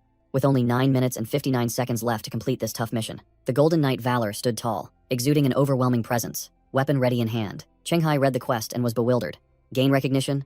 Does that mean I have to last 10 minutes? Suddenly, his eyes twitched at an unexpected warning. The system blared. Warning. Encountering a high-level legendary. The title, Born in the Land of Death, has been activated. Stat buffs due to immense power difference, and the hidden skill, Stride and Kill, has also been unlocked. Without further ado, Valor swung his weapon, unleashing a ground-sweeping attack with a blinding white energy wave. Whoosh! Cheng Hai narrowly dodged, landing amidst the rubble, directly facing the formidable boss. He couldn't help but exclaim in admiration, wow, this guy. Cheng Hai compared them in his mind, wondering if this boss was even stronger than the Dark Knight Messenger Kurode. He brushed aside his thoughts, deciding not to worry about it anymore, and just attack first. Valor also took a stance, muttering, let's see how you measure up against a legend. In a moment of contemplation, Cheng Hai envisioned himself bedridden, bandaged all over. He calculated bitterly. What lunatic could last 10 minutes against this monster? With this gear, it'd be lucky to hold out for 3 minutes. Below. Level 10. Don't even dream of passing this trial. He hesitated about changing titles to increase his survival chances, but then realized doing so would mean losing the insight skill, Stride and Kill. It was a true dilemma. Suddenly, Cheng Hai had a bold idea. He suddenly remembered he still had that. Clang. The red gate behind Valor slammed shut. The Golden Knight turned to look at the gate, realizing the challenger's escape route was sealed. He looked around the empty hall in confusion, wondering, where's the kid? From behind a pillar, Cheng Hai, in stealth mode, was secretly observing the massive boss. He smirked confidently. Lucky me. This guy's weakness is perception. With a stealth cloak on, he's completely blind. Cheng Hai's smile suddenly vanished, his face filled with bewilderment. Huh? Valor suddenly raised his hand to the sky, and a dazzling orb of light formed. He wondered, what is that? The orb of light compressed tightly in Valor's armored fist, its energy converging to an extreme. Suddenly, Cheng Hai materialized right in front of him, his face contorted in a frustrated curse. Damn it. Valor merely glanced, completely unfazed by the enemy's appearance. The scene shifted to Cheng Hai lying flattened on a bed, his face swollen, bandaged all over, his eyes silent, his entire body aching. He lay sprawled out, muttering bitterly. How the hell can a unit have a skill that sees through stealth? Looking out at the building, Cheng Hai told himself he would try using the titles, Facing a Legend, Adaptation, and Miraculous Survivor later, though he wasn't confident at all. In another scenario, Cheng Hai, with the title Adaptation, was confronting Valor directly, but the knight merely uttered dismissively, hey. Valor threw a direct punch, not giving Cheng Hai a single chance to retaliate. The devastating punch sent Cheng Hai flying like a bullet, the power utterly overwhelming. He was flung dozens of meters away, leaving a yellow streak on the arena floor. Truly, they were not in the same league. In another attempt, Cheng Hai was knocked back again, only able to grit his teeth and endure Valor's power. Valor swung his battle axe, a sweeping slash-carrying destructive power that disintegrated Cheng Hai into data blocks. The Great Hall became empty once more, only Cheng Hai's heavy footsteps echoing. He materialized in a corner, standing firm again, his eyes filled with determination. The Golden Knight turned, sensing the presence of his unyielding opponent. Cheng Hai activated the title, Facing a Legend, growling defiantly. Again. Back in reality, Cheng Hai wondered, huh? The adventurers are still at my place? Did none of them pass the trial? In the gym, Cheng Hai was doing pull-ups while Yao Wenjong stood beside him, confirming. That's right. Yao Wenjong pushed up his glasses, analyzing professionally. If they can't complete the mission before the deadline, we'll need to gather more information about this dungeon, Cheng Hai muttered while doing pull-ups, calculating tactics for the upcoming dungeon inversion. He landed lightly, his entire body exuding a battle-ready aura. Cheng Hai brushed aside the old topic, showing he didn't want to discuss it further. Alright, let's talk about something else. In a gloomy forest, a seemingly professional bounty hunter group was advancing, led by the Sunglasses leader. A scout ran back to report to the Sunglasses leader. Still no sign of Qiao Luo? The beanie scout confirmed that he had searched everywhere but found no trace of Qiao Luo. The Sunglasses leader deduced. It seems he didn't go down to the lake, nor did he venture further to find the Jackal tribe. He muttered with a tense expression. I hope the latter is true, otherwise we're really screwed. From behind a tree, Wang Er was observing the other group, his eyes sharp. Wang Er smirked, confident that Lang Qiside had also realized the dungeon's difficulty would gradually increase, and most of the small fry adventurers would be wiped out when the final mission appeared. Beneath the lake's surface, countless mulrock hatchlings had emerged, their glowing yellow eyes teeming as they awaited prey. In the meeting room, Zheng Renjun slammed the table and stood up, his face paling as he asked Cheng Hai. Your mission is to destroy the mulrock hatchery? Cheng Hai calmly confirmed. That's right. Is there a problem? Zheng Renjun looked like he was about to have a heart attack, needing the ponytail staff member to explain for him. The staff member began, asking Cheng Hai what he knew about the official rules when a dungeon undergoes inversion. Cheng Hai rattled off the basic rules.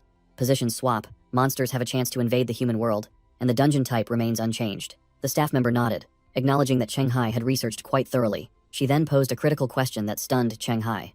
Do you know that monsters also need to meet conditions to return to their world? Cheng Hai was completely shocked, stammering in reply. Wait a minute, you mean the monsters also have a mission to leave and a purge mission? The staff member confirmed a horrifying truth. That's right, and the missions for both sides are often similar. For example, destroying the mulrock hatchery here would be equivalent to destroying a vital human facility on the other side. Cheng Hai froze on the spot, his face pale at the shocking news, while the association staff member yelled, asking if he heard her, and Yao Wenjong calmly remarked, the kid is scared out of his wits. Elsewhere, news of a level 7 dungeon in Dongshan City about to invert next month was spreading. In the gym, the orange-haired gym staff member updated Onran, who was working out. That's right, the natives in this dungeon are Mulrocks and the Jackal tribe. It's an exploration type, and the mission is to destroy the Mulrock hatchery. And Ran asked while doing one-handed push-ups. So they want to recruit our Shu Mao? The staff member confirmed the reward was a spot on a same-level dungeon expedition team roster controlled by the government, and Ran was silent, his face thoughtful. Back in the meeting room, Cheng Hai had recovered and started to sense something amiss. Wait, isn't Zheng Renjun a level 14 adventurer? Why would he need to recruit civilians to handle an inverted level 7 dungeon? Zheng Renjun, who was on the phone, turned to explain. Because after your gate is inverted, I won't be able to act freely. Cheng Hai looked bewildered, and Yao Wencheng continued, stating these were the unpublicized dungeon inversion rules. The scholar began to explain the hidden rules. When a dungeon inverts, the human world transforms into a dungeon in the eyes of the monsters, and because Zheng Renjun is level 14, far exceeding the Mulrock's level, he will be locked and unable to act. Cheng Hai suddenly understood, his mind racing. He immediately connected it to the graveyard dungeon incident. No wonder the graveyard was only a level 5 dungeon but had a legendary individual like Death Knight Claude. No wonder it entered Phase 2 as soon as the ghost left. Zheng Renjun added that this rule wasn't mandatory, but in the past, Russian adventurers had deliberately broken it, causing the dungeon gate to expand, allowing higher-level enemies to flood into their world. The association staff member concluded. In short, using same-level adventurers to deal with inversion issues is the optimal solution that the associations of various countries have learned after countless trials and errors. Cheng Hai still didn't get it, arguing vehemently. Optimal solution? What about the military? I understand that high-level individuals like Zheng Renjun can't easily intervene, but the military and heavy weaponry are clearly more reliable than us same-level adventurers, aren't they? Zheng Renjun confirmed that using the military was indeed the most effective way, but sternly warned that over the past decade, all nations had regretted doing so. Cheng Hai asked in surprise why they would regret it. The association staff member settled the matter. Because a game bug is about to occur. Military intervention will cause the actual difficulty of the dungeon on the human side to skyrocket, far exceeding its original level. Yao Wenchong continued, asserting that this meant the actual difficulty of subsequent dungeon gates appearing in the area would be much higher than their displayed level. The scholar concluded coldly. If these dungeon gates are quickly suppressed by the military after inversion, the actual difficulty of the next batch of gates will continue to increase until it fully matches the defensive power of this region. The ponytail-haired association staff member analyzed clearly. From dungeon level 11 onwards, firearms are useless, and from levels 16 to 20, you might even need nuclear bombs to stand a chance. Zheng Renjun summarized the problem. To put it bluntly, calling in the military is just a temporary fix. The problem remains and doesn't disappear. He continued to warn that if they kept relying on heavy weaponry, doom would come when they faced monsters capable of taking on an entire fighter jet squadron. Cheng Hai lay in the hospital bed, finally understanding why the military couldn't be called in to resolve the mess. He turned over, feeling the weight of responsibility and the exorbitant price for a densely populated country. There was no time for hesitation. Cheng Hai's hand gripped the truck tire tightly, veins bulging. In the gym, Cheng Hai roared, putting all his strength into flipping the giant tire, a furious and grueling training session. Liang Jiakun and Chang Jingchuan sat observing nearby, the muscular man exclaiming, "Cheng Hai trains incredibly hard." Liang Jiakun wiped his sweat, his face pale with worry. If he trains like this every day, how can his body endure it? Chang Jingchuan casually retorted, "Didn't Miss Lin tell you what happened?" The muscular man dropped a bombshell right in the middle of the gym.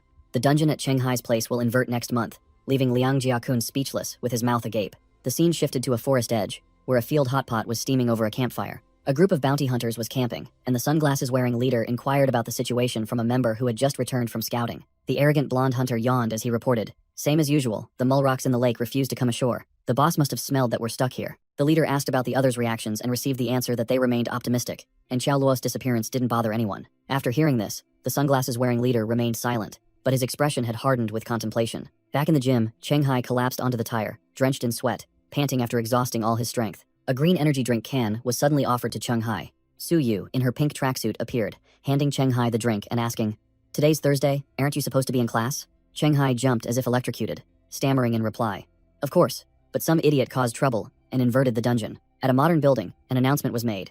The dungeon mineral appraisal class was cancelled, replaced by a class on the rules of entrance reversal, and everyone had to sign a confidentiality agreement. A dignified silver-haired woman, Han Chiu-mei, a level 12 contract mage, held up the agreement and asked everyone to sign. In the classroom, the bowl-cut-haired Liang Jiakun eagerly raised his hand to sign first, while Cheng Hai and the others just observed. Liang Jiakun gleefully signed the agreement with a proud expression. After signing, Liang Jiakun passed the paper to Chang Jingchuan, the dark-skinned guy sitting next to him, while Cheng Hai coldly told him to pass it over for him to finalize. The paper was passed to Cheng Hai, then to Su Yu at the front desk. Under the watchful eye of instructor Han Chiu-mei, Cheng Hai glanced at the paper, his eyes stopping at Su Yu's signature. He sneered, leaning in to tease. "Is your name Su Yu? Your father must really love the Three Kingdoms, huh?" Su Yu was furious, her face flushed behind her mask, and she pointed directly at Cheng Hai, snapping, "Shut up and sign." After collecting the paper, Han Chiu-mei warned sternly, "The upcoming content must not be disclosed. Violators will be dealt with by the association's archivist and secret keeper." Hearing the threat, Cheng Hai, Liang Jiakun, and Su Yu all broke out in a cold sweat. Understanding that this was no joke, Han Chiu-mei smiled meaningfully, raised a finger, and announced, "Now, let the lesson begin." She began to explain the reversal phenomenon. The level 7 Mulrock dungeon in Dongshan would create an equivalent dungeon for humans right in the city. Han Chiu-mei emphasized the most important rule. In this area, all adventurers would be unable to use their titles. Chang Jingchuan immediately stood up, shouting in astonishment. "Why?" Han Chiu-mei calmly explained that this was a game balancing mechanism for the defending side, meaning humans. She analyzed. The Mulrocks are the attacking side, disadvantaged by terrain and logistics. If the defending side's power wasn't restricted, the battle would be too one-sided. Liang Jiakun raised his hand, interrupting the lecture. "I have a question." Cheng Hai also raised his hand, his eyes sharp, and asked directly. "Still using the Mulrock dungeon as an example, if they enter our world, will their power increase?" Instructor Han Chiu-mei explained. "Their power won't suddenly increase until they complete their initial mission." Cheng Hai immediately analyzed, his mind racing. This mechanism means the Mulrocks will be more motivated to complete their mission due to the dropped rewards. Su Yu, wearing a mask, raised her hand and asked a practical question. "Why not just use guns to finish it quickly?" Han Chiu-mei dismissed the idea, warning that using guns would cause the difficulty of future dungeons in Dongshan to skyrocket, which would be self-sabotage. Liang Jiakun cheerfully proposed a naive plan. "How about finding 2 level 9 to 10 experts to block the entrance, each killing one? And it's done, right?" The instructor revealed a brutal game mechanism. Right at the dungeon gate, there was an absolute advantage zone, where defenders not only had their titles locked, but also lost all stat bonuses from their professions. Chang Jingchuan still hadn't given up, continuing to propose a human wave tactic, then call for more people. 5. Level 9 pros blocking the entrance would surely work, right? Han Chiu-mei admitted that method had been tried and was effective, but there was always a price to pay for dirty play. She explained the macro mirror rule. If the defending side played too easily, the system would rebalance itself by spawning super difficult survival-type dungeons elsewhere in the world. Now that the mechanism was understood, our country tried to avoid such dirty play. Han Chiu-mei concluded with a serious expression. Liang Jiakun clutched his head in panic. "So we can only face wave after wave of monsters emerging from underground? That's disgusting." Han Chu-mei smirked mysteriously, announcing that they had found a quick and easy solution to this reversal event. Cheng Hai immediately asked directly, his eyes sharp. What is it? The instructor revealed their trump card. Just capture a monster alive. Keep it from dying until the dungeon gate closes, and there would be no more invasions. Scene change. A seasoned bounty hunter group had gathered in a forest, every one of them looking like a big shot. The sunglasses leader spoke up, summoning everyone to discuss safety for the next few days. An arrogant blonde hunter scoffed, claiming this level 7 dungeon's only annoying aspect was its mechanism. If his profession wasn't unsuitable for underwater combat, the Russians would have taken it long ago. A muscular man in a red vest roared, glaring at the blonde hunter. Shut up and listen if you can't keep up. This underground city isn't simple. The blonde hunter, not one to be outdone, challenged with a smirk. Huh, as if you know everything. If you know, then just say it. I'm listening. The muscular man in the red vest snapped, yelling directly at the blonde hunter that the dungeon name Mulrock Modding Season and the quest Destroy the Hatchery were already clear enough hints. He continued to analyze. If they left it alone. In the last few days, the Mulrocks would be as numerous as ants, and if their boss was a party buff type, those who went alone would surely die. The ID, spiky, blonde, hunter, crossed his arms and asked decisively, so you called us here to discuss how to defend ourselves when the ID, Mulrocks, swarm ashore in the final days, right? ID, Wang, the blonde-haired ponytail assassin smirked and confirmed, that's right. Wang, began to reveal confidential information he'd gathered while assisting the association in Zhanjiang. Last month, I learned some unreleased information. The ID, bounty, hunter, group, listened in silence, as ID, Wang, explained a rule favoring the attacking side in the dungeon inversion event. Within a certain range around the gate, the defensive side's combat power will be severely weakened. He asserted that based on the principle of reflection, this underground city must also have a similar mechanism. The ID, arrogant, blonde, hunter, immediately pressed. Specifically, how much is it weakened?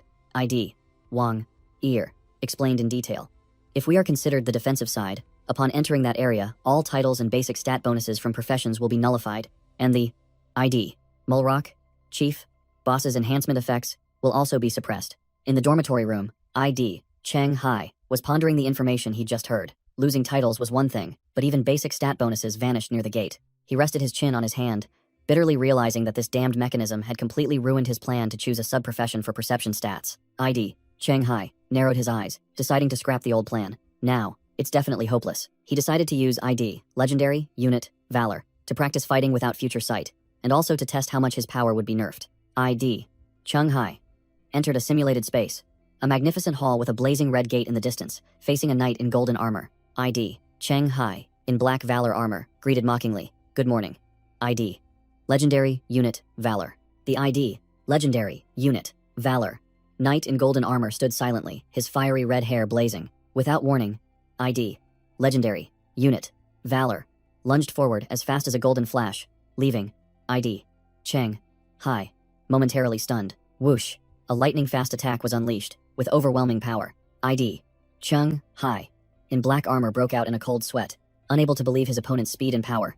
No, this can't be. ID, Cheng Hai, in black armor stood frozen, bitterly realizing he was severely nerfed without future sight. And title buffs, the simulated battle lasted a mere 18 seconds. He realized the core problem. He needed to immediately find a sub-profession to buff his perception stats, to compensate for the lost future radar. At the Adventurers Association, the familiar, ID, Ponytail, staff, member, blocked his path, asking directly if he was looking for ID, Yao Wenzhong. ID, Cheng Hai, now in casual clothes, confirmed his objective, to find a sub-profession that grants 2 perception points, and needed ID, Yao Wenzong's recommendation. The staff member warned that the contribution points required to exchange for profession change items related to intelligence and perception were extremely high, and the spoils from ID, Gao, Cheng, Yong would definitely not be enough. ID, Cheng Hai, smirked confidently, revealing his trump card. He possessed 2 exclusive titles, not yet in the guidebooks, and could sell the information to farm contribution points. The staff member nodded, agreeing to ask ID, Yao Wenshong to handle the matter for him. A blonde-haired man with glasses approached, asking ID, Cheng Hai if he intended to choose a sub-profession right away. This man was ED, Yao Wenchong, who advised ED, Cheng Hai to wait, as there were still 6 months until he was forced into a dungeon, and perhaps a more optimal path would emerge. ID, Cheng Hai, scratched his head and explained that due to the dungeon inversion, his core skill now required an additional 2 perception points to activate without title buffs. ID, Yao Wenchong adjusted his glasses, accepting. ID, Cheng Hai's valid reason. ID, Yao Wenchong handed ID, Cheng Hai a stack of documents listing all the sub-professions held by the association that could grant at least 2 perception points. ID, Cheng Hai focused on flipping through the list, his sharp eyes searching for the most suitable option. The document page clearly displayed information about profession #37, ID, Seeker. A direct buff of 3 perception and 3 intelligence points upon activation. ID, Yao Wenzhong, asked one last time to be sure. Are you certain you want this one? No change of mind? I'd, Chung, hi, chuckled, waving his hand and replying concisely. It's fine. Let's go with it. ID, Yao Wenzhong, finalized the order, announcing that he would contact the Adventurers Association in Fuzhou to send an appraiser to Dongshan to assess the value of ID, Chenghai's titles. ID, Yao Wenzhong added that if the value of those titles was higher than the ID, Seeker, profession certificate, he would submit an application to the main headquarters, and ID, Shanghai, would simply have to thank him. The next day, a level 11 adventurer with purple hair named ID, Kai Ji, appeared, introducing himself as an appraiser and ready to begin his work.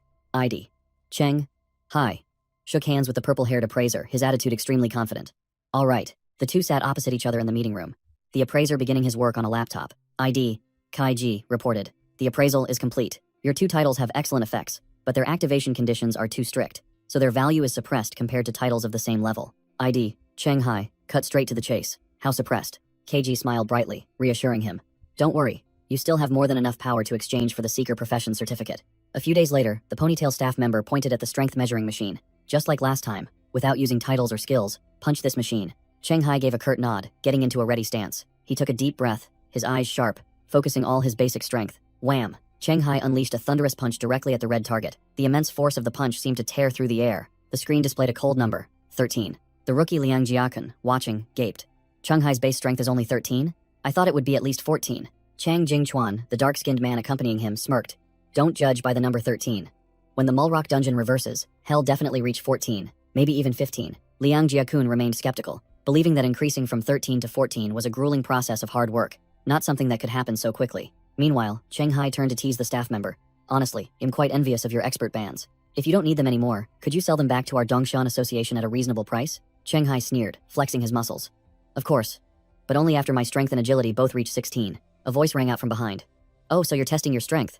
No wonder I couldn't find you. Shanghai and the Ponytail staff member simultaneously turned to look at the newcomer. Yao Wenzhong appeared, holding a stack of documents, and announced, Shanghai, your sub-profession transfer certificate has arrived. As soon as he returned to his room, the system panel popped up directly, asking, Sub-profession not detected. Do you want to use the Seeker certificate? Shanghai sat on the bed, smirked, and then pressed yes without hesitation, sealing the deal immediately. The system began loading the progress bar, officially changing his sub-profession to Seeker. The process completed, and the system announced that because his main profession was Deathwalker, the special effects of Seeker had been unlocked. Shanghai froze, unable to believe his eyes. No way, no way. The system reconfirmed. The effects of Deathwalker were also unlocked, and Shanghai was overjoyed, realizing he had bet on the right horse. The Deathwalker's effect panel appeared. +5. Perception. Increased strength and agility when near death. And activation of the 8 challenges of the Deathwalker. Shanghai grinned sinisterly, realizing that the 3rd challenge was the real deal. The initial buffs were just appetizers. He calculated. The strength and agility limit for ordinary people is 16 to 17. If I max out my stats before doing these challenges, I'll be able to break through the limit. Shanghai sprang to his feet, full of vigor. That's right, time to hit the gym. From now on, I'll train until I drop. Scene change. A manager stood outside a villa, yelling into his phone. What did I do wrong? The Yunxiao manager said bitterly.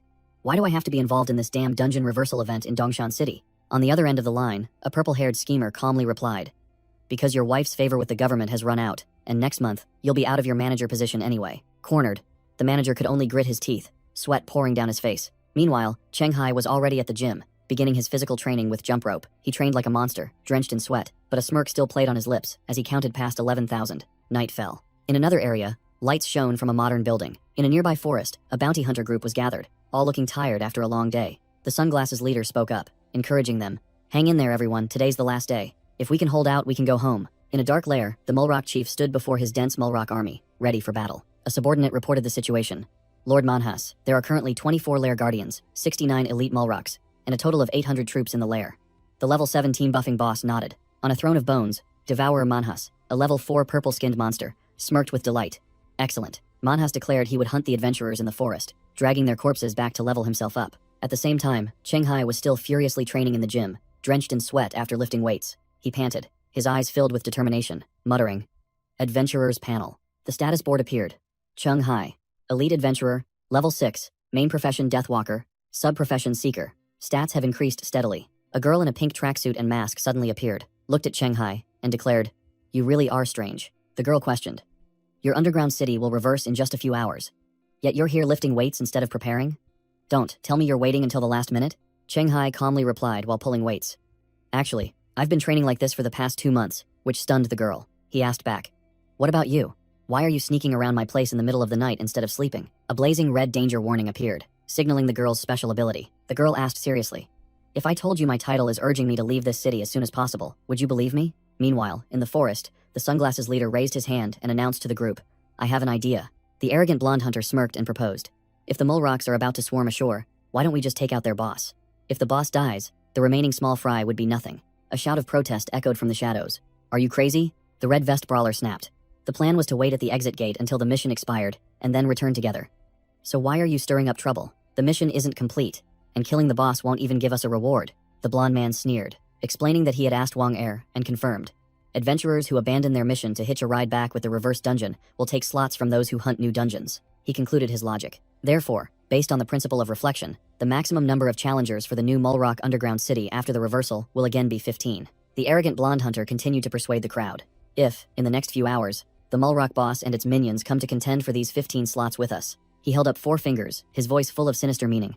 "Just 4 Mole Rocks entering the gate first, and one of us will have to stay here forever." The beanie scout quickly objected. "Wait, what if the Mole Rocks don't appear? Can't we just hold our ground and retreat safely?" A hand in a black glove held out a dark card, and the arrogant blonde hunter asserted firmly, "No, they will definitely come."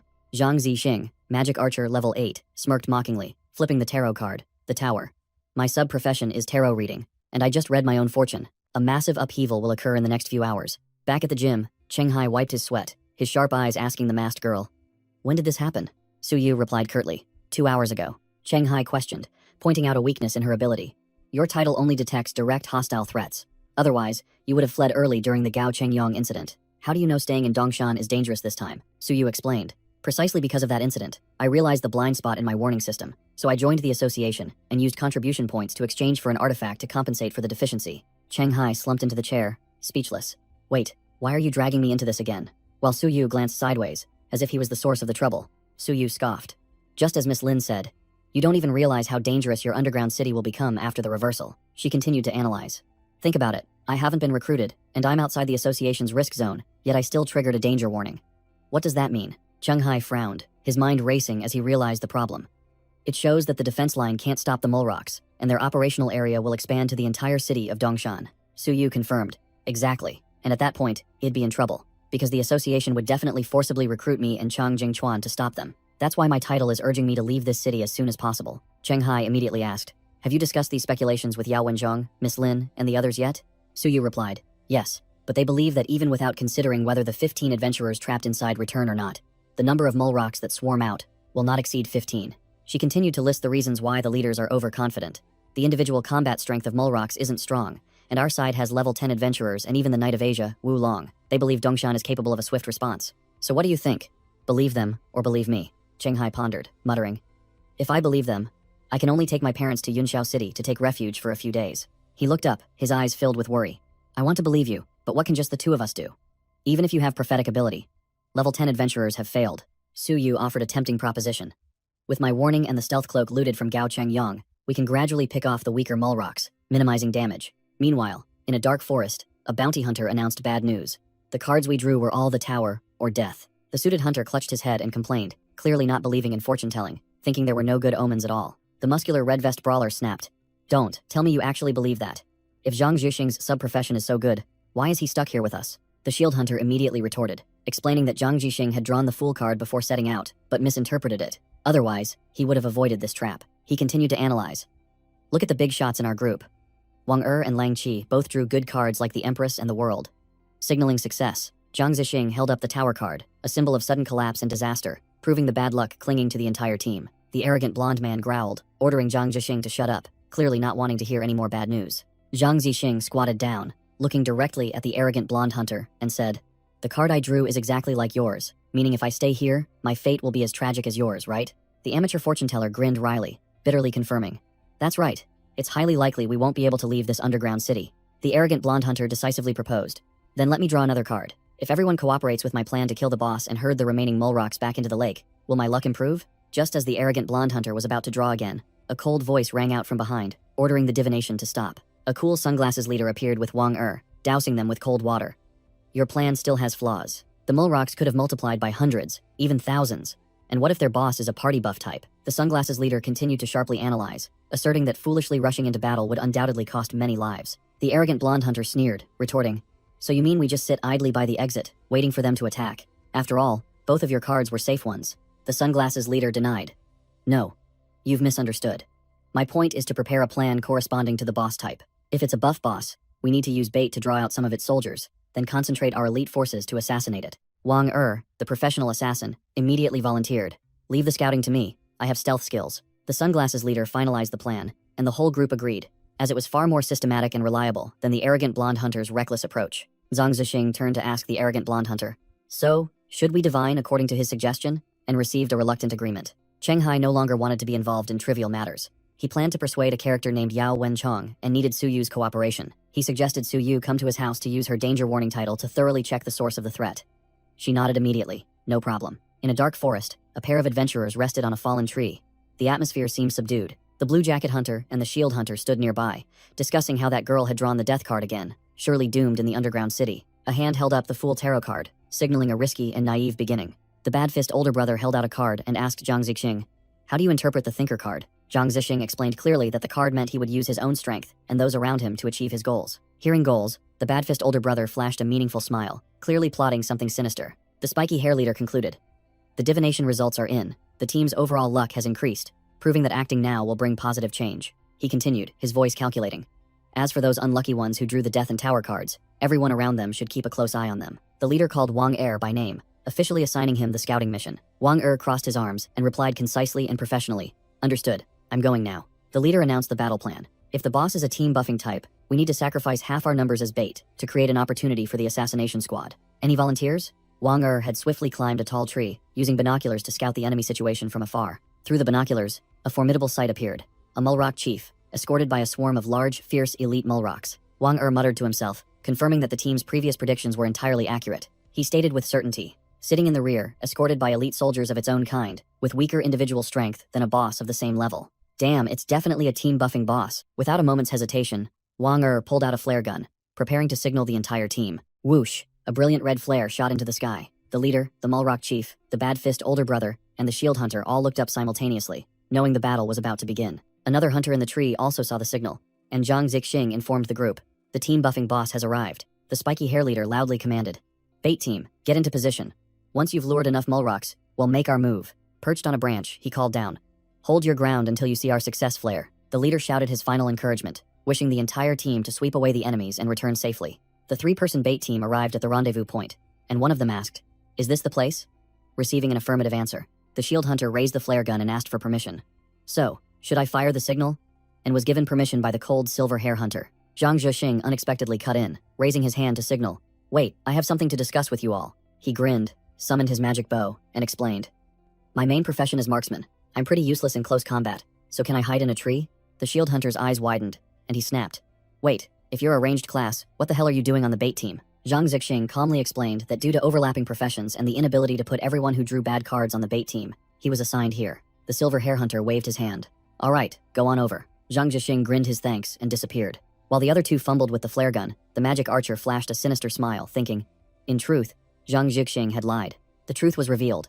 His sub-profession wasn't tarot reading, but an impersonator who could copy others' sub-professions. He exploited this ability to switch between sub-professions, staging divination sessions to force others to draw dangerous cards like the Tower and Death. The purpose of this deception was to change his own fate, as he had drawn the Death card himself during a self-divination. After herding 11 adventurers to be sacrificial lambs, Zhang Zixing calmly returned to the entrance, waiting for the dungeon reversal to slip away quietly. He muttered about the leader's schemes but then shrugged it off. Screw them, it's none of my business. A brass flare casing lay abandoned on the ground, emitting a faint gleam. A webbed, green-skinned hand of a Mulrock picked up the flare casing. A large Mulrock holding a spear stared at the casing and ordered the tiny scout soldiers.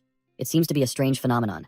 Lead the troops to investigate. The Mulrock chief, with extensive experience, immediately realized that red object is clearly a signal from the adventurers' sentries, informing their comrades that they have come ashore. A Mulrock soldier frantically reported to the Mulrock chief. "Sir, do you see the sky up there?" The monsters all looked up. 2 green flares were tearing through the night sky. Clearly human signals. The Mulrock chief bared its teeth in a sneer, intelligent enough to recognize the hunter's ploy. "So this is the predetermined battlefield you've set up, humans?" In another cave, Devourer Manhwas sat on a pile of human bones, clicking its tongue in annoyance. Manhwas growled at its subordinate. It's been so long, why haven't any adventurer corpses been brought back yet? The mole rock soldier quickly tried to appease the hungry boss. It's probably because the adventurers are hiding too well. Please be patient a little longer, my lord. Manhwas snarled, completely out of patience. If there's still no activity, I'll personally go ashore and hunt them down. Meanwhile, at the forest's edge, the suited hunter and the muscular shield hunter stood ready for battle, playing their roles as bait. The shield hunter began to lose his composure. The mole rocks still haven't arrived. Did they even see our flares? The suited hunter maintained a cold expression, trying to reassure his trembling teammate. They definitely did, right? Just as he finished speaking, a swarm of mole rocks, as numerous as ants, slowly emerged from the shadows. The suited hunter yelled, "The mole rocks are here, get ready." In another area, a hellhound was barking madly, signaling its teammates. The hellhound led the entire assassination squad, including Lang Chi and the other members, deep into enemy territory. The hellhound's barking successfully summoned Wang Er, the assassin who had been hiding in a tree. Wang Er landed on the ground, and Lang Chi immediately cut to the chase. "Where's the boss?" The assassin reported concisely. "Just follow this direction. You'll see it in 5 minutes." Wang Er analyzed the situation. "But I don't recommend attacking. There are too many mole rocks surrounding it. Our small team stands no chance in a direct fight," he explained while drawing a diagram on a rock, indicating that the enemy's patrols were too dense to approach the boss stealthily. A gray-suited hunter in the team spoke up, proposing a high-risk, high-reward plan. "How about we split up? You guys draw the mole rock's attention, creating an opportunity for me to solo the boss." The suited assassin smirked confidently. 5 minutes. If you can hold them off for just 5 minutes, I can take down that buffed boss." Lang Chi, the sunglasses-wearing leader, pondered the cost of those 5 minutes of life and death. He turned to ask the team for their opinions on the suited assassin's high-risk plan. The bob-cut hunter coldly agreed, while the red-vest brawler also nodded. "Let's go all out." Lang Chi concluded.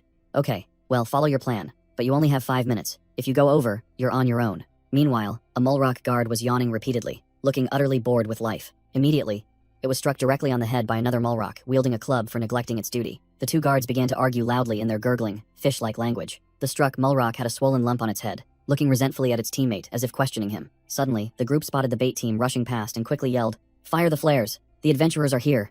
A column of signal smoke rose into the sky. The mole rock chief saw everything from afar. The chief smirked, muttering that these humans intended to use weaklings as bait to weaken his forces. A green-skinned subordinate hastily suggested, "Chief, how about we split our forces and go reinforce them?" The mole rock chief waved him off, his battle experience telling him that those who revealed themselves might not be the real threat. He recalled the bitter lesson from the battle with Hog, certain that the humans were also plotting a similar assassination tactic. At the same time, Wang Er and the suited assassin had stealthily approached, but sensed something unusual from the boss. In a deep cave, Devourer Manhwas was growling, and a mole rock subordinate trembled as he tried to dissuade him. "Great king, don't be reckless, it's very dangerous on the shore." The subordinate turned pale with fear as he saw the big boss starting to get angry. Whoosh!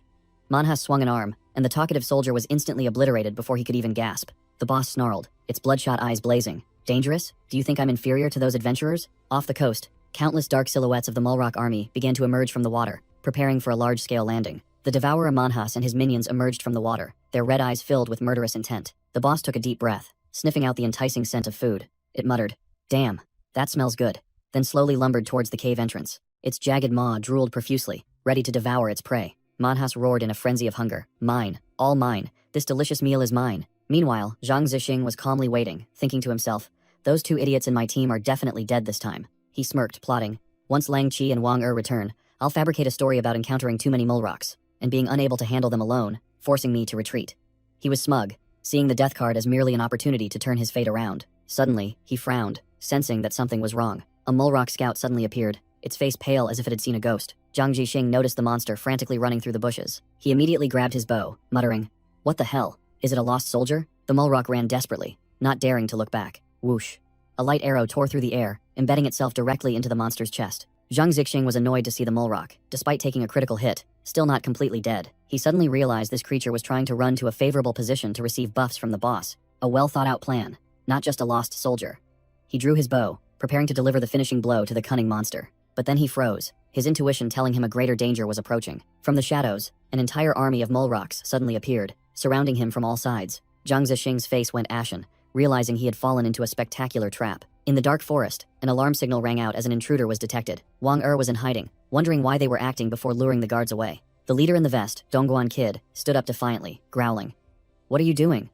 The guards around the boss haven't been lured away yet." Dongguan Kid smirked arrogantly. "It's fine, just kill them all." The elite mole rock guards detected the presence of the two assassins and immediately took up defensive positions. Dongguan Kid stepped forward, his glowing chain weapon in hand, coldly declared, "Leader, no need to remind me, I see them." Information appeared. Level 8 Adventurer, Dongguan Kid. Main profession, Master Hunter. This is serious. Meanwhile, Zhang Zixing panted amidst a pile of Mulrock corpses, bitterly realizing he had been tricked by his teammates into being bait so they could ambush. A colossal shadow enveloped Zhang Zixing, freezing him in shock. The Devourer Manhwas, the dungeon boss, suddenly appeared, drooling as it declared it would devour him to level up quickly. Zhang Zixing gritted his teeth, silently screaming in despair. Why is the boss here?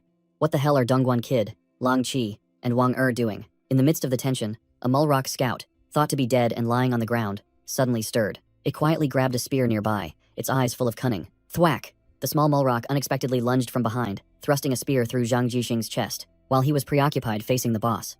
Zhang Zixing collapsed, unable to believe that a level 8 magic archer like himself had been taken down by the lowest level Mulrock. The small Mulrock suddenly emitted a dazzling light, looking extremely strange. An evolutionary aura enveloped it, signaling an impending transformation. Manhwas, the boss, also gaped in astonishment. Wow, can this really happen? As the light faded, the weak Mulrock had transformed into a level 7 Mulrock assassin, evolving by feigning death and ambushing a stronger enemy. Manhwas looked at his newly transformed subordinate and let out a roar, calling, "Kid." Manhwas pointed, ordering the newly evolved Mulrock assassin. Go report everything to the Mulrock commander, then tell them to send a few more guys over. I need more cannon fodder and loot. Just one more is enough. The Mulrock assassin saluted militarily, shouting, "Understood, Lord Manhwas." Meanwhile, in another corner of the battlefield, Dongguan Kid was swinging his weapon, clearing out a group of lair guardians. He growled, sweat pouring down. What the hell is going on? A level 7 dungeon shouldn't have this many level 7 monsters. Even if the boss is a team buffing type, this is unreasonable. A sudden attack struck, purple blood splattering as Dongguan Kid took the hit. Overwhelmed, he yelled for aid. Wang help me. There are too many here. I can't break through the encirclement. A level 8 elite lair guardian observed his reaction, whispering to its leader, Commander, look at that adventurer's reaction. He doesn't seem to be alone. Should we? The Mulrock chief, a cunning old fox, immediately cut him off. Don't fall for his trap.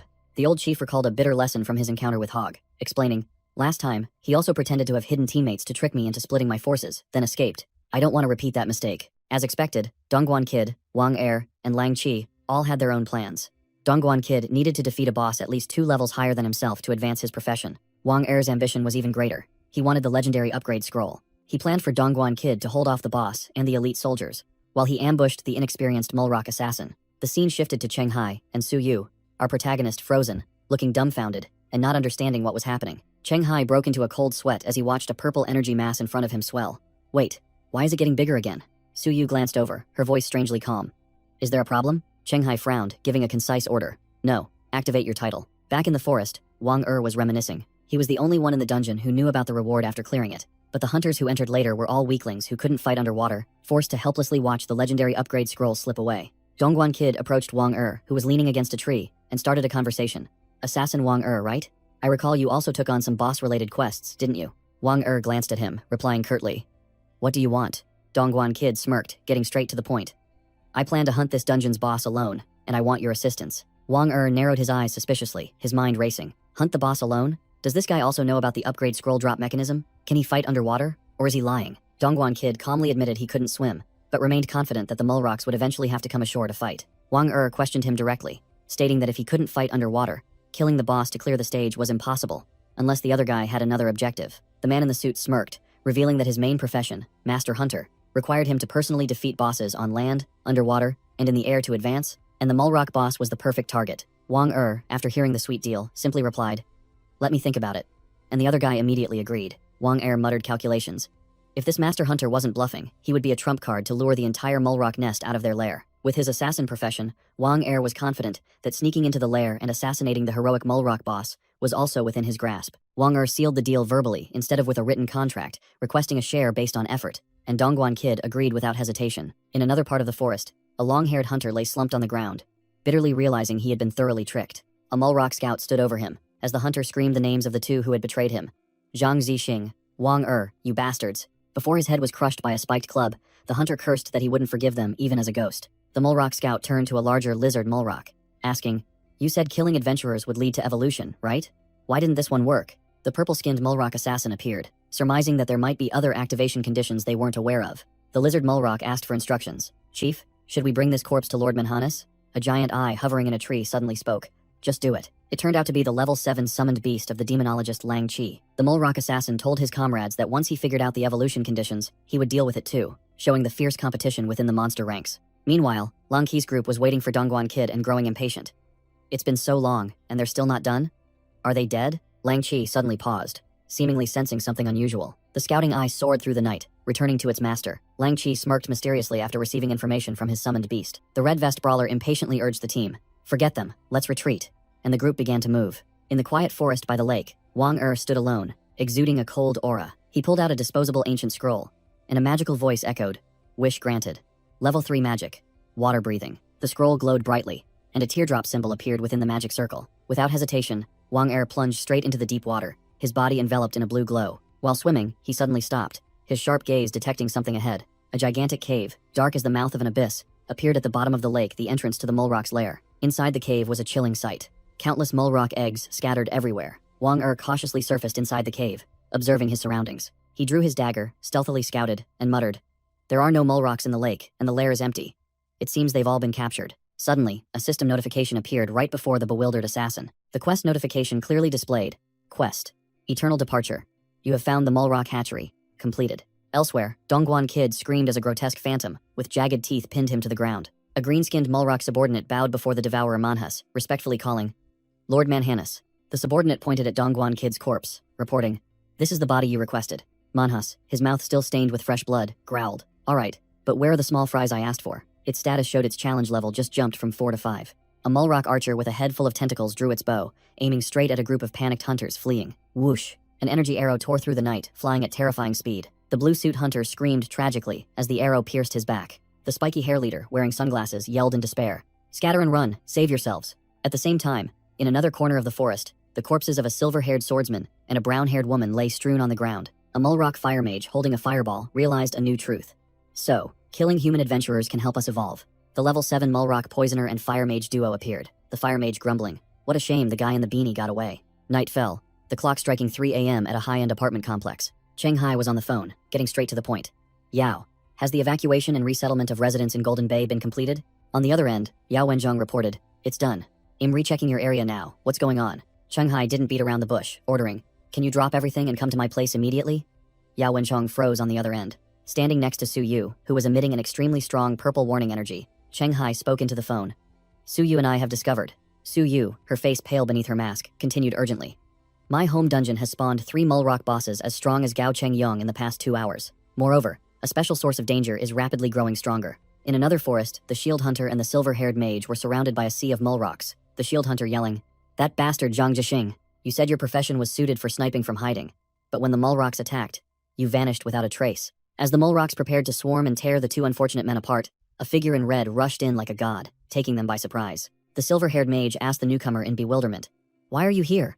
Didn't we agree to fire a flare once we had results?" The red vest brawler, slashing off a mole rock's head with his sword, snapped, "Fire a flare to attract more elite mole rocks?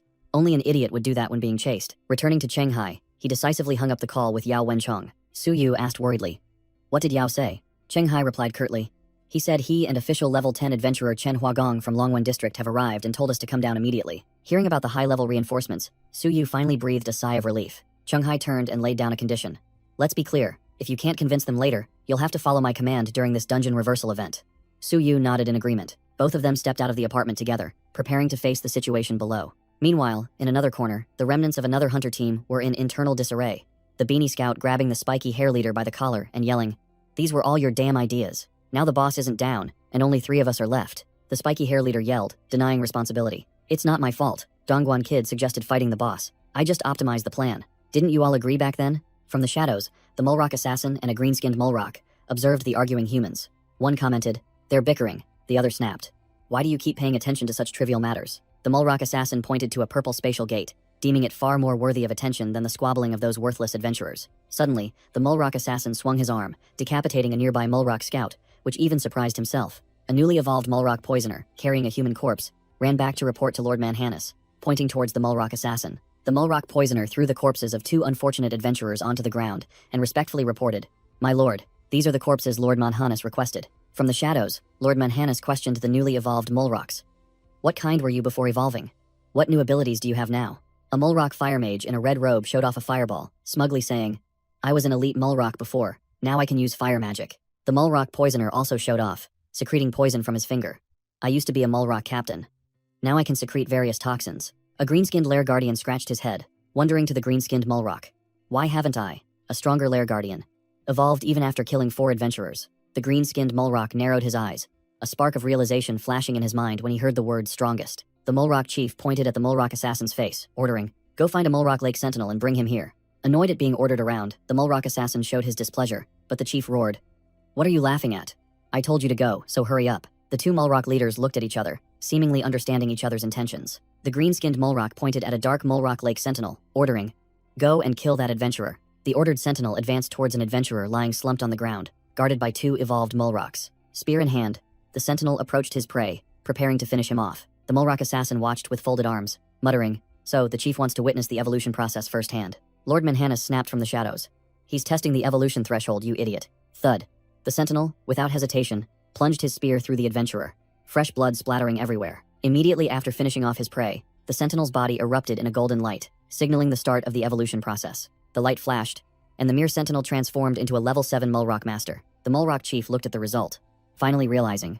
So, the condition for evolution is a level difference? He bitterly recalled. No wonder he and the lair guardians couldn't level up after killing a few weaklings. With the secret in hand, the chief bared his fangs in a sinister grin. He turned to order a messenger.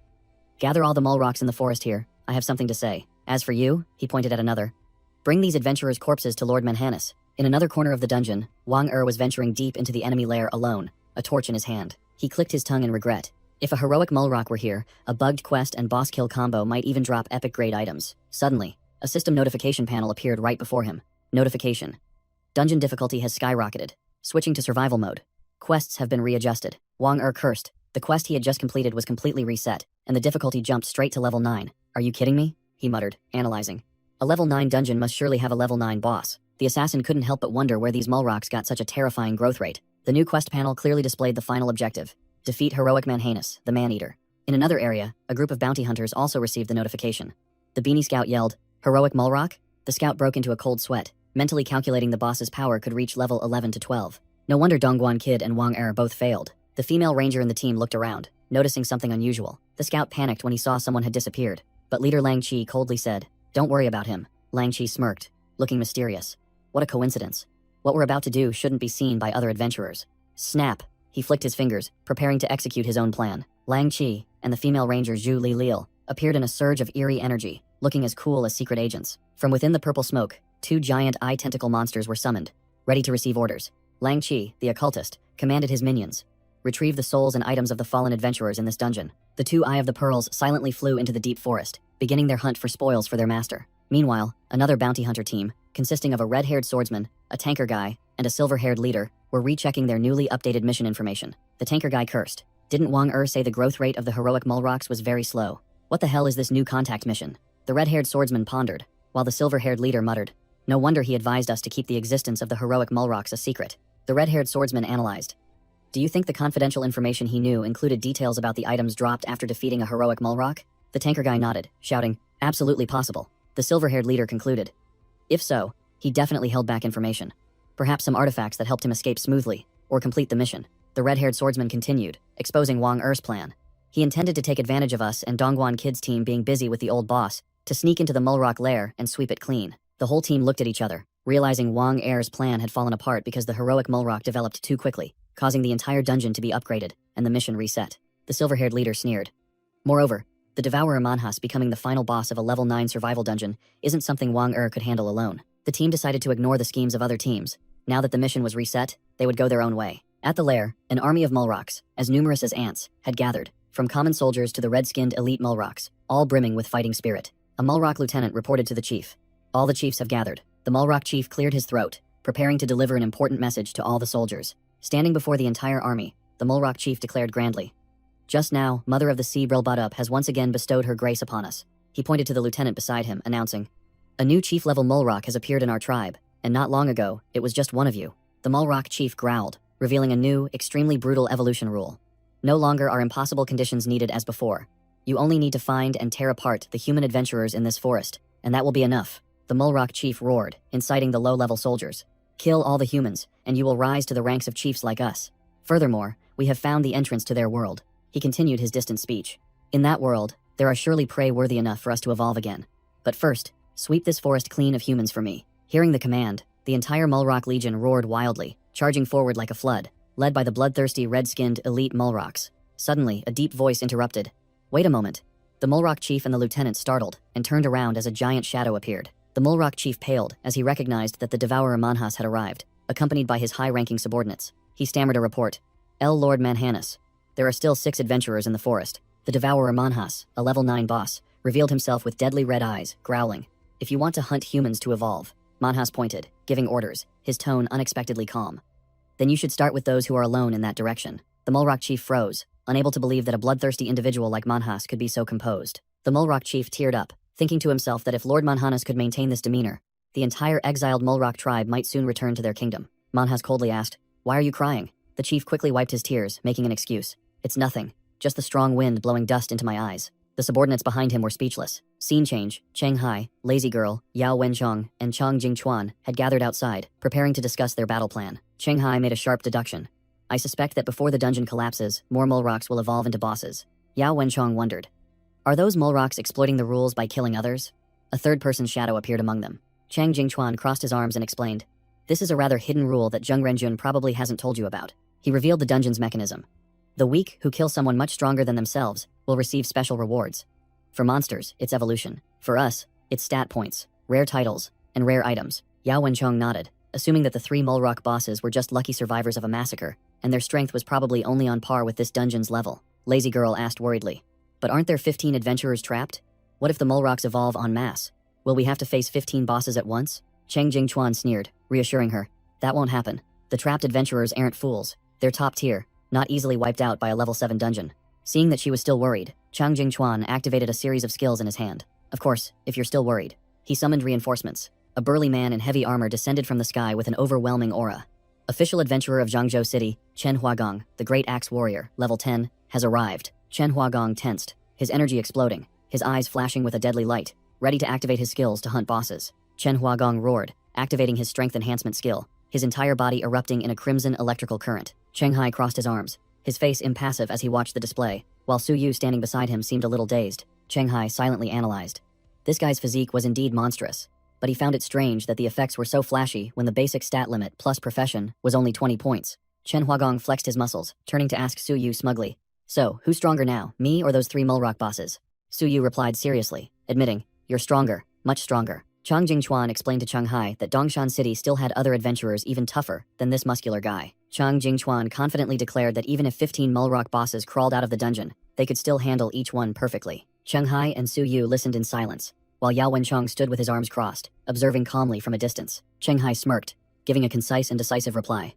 All right. Elsewhere, the spoils from a hunt were laid out. A magic book, a potion bottle, scrolls, and floating soul orbs. Lang Qi, a demonologist, along with his teammate Zhu Lilil and their summoned beasts, remarked that this trip to Dongshan was truly eventful. Lang Qi looked at the notebook with satisfaction, boasting that they initially thought the trip would be for nothing, but unexpectedly stumbled upon the souls of 5 elite adventurers. Zhu Lilil mentioned the spoils from the previous dungeon, confident that this time they would have a lucrative deal. While the hellhound beside her looked puzzled, the hellhound suddenly bared its fangs and growled, its red eyes flaring with vigilance, signaling trouble. The hound spun around, barking loudly towards the deep forest, making Lang Qi ask what was wrong. From the forest, a group of Mulrocks led by the Devourer Manhas was charging at terrifying speed, their target already in sight. The Devourer Manhas thought to itself, if it could just devour one more adventurer of a level no lower than its own, it would officially evolve. The hellhound growled fiercely, warning its master about the strongest Mulrock approaching with several subordinates. Lang Qi gritted his teeth, realizing the enemy was the Devourer Manhas, the infamous boss mentioned in the dungeon clearing quest. Zhu Lilil broke into a sweat, her voice trembling. What do we do now? We definitely can't win against this boss, especially when it's bringing a whole horde of minions. Lang Qi's face was cold as stone, he calmly declared. Now, we can only focus on survival. A gigantic purple octopus monster appeared, its info panel clearly showing. The Messenger of the Eye Devil, challenge level 14. A formidable foe has entered the arena. The smaller guiding eyes offered the newly harvested souls to the octopus boss. The Messenger of the Eye Devil scrutinized the spoils, remarking, These souls are quite high quality. The monster turned to Lang Qi, making an offer. I can provide summoning slots for 4 Guiding Eyes units and 1 Overseer Eye unit. Lang Qi waved it off. Hold on. I'm not planning to expand my summoning roster this time. The Messenger of the Eye Devil narrowed its gigantic eye, asking directly. So, what do you want? Lang Qi didn't beat around the bush, getting straight to the point.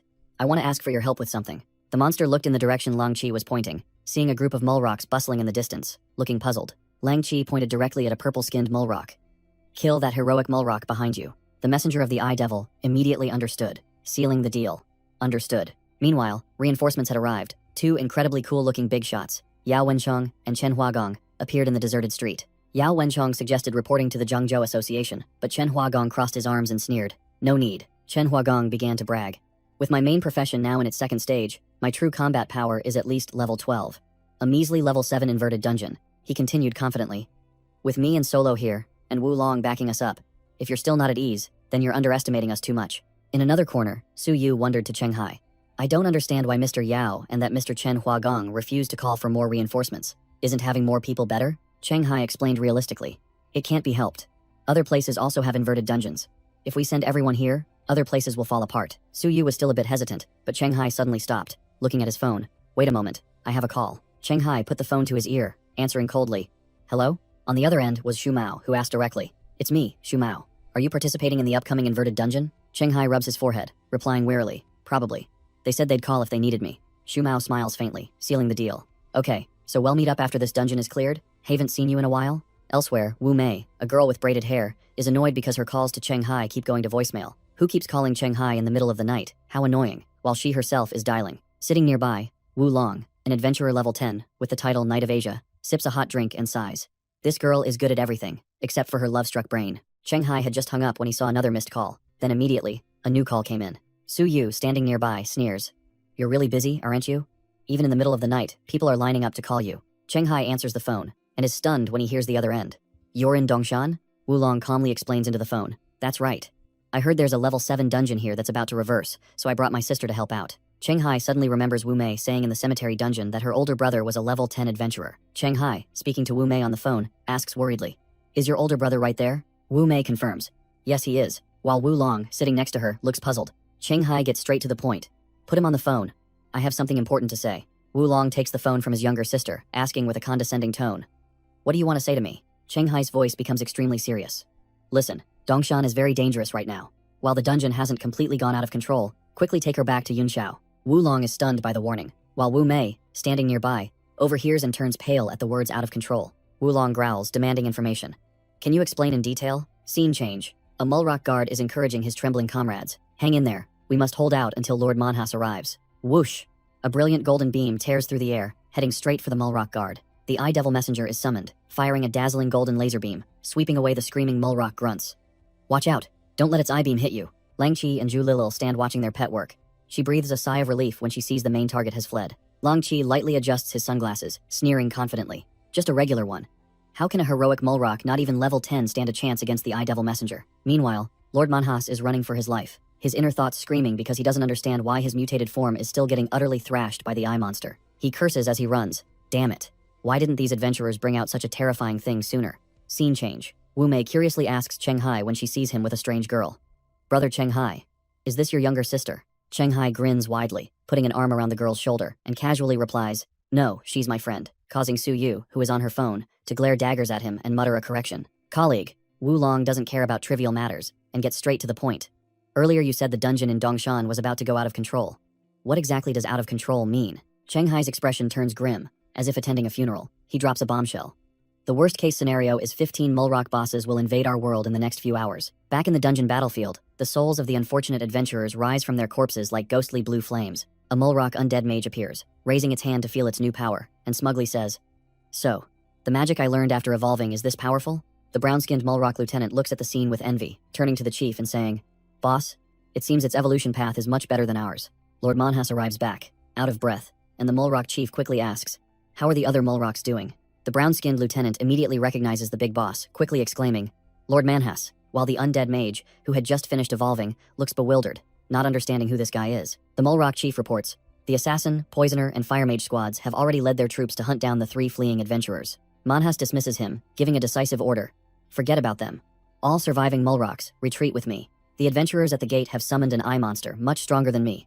We must avoid it and retreat to the lake. The 2 subordinate chiefs are dumbfounded after hearing this, unable to believe their ears. What? Stronger than even Lord Manhwas? As the group is in a panic, the undead mage steps out from the shadows, coldly declaring, Then I will stay. It stands amidst an undead army just summoned from the corpses of adventurers, confidently saying, I can command this horde of undead to hold back that eye monster and buy everyone time. The Devourer. Manhwas smirks, his red eyes filled with killing intent, agreeing to his subordinate's plan. Very well. Meanwhile, the Eye Devil Messenger glides swiftly through the forest. its giant eye constantly scanning to search for targets. An undead horde dimly appears among the trees, brandishing weapons, ready to tear apart anyone who enters their sight. The undead horde surrounded the Eye Devil Messenger. A battle between summoned units was about to erupt. The Eye Devil Messenger analyzed the situation, realizing the vast number of undead and surprised that a heroic Mulrock had subordinates capable of necromancy. Immediately, the undead roared and charged, determined to tear apart the Eye Monster at their master's command. From the controller's perspective, the Eye Monster calculated that trading 5 elite adventurers' lives for a heroic Mulrock's life was not worth it. Perched on a branch, the Mulrock undead mage observed the battlefield with a smug expression, completely confident in his army. He sneered, declaring that all Mulrocks who had died in this forest had become his soldiers. Hundreds of undead surrounded the Eye Devil Messenger, and the undead mage crowed. Even if you are stronger than Lord Manhwas, you will be crushed by sheer numbers. He began to dream of the enormous reward from the Sea Mother if he killed this powerful entity, even thinking of evolving beyond Manhwas himself. Suddenly, the Eye Devil Messenger fired, a brilliant golden laser beam shooting straight into the undead army. The laser beam swept across in a circle, as if through empty space, blowing away trees and completely obliterating the undead soldiers in its path. The Mulrock undead mage's jaw dropped, unable to believe his eyes. What kind of demonic magic is this? His entire undead army had vanished in an instant, leaving behind a desolate empty space and flickering specks of souls. The Eye Devil Messenger hovered in mid-air, silently observing its achievement with a challenging gaze. A smaller, pitch-black overseer eye appeared and reported that it would have to increase Lang Chi's reward compared to the original agreement. Elsewhere, Lang Chi and Zhu Lilil appeared, and Lang Chi snapped upon hearing the report. "You want to increase the reward?" The Eye Devil Messenger replied, stating that the mission's difficulty was not commensurate with the pay, so its demand for more was entirely reasonable. The Eye Devil Messenger made a new offer. "Of course.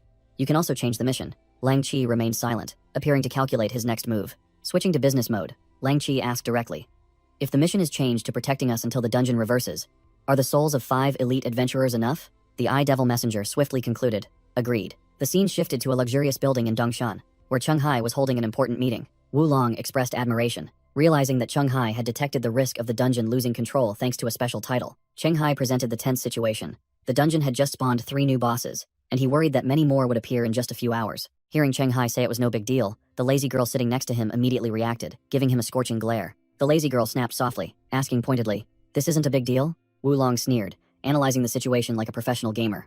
"Look at it another way. For the trapped adventurers, this has already become a survival-type dungeon." Wu Long explained that when the dungeon reverses, the Mulrocks will also be subject to similar game rules, and the defensive side's title restrictions will be lifted to balance the odds. Wu Long continued to hypothesize. If the imbalance persists, higher-level adventurers might be allowed to intervene, causing his younger sister sitting next to him to panic. Wu Long reassured the group with a confident smile, asserting that everything was still under control. Cheng Hai concluded with a firm statement, his eyes resolute. "I guarantee, the dungeon will not become a threat to Dongshan." Back on the battlefield, the Mulrock chief and a lieutenant were talking to the undead mage who had just escaped. The Mulrock chief asked the undead mage, "It spared you?" The undead mage confirmed, recounting that the Eye Monster had only wiped out his undead army, and then left, seemingly only targeting Lord Manhwas. Suddenly realizing something, the undead mage cried out in panic, "Hey, where's Lord Manhwas?" The Mulrock chief bared his teeth in a meaningful and sinister grin, slowly replying, "He." A gigantic monstrous shadow stood towering amidst the chaotic scene of ice and fire. Hiding behind a rock, Wang Er's eyes widened in horror at the sight. A purple spiky Mulrock suddenly appeared, sneering. "I heard there was a missing adventurer. Turns out he was hiding here." The scene shifted. Cheng Hai and the lazy girl were striding through a large hall. The lazy girl thought to herself that perhaps she had worried too much. Cheng Hai coldly dismissed her thoughts. "No, that's their problem." He analyzed clearly. If this dungeon reversed and had a similar difficulty to the tomb, the initial stage would be a nightmare for Dongshan City's elites. At another location, the ponytail staff member waved her hand, gathering a group of adventurers. She announced briefly, "In 10 minutes, the level 7 Mulrock dungeon will reverse, with a limit of 15 people." The headband veteran crossed his arms, muttering that the number of Mulrocks pouring out towards them should have been much smaller. Level 8. Archer Shueyong wondered, "Where are the solo players like Wu Long and Chen Huagong?" Level 8 priest. And also chimed in, pointing out that Shu Mao wasn't here either. Shang Li, the level 9 shadow mage, calmly explained, "It's fine. The real big shots wouldn't bother with these trivial tasks." The redhead female adventurer standing nearby just observed silently, her expression unreadable. The staff member pointed to the sky, where a swarm of drones was flying, declaring she would use them to transmit news to everyone. She offered a huge reward. "The first Mulrock captured will be worth as much as a boss. And after this is over, I'll help everyone exchange points for rare items." The quest board appeared. Mulrock, Breeding Season Dungeon. Level 7. Only 5 over 15 survivors remaining. The main objective is to eliminate the heroic Mulrock, the Devourer Manhwas. 2 mysterious agents monitored through the screen, the man concluded.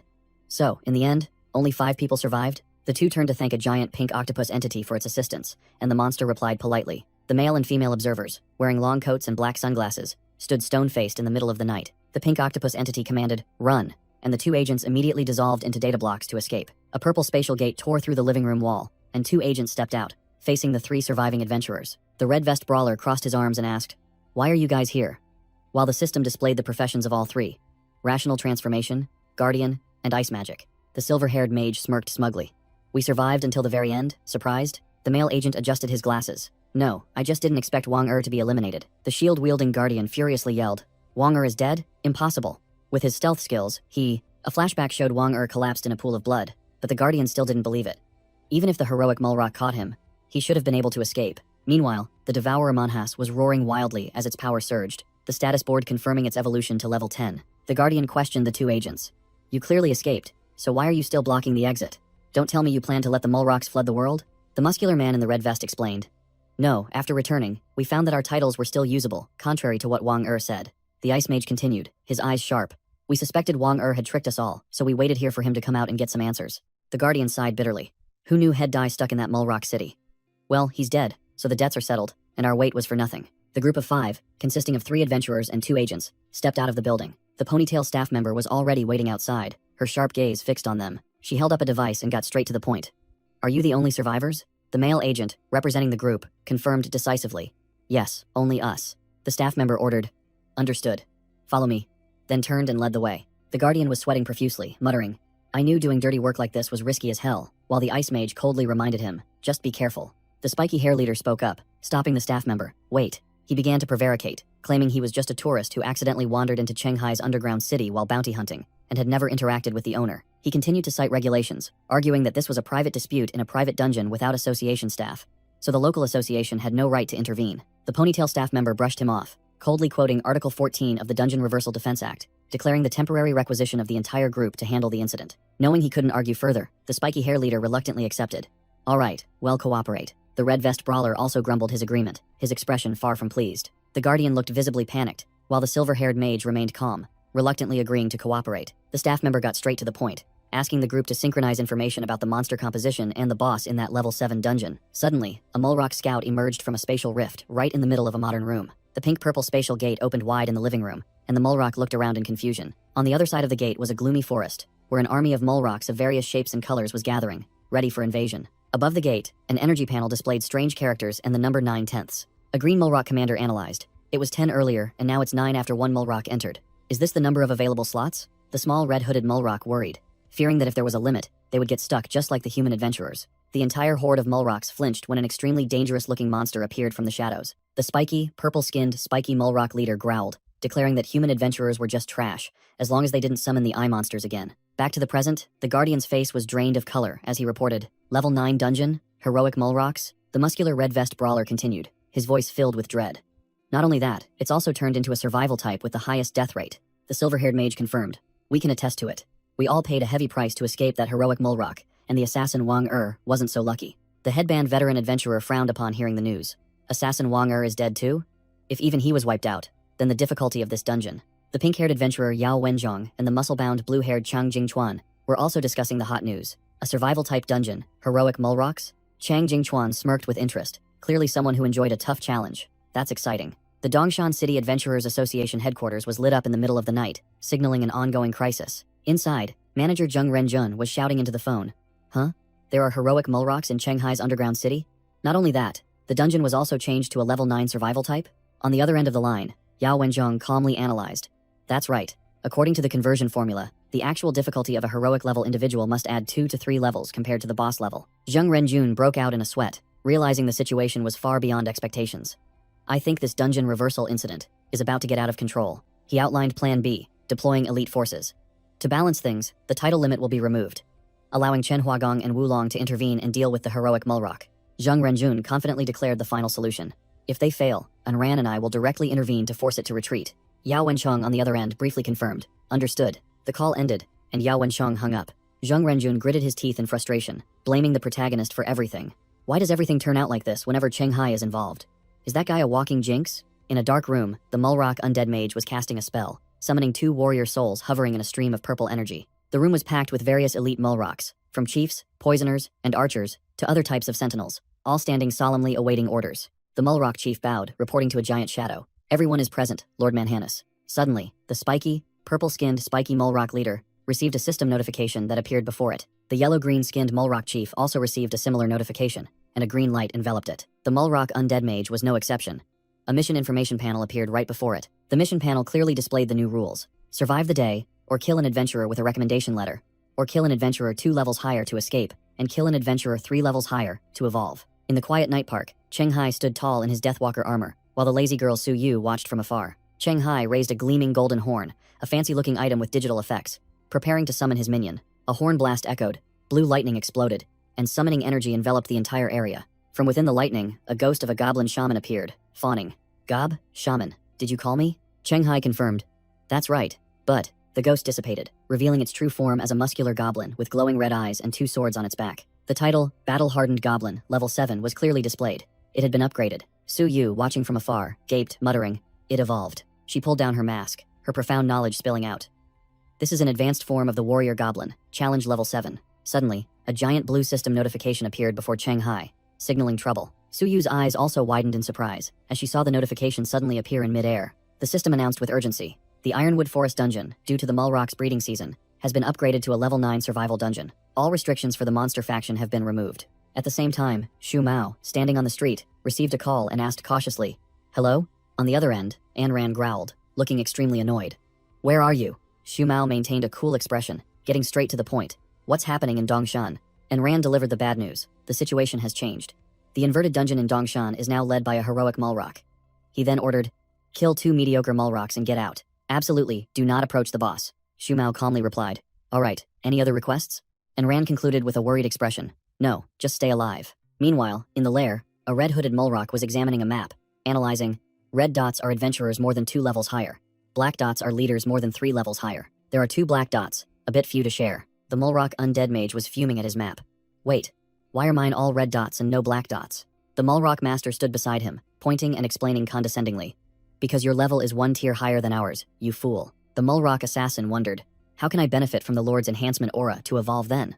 The level difference is no joke. The Mulrock poisoner nodded knowingly. "What you say makes sense." A purple spiky Mulrock directly asked Lord Manhanus, "Sir, are there any stepping stones on your map for us to evolve?" The spiky Mulrock growled, eyes blazing. "Understood.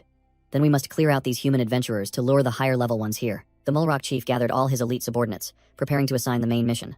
Lord Manhanus, in the form of a giant shadow, commanded, "Your mission is to clear all red and black dots on the map." The Mulrock chief clenched his fist, brimming with fighting spirit. "And lure the higher level human adventurers here." A green-skinned Mulrock questioned the chief. "But there are only 2 black dots. How do you plan to divide them?" The Mulrock chief declared firmly, "I will personally handle the nearest black dot with the elite nest guardians. After you've dealt with the small fry, the challenge order will be based on the number of red dots you've hunted." The red-robed Mulrock fire mage nodded in agreement. This distribution method is acceptable. Quite fair, giving everyone a chance. The Mulrock chief concluded, "Any more questions? If not, get to work." The Mulrock assassin quickly spoke up. "Wait, I'm not good at close combat." The Mulrock assassin's voice came from a hidden camera on a bookshelf. "If I use a stealth arrow to kill prey, how will that be counted?" The Mulrock subordinates began to whisper among themselves in their own language, seemingly dividing distant targets. Scene change. Yao Wenzhong, with a cold expression, was looking at his phone, giving instructions to someone. Chang Jingchuan asked, "Have those leader-level Mulrocks been identified yet?" Yao Wenzhong replied, 2 are still unidentified. They might be rare professions within the Mulrock tribe." Yao Wenzhong announced, "Information on the identified leader-level Mulrocks has been sent to everyone's phones, including their levels, abilities, and weaknesses." Chang Jingchuan smirked. "Besides the heroic Mulrock, there are 2 more rare, leader-level ones. No wonder that girl with the special title thought this dungeon was out of control." Alarm! The Mulrocks shattered the windows, simultaneously leaping down from above like a deadly rain. A drone was shot down by a beam of light, managing to send one last report. A total of 7 Mulrocks, not in groups. None of them are leader level. Boom! A magic arrow from the Mulrock archer instantly took down the scout drone. Meanwhile, another green-skinned Mulrock was lurking in the shadows, waiting for an opportunity. The drone's final signal blared a warning. "Attention! There's a Mulrock skilled in stealth and magic bows. Beware of sneak attacks." The drone hovered over the buildings, continuing to broadcast its final warning before being shot down. Hiding in an apartment, the purple spiky Mulrock grumbled, "These human toys are so noisy." The Mulrock undead mage replied indifferently, "Let them be." He casually plopped down, holding a soda can, and asked, "Hey, which one do you think will evolve?" The purple spiky Mulrock fell silent, its eyes gleaming with hunting resolve. Elsewhere, Lang Chi, lighting a cigarette, calmly analyzed. "So, besides the purple-skinned heroic Mulrock," he continued, "there's also a pretty formidable leader-level death mage Mulrock, right?" The spiky trenchcoat hunter with sunglasses spoke up. "My advice is to hold our ground here and wait for reinforcements. Don't get greedy if you encounter them." Zhu Lilil coldly interrupted. Stop talking nonsense, she warned. The mole rocks are here. A small figure in a red cloak appeared at the end of the road. Long Chi looked at his gloves, wondering, is it these? The info panel appeared. Knight's gloves from the Shadow Realm.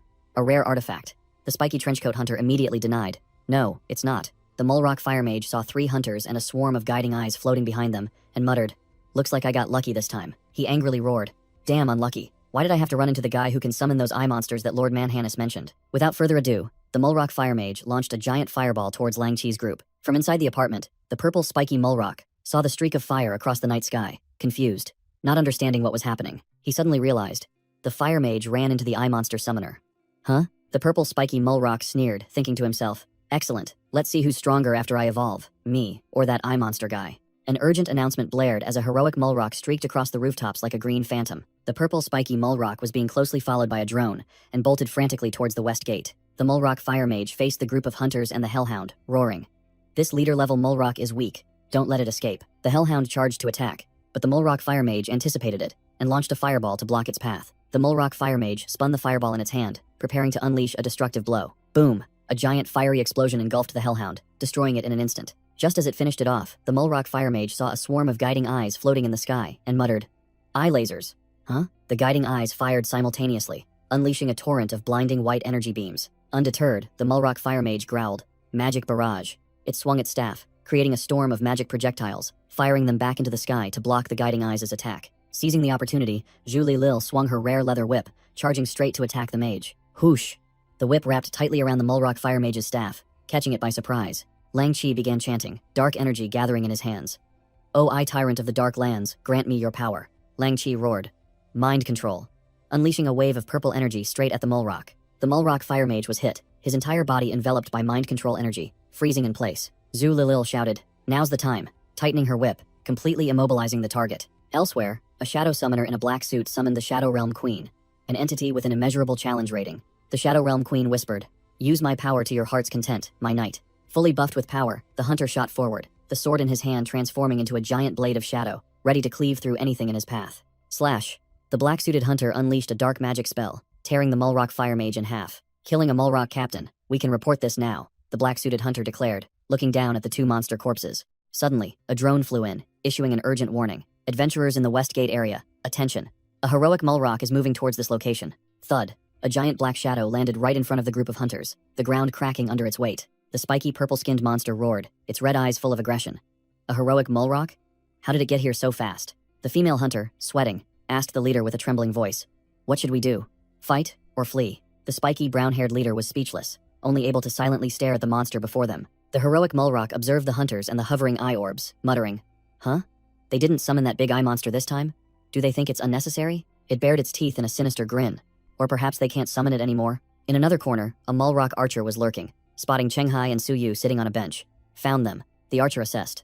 That green-skinned guy standing guard looks even stronger. All right, kill him first, the archer decided, raising its bow, and a glowing golden energy arrow materialized. Just as it was about to fire, the archer suddenly flinched, sensing a murderous aura. A black shadow lunged forward with terrifying speed, blocking the arrow's trajectory. The goblin follower appeared, shielding its master. Surprising the archer, Gob, Chenghai casually held the magic bow he had just confiscated, turning to ask Su Yu. I got this magic bow, do you want it? Su Yu glanced at the bow, then pouted. No, the design is too ugly. Chenghai could only give a forced laugh. Is that so? Chenghai returned to the main topic. By the way, these mole rocks are weaker than I expected. I plan to actively hunt down the stragglers. Can you provide me with some location information? Meanwhile, on another battlefield, the Great Axe Warrior was single-handedly taking on a horde of green-skinned mole rocks, slashing and killing without pause. A green mole rock scout was hiding, observing the battle through a crevice. The purple-haired strategist watched the Great Axe Warrior fighting from a distance, concluding that these mole rocks weren't even as strong as goblins of the same level, and that the heroic mole rock was nothing to worry about. The Great Axe Warrior roared, "Take this," then swung his great axe in a sweeping motion, directly confronting 2 elite nest guardians. The 2 elite guardians simultaneously swung their weapons, pincering the Great Warrior, while the mole rock scout still lurked in the distance. The Great Axe Warrior sneered, confidently declaring, "These mole rocks are pathetic. I can handle them all myself. Go help someone else." The purple-haired strategist calmly pushed up his glasses, replying curtly, "All right." No sooner had he spoken than the Great Axe Warrior suddenly froze, realizing he had been surrounded by 2 giant black shadows. The 2 elite guardians roared, their eyes flashing green, their bodies emitting poisonous smoke as the system announced they had been buffed to level 9 by the mole rock poisoner's venom. The Great Axe Warrior smirked with interest. "Oh, so you guys can get even stronger?" Scene change. The mole rock undead mage, and his undead minions were rummaging through a refrigerator in a civilian's house. He pulled out a can of soda, thinking to himself, I hope these human adventurers can put up a decent fight, otherwise this trip will be a waste. While chilling, he was suddenly startled when he saw the refrigerator shaking violently and leaking water onto the floor. He curiously looked under the refrigerator, not understanding what the hell was happening. He opened the freezer compartment and found a hiding Mulrock huddled inside, whimpering, It's freezing in here, couldn't you find somewhere else to hide? On another front, a level 9 Mulrock Chi Master, buffed by its chief in Venom, was confronting a group of adventurers. The Chi Master gathered a dazzling energy orb in its palm, preparing to unleash a terrifying palm strike. A young mage in the group shouted a warning. Be careful, it's taken a power-up potion. My elemental armor might not withstand its chi attack. The red vest brawler in the team clenched his fist, growling in response. Understood. The headband veteran rallied his comrades to charge with the slogan, United we stand, invincible we are.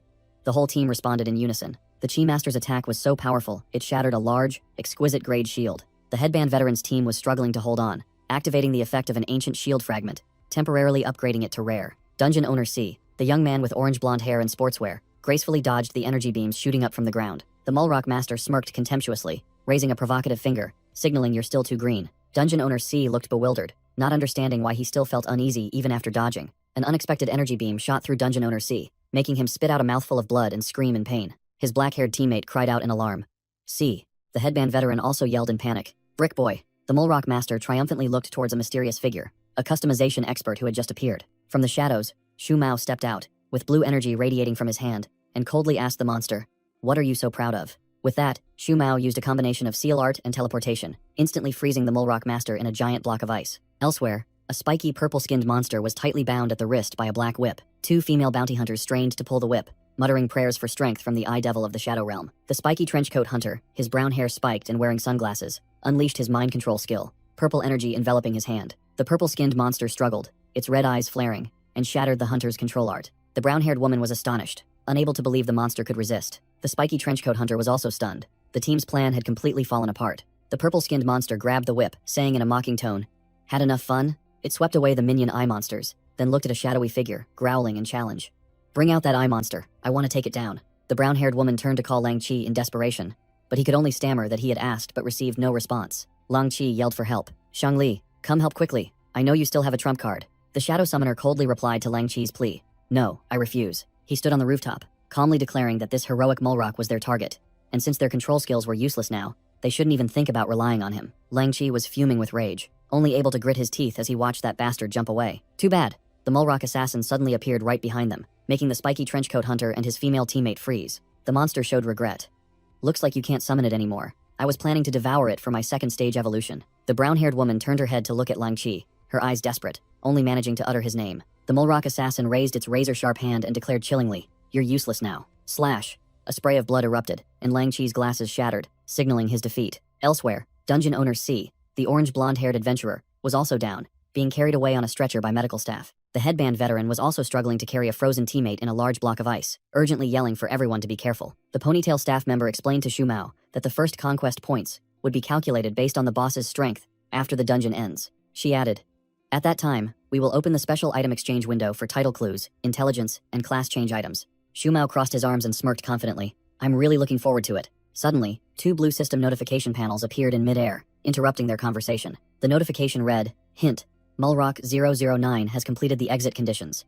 Ironwood Forest has now entered Phase 2. The scene shifted to a luxurious gym named Wales. The skeptical muscle guy stood in the changing room, arrogantly declaring, Now it's our turn. Inside the gym, Anne Ran, a level 14 adventurer with the title King of Brute Force of Wales, was lifting weights like a monster. Meanwhile, a Mulrock scout was fleeing headlong, muttering, I was too careless. It was sweating profusely, thinking, I was prepared to deal with a level 10 human adventurer, but I never expected a level 9 elite nest guardian to be taken down so quickly. The green Mulrock scout ran for its life, thinking, This high-level adventurer is completely different from the small fry in the forest. Am I really about to be wiped out? Boom! A giant red wyvern landed in the middle of the city, crushing the ground with an earth-shattering roar. The dragon knight in cool red armor revealed himself. Wu Long, a level 10 adventurer, coldly declared, One down. The great axe warrior was stunned, recognizing the newcomer. Wu Long, the blue-haired warrior growled, That was my kill. But Wu Long casually replied, It's just a Mulrock chief. Is there a need to get so worked up? Thump! A giant shadow enveloped them both. A massive foot slammed down, making both Wu Long and the great axe warrior look up, their faces pale. A heroic Mulrock? In another corner of the battlefield, the purple, spiky Mulrock held Lang Chi's head, covered in blood, an extremely brutal display of power. Meanwhile, another team was facing the Mulrock Poisoner. The tanker braced his shield, blocking the stream of green poison, as his teammates shouted, "Calm down! Priest Anne's toxin ward can counter it." Priest Anne was channeling her power, determined to use a stalling tactic to chip away at the monster's health. But the poisoner was no pushover. It pulled out a rare vial of berserk toxin, preparing to go all out. It gulped down the potion. Blue electricity enveloped its body, and its power surged wildly. The poisoner stared bewildered by its new power, muttering, "Wait, really?" Elsewhere, the Mulrock undead mage sensed something, realizing, "The chief is dead?" The buff disappeared, difficulty dropped to level 7. It grinned savagely, thinking, "So the fire mage, poisoner, and chi master are also hey. The skeletal mage waved its hand, summoning the souls of 2 dead Mulrocks. "Come." It threw a smoke grenade to its undead minions, ordering, "Bring back the bodies of your comrades. I will turn them into undead. If anyone is about to die, use this to save them." Back in the battle, the poisoner, after buffing with the potion, charged like a whirlwind, dodging all incoming arrows. The brown-haired support mage frantically yelled, "Find a way to stop it." The silver-haired mage also shouted in alarm. Old Song, tanker Old Song, without hesitation, roared and raised his shield, charging straight towards the maddened monster. All right, clang! Old Song's shield collided directly with the frenzied poisoner. The monster growled furiously. "You bastards!" Priest Anne steeled herself, letting out a cry as a dazzling golden energy enveloped her, and stared blankly at the sky, unable to believe her eyes at what had just happened.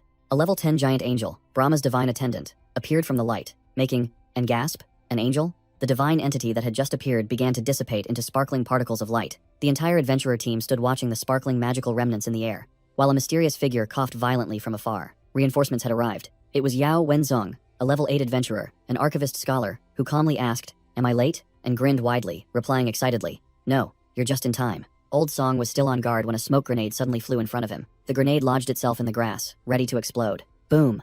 A large explosion created a cloud of white smoke. The entire area was engulfed in smoke. A team member shouted, "Who threw that smoke bomb? Visibility is gone. This is special stuff." Inside the smoke, a ghostly hand reached out, relaying a message to the dying poisoner. "The fire mage and chief are dead. The master wants you to return." The fire mage's soul appeared, saying to the poisoner, "Don't mind me." The poisoner gritted its teeth, deciding to change its plan.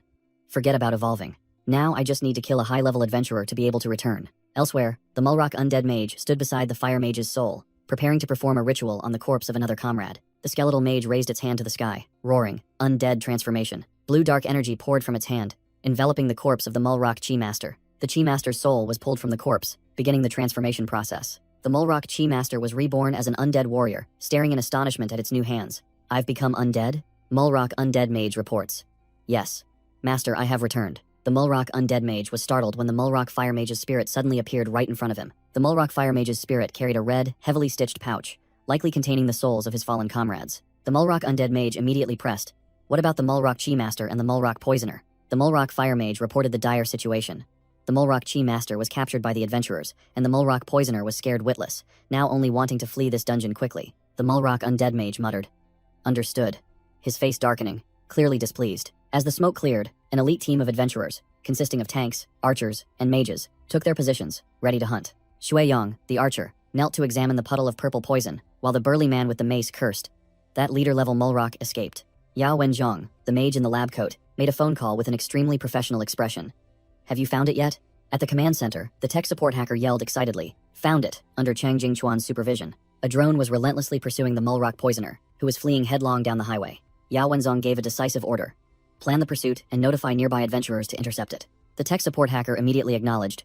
"Understood." The Mulrock poisoner ran while checking its map, sighing in relief. "Good, the humans haven't caught up yet." It began muttering, analyzing its strength, realizing the class difference between lower races like Mulrocks and Gnolls compared to mid-tier races like humans. It gritted its teeth, concluding that while individual human adventurers weren't too strong, once they coordinated as a team, they became an extremely difficult challenge. The Mulrock poisoner decided it had to escape this dangerous world as quickly as possible while the humans were still busy focusing on Devourer Manhas. Elsewhere, Shang Li picked up the phone with a cold expression. "Hello?" The tech support hacker yelled through the phone.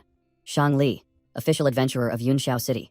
A leader-level Mulrock has escaped and is 100 meters from you. We need you to intercept it until reinforcements arrive." Shang Li sneered, flatly refusing. "But I just dealt with a leader-level one. According to Article 7 of the Reverse Dungeon Defense Regulations, you cannot force me." The tech support hacker frantically reported over the phone, his laptop screen showing 2 black and white dots rapidly approaching each other. "I know, but now it's only 20 meters. 10 meters. Shang Li was still bantering on the phone when the tech support hacker screamed, warning that the Mulrock poisoner was right behind him. The Mulrock poisoner clicked its tongue, annoyed at being discovered while attempting a sneak attack. Shang Li gritted his teeth, his face scrunched up in annoyance at being caught in trouble again. his hand swiping through the system interface to prepare for battle. The Mulrock Poisoner pulled out a vial of poison, confidently declaring that even as a low-level leader, it wouldn't lose to an elite. A giant black and red blade slashed through the air, signaling another battle unfolding nearby. Chen Huagong, the great axe warrior, was fighting fiercely with a purple spiky Mulrock, their weapons clashing and sparking. Chen Huagong, the great axe warrior, strained with all his might, gritting his teeth to block the monster's attack. He roared, ordering someone, "Get out of the way," his face clearly showing surprise. A giant red wyvern swooped down from the sky, and Chen Huagong, the great axe warrior, could only look up in astonishment. Boom! The red wyvern landed, creating an earth-shattering explosion, with Wulong, the Knight of Asia, and Chen Huagong, the great axe warrior, standing on either side, and the purple spiky Mulrock sent flying. The purple spiky Mulrock stared blankly at its frozen arm, not understanding what had just happened. A water map appeared. Alarming. Higher-level adventurers detected. Mulrocks have not met the escape conditions. Hurry. Chen Huagong, the great axe warrior, turned and snapped at Wulong, the Knight of Asia, for stealing his kill. "You can't even manage a sneak attack? Why did you yell just now?" Wulong, the Knight of Asia, retorted coldly. "Idiot. I was saving you from trouble." The purple spiky Mulrock looked at the water map, saw two black dots moving at terrifying speed, and realized it was too late. A giant black greatsword plunged into the ground, cracking the pavement, signaling another dominant presence. Both Wulong, the Knight of Asia, and Chen Huagong, the great axe warrior, startled and turned around, sensing the new surge of power. The two looked towards the glowing red orb in the distance. Wulong, the Knight of Asia, exclaimed in horror. "Evolution light? Wait, can this heroic Mulrock still evolve? Isn't this a level 6 to 10 dungeon?" An arm, enveloped in red evolutionary energy, signaled the imminent birth of an even more terrifying boss. The monster's arm was enveloped in red evolutionary energy, its claws sharpening. Its feet also transformed, touching the water's surface and radiating ripples of energy. A blazing red energy explosion erupted, blowing away everything around it, forcing both the Knight of Asia and the great axe warrior to retreat. The new boss's bloodshot eyes flashed with a deadly glint, signaling an entirely different level of power. Devourer Manhas had finished evolving. Now, with long red hair and bulging muscles, it let out a cold snort as its status window appeared. Challenge, level 13. Meanwhile, a black car was speeding down the highway in the night. Inside the car, the goblin follower impatiently urged Cheng Hai, who was driving. "Master, can you go faster?" Suyu sat in the back seat, sensing the unstable situation. "What's going on? A moment ago, there were only a few Mulrocks left, so why are there two more sources of danger now? Why did the Mulrock chief suddenly get so much stronger?" Cheng Hai glanced in the rearview mirror, seeing Suyu's serious expression, and knowing the situation ahead was far from simple. In another corner of the street, Lang Chi was expelling a cloud of green, poisonous smoke from his body. He gritted his teeth, annoyed that he had stalled for too long. "Damn it, where's the promised reinforcement?" Lang Chi clutched his chest, his face pale from exhaustion and his own poison. He staggered, spitting a mouthful of fresh blood onto the sidewalk. The Mulrock poisoner watched from a distance, panting. "Too careless. I didn't expect this human adventurer to be my equal. I almost got caught." The Mulrock poisoner turned and left, telling itself that it had escaped a calamity. Lang Chi knelt on the ground, despairingly watching the enemies retreating back. Is this the end? Suddenly, a system notification appeared right in front of the Mulrock poisoner. The water map reappeared, detecting higher-level adventurers. "Mulrocks haven't met the escape conditions yet. Hurry up." The Mulrock poisoner frantically looked at the two black dots rushing towards it on the map, realizing it was too late. Boom! A muscular black figure descended from the sky, smashing the road and crushing the Mulrock poisoner right before Lang Chi's astonished eyes. Whoosh! And Ran landed like a bomb, crushing the Mulrock poisoner right in front of Lang Chi, who had just realized the reinforcement was legendary support, Zheng Renjun. Lang Chi, still in shock, asked Zheng Renjun about how points were calculated for defeating a leader-tier monster. Zheng Renjun casually waved his hand. "Special cases are handled specially. Just evaluate it according to the criteria of a chaotic dungeon." At the same time, elsewhere, Chen Huagong and Wulong, riding on a wyvern, recalled the prophecy of an out-of-control dungeon, and now it had come true. Chen Huagong smirked, thinking to himself that a level 7 dungeon mutating into a level 9 survival dungeon, and even having a self-evolving heroic tier boss, was unprecedented. Scene change. Devourer Manhas faced Zheng Renjun, lamenting his bad luck at encountering this dead end. Wulong called out Chen Huagong's name, his face full of tension. He seemed pessimistic. "With this situation, I doubt even Zheng Renjun can handle this out-of-control dungeon." Manhas unexpectedly suggested, "How about we retreat?" To which Chen Huagong replied, "If it lets us go." The boss turned and asked directly, "Zheng Renjun? Is he your leader?" Wulong froze, cold sweat pouring down. Chen Huagong was equally shocked, roaring in his mind. What the hell? How can Mulrocks understand human language? Manhas ignored him, pointing towards the building. "I sense two powerful auras approaching." It continued to ask, "Is Zheng Renjun whom you just mentioned among them? If so, allow us to ask, is Zheng Renjun considered a legend now?" Chen Huagong smirked, replying curtly, "No comment." Manhas nodded, concluding coldly, "It seems not yet. Then there's nothing to worry about." Manhas growled, his entire body erupting with a surge of dark purple energy. Wulong shouted a warning. "Be careful, it's getting serious." Manhas shot forward like a bolt of lightning, his greatsword ready to cleave through anything in his path. Its speed was so great that Wulong could only watch in horror as a blur tore through the air. Slash. The dark blade of Devourer Manhwas slashed into the red wyvern's wing. Wulong cried out in despair. Stop the summoning. Manhwas delivered a devastating slash, tearing the dragon's wing apart, while Wulong could only watch helplessly from its back. The boss clicked its tongue in annoyance, its body slightly affected by the ongoing summoning skill. In a nearby apartment, the Mulrock undead mage and its spirit minions were assessing the situation. Finally, the black dot has appeared, the mage muttered as he looked at the mission map. He calculated. To be safe, I'll take care of one red dot to fulfill the retreat condition first. Outside, Lang Chi recognized a familiar figure who had just arrived at the scene. He squinted, looking, feeling something was off. Lang Chi asked Yao Wenchong directly. Weren't you chasing the Mulrock poisoner? Why are you back here? Yao Wenchong casually replied. That leader-level boss has already been dealt with by Zheng Renjun and his companions. He looked at the gathering, adventurers, then asked, why is everyone here? Have all the Mulrocks in this area been taken care of? A ponytail adventurer reported. Most are done, except for a few heroic Mulrocks that Wulong and Chen Huagong are handling. Now there are only the Mulrock scouts, the undead mage, and its minions left, an archer added, pointing towards the building. But they're holed up in there. Our numerical advantage indoors is useless. This terrain is clearly the undead's home turf. Yao Wenchong fell silent, realizing the team was in a stalemate, and had to wait for the monsters to come out on their own. From the balcony, the Mulrock undead mage used a minion as a flying camera, observing the entire enemy force below. It clearly saw the adventurers gathering into a large group. Using its shared perception skill, it wondered, how the hell did these adventurers manage to gather together? It started to sweat profusely, realizing the situation had changed. This is bad. Now we're short on troops. Its gaze swept over a small Mulrock, eavesdropping on another balcony. An idea flashed in its mind. Annihilate them. From the rooftop, Cheng Hai, in his Deathwalker armor, raised his hand and flicked. Whoosh! A brilliant golden energy arrow shot forth at terrifying speed, piercing through the buildings. Smack! The Mulrock undead mage's flying camera minion was scouting when it took a direct hit and exploded into smithereens. The undead mage jumped in fright, screaming in panic. Who did this? Cheng Hai landed on another rooftop, coldly asking the girl waiting there, how many Mulrocks are left? Su Yu crossed her arms, calmly reporting, while the battle-hardened goblin loomed behind her. 5 left, one is very weak. Cheng Hai nodded in confirmation. All right. He turned and ordered his goblin subordinate, come with me. You need to draw some firepower. Meanwhile, on another front, Devourer Manhwas and Chen Huagong were clashing, the sound of weapons clanging loudly. Chen Huagong, the great axe warrior, began to lose strength, overwhelmed to the point of spitting blood and screaming in pain. Manhwas showed clear annoyance. Enough, I'm tired. Boom. It unleashed a powerful blow, sending Chen Huagong flying. Despite being battered, Chen Huagong gritted his teeth and roared. Wulong, I've created an opportunity for you. Manhwas turned back, roaring a challenge. Damn it, seize the chance. Immediately, Wulong charged from behind, his spear glowing with an ultimate skill. 1-point penetration, god-slaying spear. Manhwas glanced, his voice cold as ice. Of course, that includes you. Slash. Manhwas easily dodged the attack and counterattacked. His arm, sharp as a dagger, plunged straight into Wulong's chest, making him scream in agony. Seeing one opponent fall, Manhwas turned to look at Chen Huagong, who was unarmed. Smack. It lunged forward, headbutting Chen Huagong directly in the face, blood splattering everywhere. The warrior collapsed, his battle axe shattered on the ground. Another level 10 adventurer had fallen. After neatly dispatching 2 level 10 adventurers, Devourer Manhwas stood in the middle of the battlefield, exuding the aura of a true boss. Manhwas smirked, glanced into the shadows and taunted. Still not satisfied? From the hidden corner, Zheng Renjun stepped out with a confident expression, impressing Manhwas. Impressive. How did you find me? Manhwas growled, his bloodshot eyes gleaming with malice. I have an innate talent for detecting those who are equal to, or stronger than me. He glanced at another corner, sneering. Hey, stop hiding. I won't leave you any openings. And Ran materialized from stealth, his muscles bulging, maintaining a pressure-filled silence. Manhwas shouldered his dark sword, looked at the corpses of Wulong and Chen Huagong, then mocked the 2 newcomers. By the way, you guys are truly cold-blooded, just standing there watching me kill these talented juniors. He continued to taunt, his voice full of challenge. If I hadn't called you out, how long were you planning to watch the show? Zheng Renjun sneered in response. Aren't we the same? Your subordinates have also been almost completely wiped out. And Ran turned and growled at his teammate. Zheng Renjun. This guy's strength is nothing like what you said. Zheng Renjun crossed his arms and calmly explained. Because it has evolved.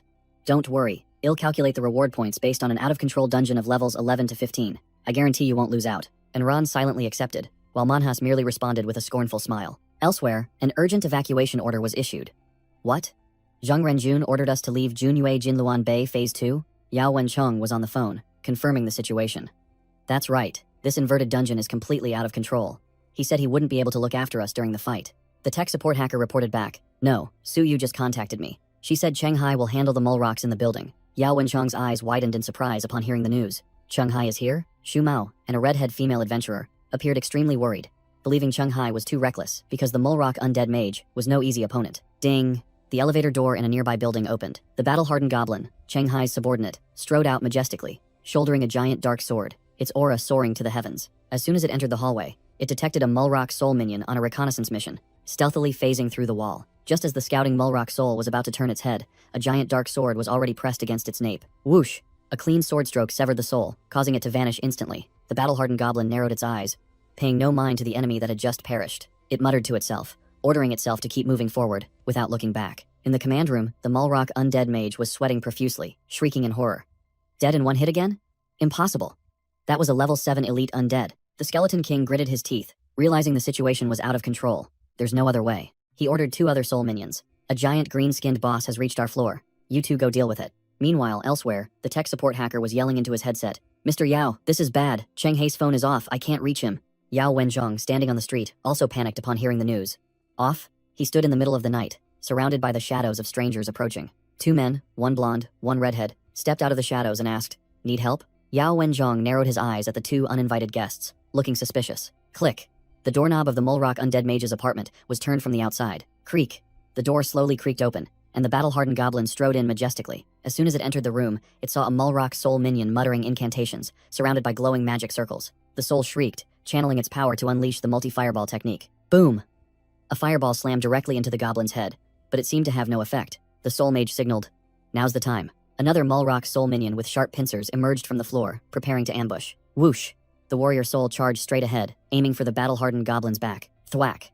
The sneak attack from the Mulrock spirit warrior was easily blocked by Cheng Hai. The spirit mage yelled out orders, looking quite panicked. The spirit warrior glided at terrifying speed, circling behind Cheng Hai to deliver a finishing blow. But Cheng Hai was already standing at the room's entrance, facing the battle-hardened goblin acting as a guard. Before the goblin guard could even comprehend what was happening, Cheng Hai pointed his helmet directly at its face. Activating the survival at all costs title, Cheng Hai stomped his foot for momentum, charging straight into the undead horde. The spirit mage frantically unleashed skills, creating a series of attacking magic circles. Cheng Hai simultaneously activated 1 step, 1 kill, and revival from dead ground, neatly dodging the undead's attacks. He glided past the spirit mage effortlessly, paying it no mind. A notification popped up, overkill damage, undead, confirming the minions were wiped out. Cheng Hai then glided past the spirit warrior, sending it to its demise without any difficulty. Wisps of blue smoke from the dissipating spirits clung to Cheng Hai, looking incredibly cool. After clearing out the minions, he swung his scythe, standing in the empty room. Cheng Hai scanned the room, wondering, where's the Mulrock mage? He decided not to search further, and activated retrospective view to pinpoint its location and test his new ability. The skill recreated all enemies as projections, and Cheng Hai ordered, "A green-skinned giant boss has reached our floor. Everyone go deal with it." The projection of an undead immediately moved towards the balcony, where Cheng Hai suspected the boss had escaped. He narrowed his eyes, deducing, did it escape through the balcony? Suddenly, Cheng Hai spun around, realizing a strange noise was coming from another corner of the room. He opened a freezer and found the Mulrock mage huddled inside, trembling with fear. Cheng Hai grimaced in disgust when facing the Mulrock mage. It seemed he had a severe seafood allergy. Meanwhile, Yao Wenzhong and 2 teammates, Shu Mao and an orange-haired companion, were arriving by elevator. Cheng Hai grabbed a Mulrock scout by the neck, reporting to Yao Wenzhong over the phone that he'd caught a scout. Yao Wenzhong brushed that aside, asking Cheng Hai where he was, and received a nonchalant reply. At home, of course. One of Cheng Hai's undead minions was rapidly moving through the night, carrying a note. Hearing his name called, Cheng Hai, who was leisurely sipping a soft drink, turned around with a puzzled expression. The door opened, and Yao Wenzhong, Shu Mao, and the orange-haired companion had arrived.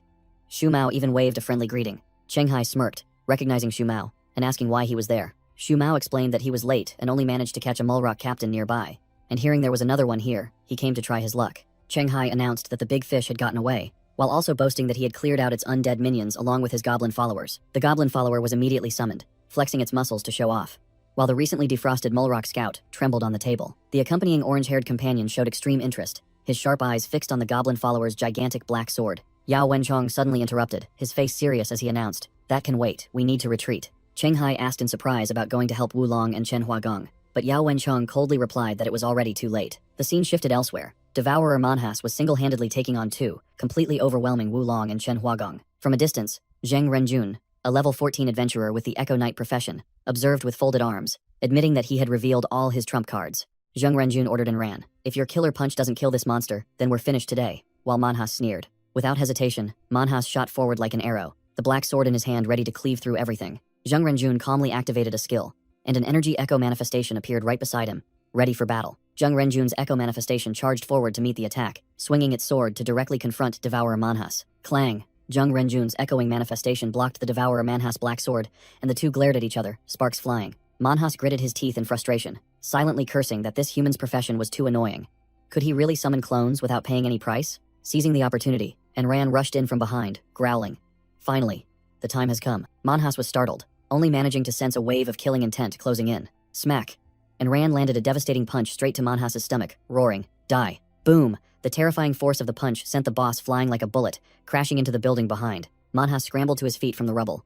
Enran cracked his knuckles, admitting that this guy was not only tough, but also agile and perceptive. Enran turned to Zhang Renjun, saying this boss was too tough to handle, and demanded that contribution points be calculated according to the standards of a level 15 reverse dungeon boss.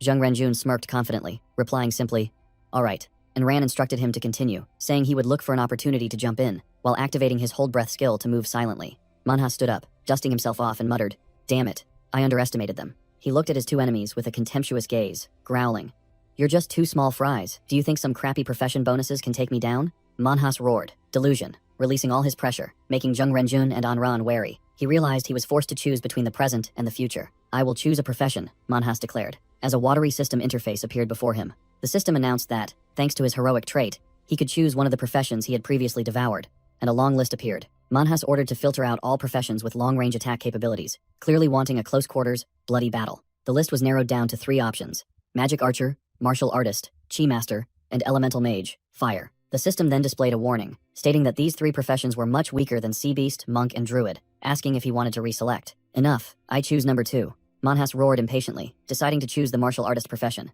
The system sent a sarcastic message to the devourer Manhwa. "Good luck, you short-sighted fool." At a high-end apartment complex, Miss Lin's support team was preparing to withdraw after completing their mission. The headband veteran waved goodbye, announcing that they would go first. Miss Lin instructed her teammates to be careful and to call her if anything happened. Just as she turned to leave, Miss Lin's phone unexpectedly rang. Miss Lin answered with her usual professional expression. On the other end, the hacker support urgently reported, "Miss Lin, the Mulrock undead mage, has been beaten back by Cheng Hai. I'll send you its escape route." Meanwhile, a stranger in a red suit perched high above, sneering upon seeing Zhang Renjun personally intervene, believing this reverse dungeon was nearing its end. A pair of monsters' bare feet landed on the road. The Mulrock undead mage was fleeing for his life. He panted heavily. A system notification appeared, warning that a higher-level adventurer was pursuing him. As night fell, a thought emerged, beginning a flashback. When did it all begin? Shang Li, in a pathetic state, his face covered in blood, looked up at the sky and thought in despair, "My life has reached a dead end." The flashback returned to a luxurious cafe, where it all began. A young Shang Li was waiting when an elderly silver-haired man approached to greet him. Shang Li politely greeted the man as Uncle Li. Uncle Li introduced the red-haired girl with him as Zhou Chang, the granddaughter of the legendary adventurer Zhou Jianming, and simultaneously flattered Shang Li as a rising star favored by the Shadow Realm Queen. Zhao Chang looked at Shang Li, greeting him with great interest. Shang Li recalled that moment, when he also greeted her back with confidence and a hint of flirtation. The final scene of the flashback was Shang Li and Zhou Chang's wedding, and he wondered, so when did my adventurer career officially end? Back in the flashback, at a party, the blue-haired Chen Huagong was having a blast while Shang Li stood beside him with a calm expression. The scene shifted to a level 8 dungeon, where Shang Li was directly confronting a massive cursed giant. Chen Huagong yelled, asking if the female mage Jin Chen was ready, because Shang Li couldn't hold on much longer. Smack! Shang Li's sword was easily knocked out of his hand by the monster. The cursed giant bared its jagged teeth and laughed gleefully, completely disregarding its opponent. Whoosh! It swung its gigantic club, sending Shang Li flying backward. Shang Li fell sprawling, sweat pouring off him, despairingly thinking it was all over. Just then, Jin Chen finished casting her spell, unleashing 5-ring magic, flesh monster technique. Duang! A massive purple energy enveloped the monster, freezing it in place. The cursed giant took the hit, its entire body stiffening in a state of paralysis. Seizing the opportunity, Chen Huagong charged forward with his gigantic battle axe, roaring, "My turn." He swung his axe, radiating a crimson killing intent, aiming straight for the neck of the immobilized boss. A critical hit. The axe blade sliced cleanly, splitting the cursed giant in 2 in an instant. As Chen Huagong helped Shang Li up, Jin Chen approached, annoyed, and asked what the hell they were thinking. She grumbled that the main force of the strategic team was getting in the way, directly asking if they were trying to commit suicide. Chen Huagong immediately snapped back, defending Shang Li and saying that if there was a problem, she should go complain to their superiors, not blame him. Jin Chen shot a sharp glare, clicking her tongue in extreme displeasure. She turned and walked away, tossing back a phrase, "All right, let's go." Ignoring Chen Huagong, who watched her with a dejected expression, Shang Li placed a hand on his friend's shoulder, his voice full of remorse. "Sorry for getting in your way this time." Chen Huagong patted Shang Li's shoulder, nonchalantly saying, "No need to apologize. I didn't expect you to inherit Zhou Jianming's epic artifact anyway." Shang Li broke out in a sweat, his face incredulous. "You all think I inherited it?" Chen Huagong explained clearly. "If it weren't for that thought, then why would the 3 of them be thrown into such a difficult level 8 dungeon?" He emphasized that the officials saw Shang Li, a rising star, marrying into the Zhou family as a way to seize their entire fortune, which is why they arranged this monstrous team composition. Jin Chen placed her foot on Shang Li's shoulder, warning, If you want to continue, go talk to your wife. Otherwise, taking on such overwhelming missions will only lead to an early death. The flashback shifted to a luxurious villa. Zhou Dai's voice echoing mockingly. Brother-in-law, still haven't gotten it through your head? In the living room, Zhou Dai sat casually, taunting Shang Li that marrying into the Zhou family didn't mean the clan would pour all its resources into an outsider. Zhou Chang chimed in, advising Shang Li to be content as a gatekeeper in Yunxiao City, because he didn't have the makings of a legend. Shang Li lay slumped in a pool of blood, his mind reeling with regret. If only I hadn't married into the Zhou family that day. In his final moments, Shang Li wondered if his adventurer career would have been different. While the Mole Rock Undead Mage and its minions discussed the corpse, suddenly, the Mole Rock Undead Mage detected a team of hunters rushing towards them at terrifying speed. It smirked confidently, saying to its minions, "What's the rush? The retreat conditions have already been met." The Mole Rock Undead Mage raised a finger, gathering a blue teleportation energy sphere. With a whoosh, the sphere exploded into countless pixels, making the boss and its minions vanish right before Shang Li's eyes. Elsewhere, Yao Wenzhong and his team were moving when he received a phone call. Yao Wenzhong yelled into the phone, his face stunned and angry. "What? Shang Li is dead?" On the other end of the line, a tech support staff member sat in front of a computer screen, confirming the information. The staff member panicked as he looked at the screen, shouting, "Oh no!" The laptop screen displayed the scene of the Mulrock Undead Mage having just teleported away, leaving an empty space. Zheng Renjun grimaced at the ruins, muttering, "Wait, can this monster evolve even further?" The Devourer Manhas completely transformed, flexing his bulging muscles, with fiery red hair. His status window appeared. The Devourer Manhanas, level 13 Chi Master. He clenched his fist, feeling the new power surging, and wondered, "Is this my true profession?" Manhas recalled. And Ran's punch, wondering why a weaker opponent could still damage him, and Ran took a stance, his sharp eyes declaring, "This ends here." Manhas sneered, channeling energy into his hand before unleashing a palm strike. Mulrock style, shockwave. A luminous green energy blast shattered the wall behind them, and Ran was engulfed by the light. But immediately after, Zheng Renjun's echo body suddenly appeared in the muscular man's position, taking his place. Zheng Renjun smirked, briefly explaining his trick, teleportation, and Ran, having narrowly escaped death, looked at his teammate and admitted, "I owe you my life." Zheng Renjun waved his hand, saying it wasn't the time to talk about debts, his echo body standing beside him. The Devourer Manhas bared his teeth and grinned, recognizing his opponent's trump card. He understood. "So your echo body can also swap positions with others?" Zheng Renjun confidently replied, "That's right, it's quite convenient." Manhas charged 2 energy orbs, challenging, "If I attack both you and your echo body at the same time, how will you dodge?" With that, he unleashed a twin strike, 2 beams of light shooting out like arrows. 2 energy blasts tore through the air, trapping Zheng Renjun and his echo body between them. Zheng Renjun gritted his teeth, sweating. "Too fast, can't dodge." In that life or death moment, Enron lunged and grabbed Zheng Renjun, yelling, "Don't just stand there and die. Contact Huang Xuan immediately.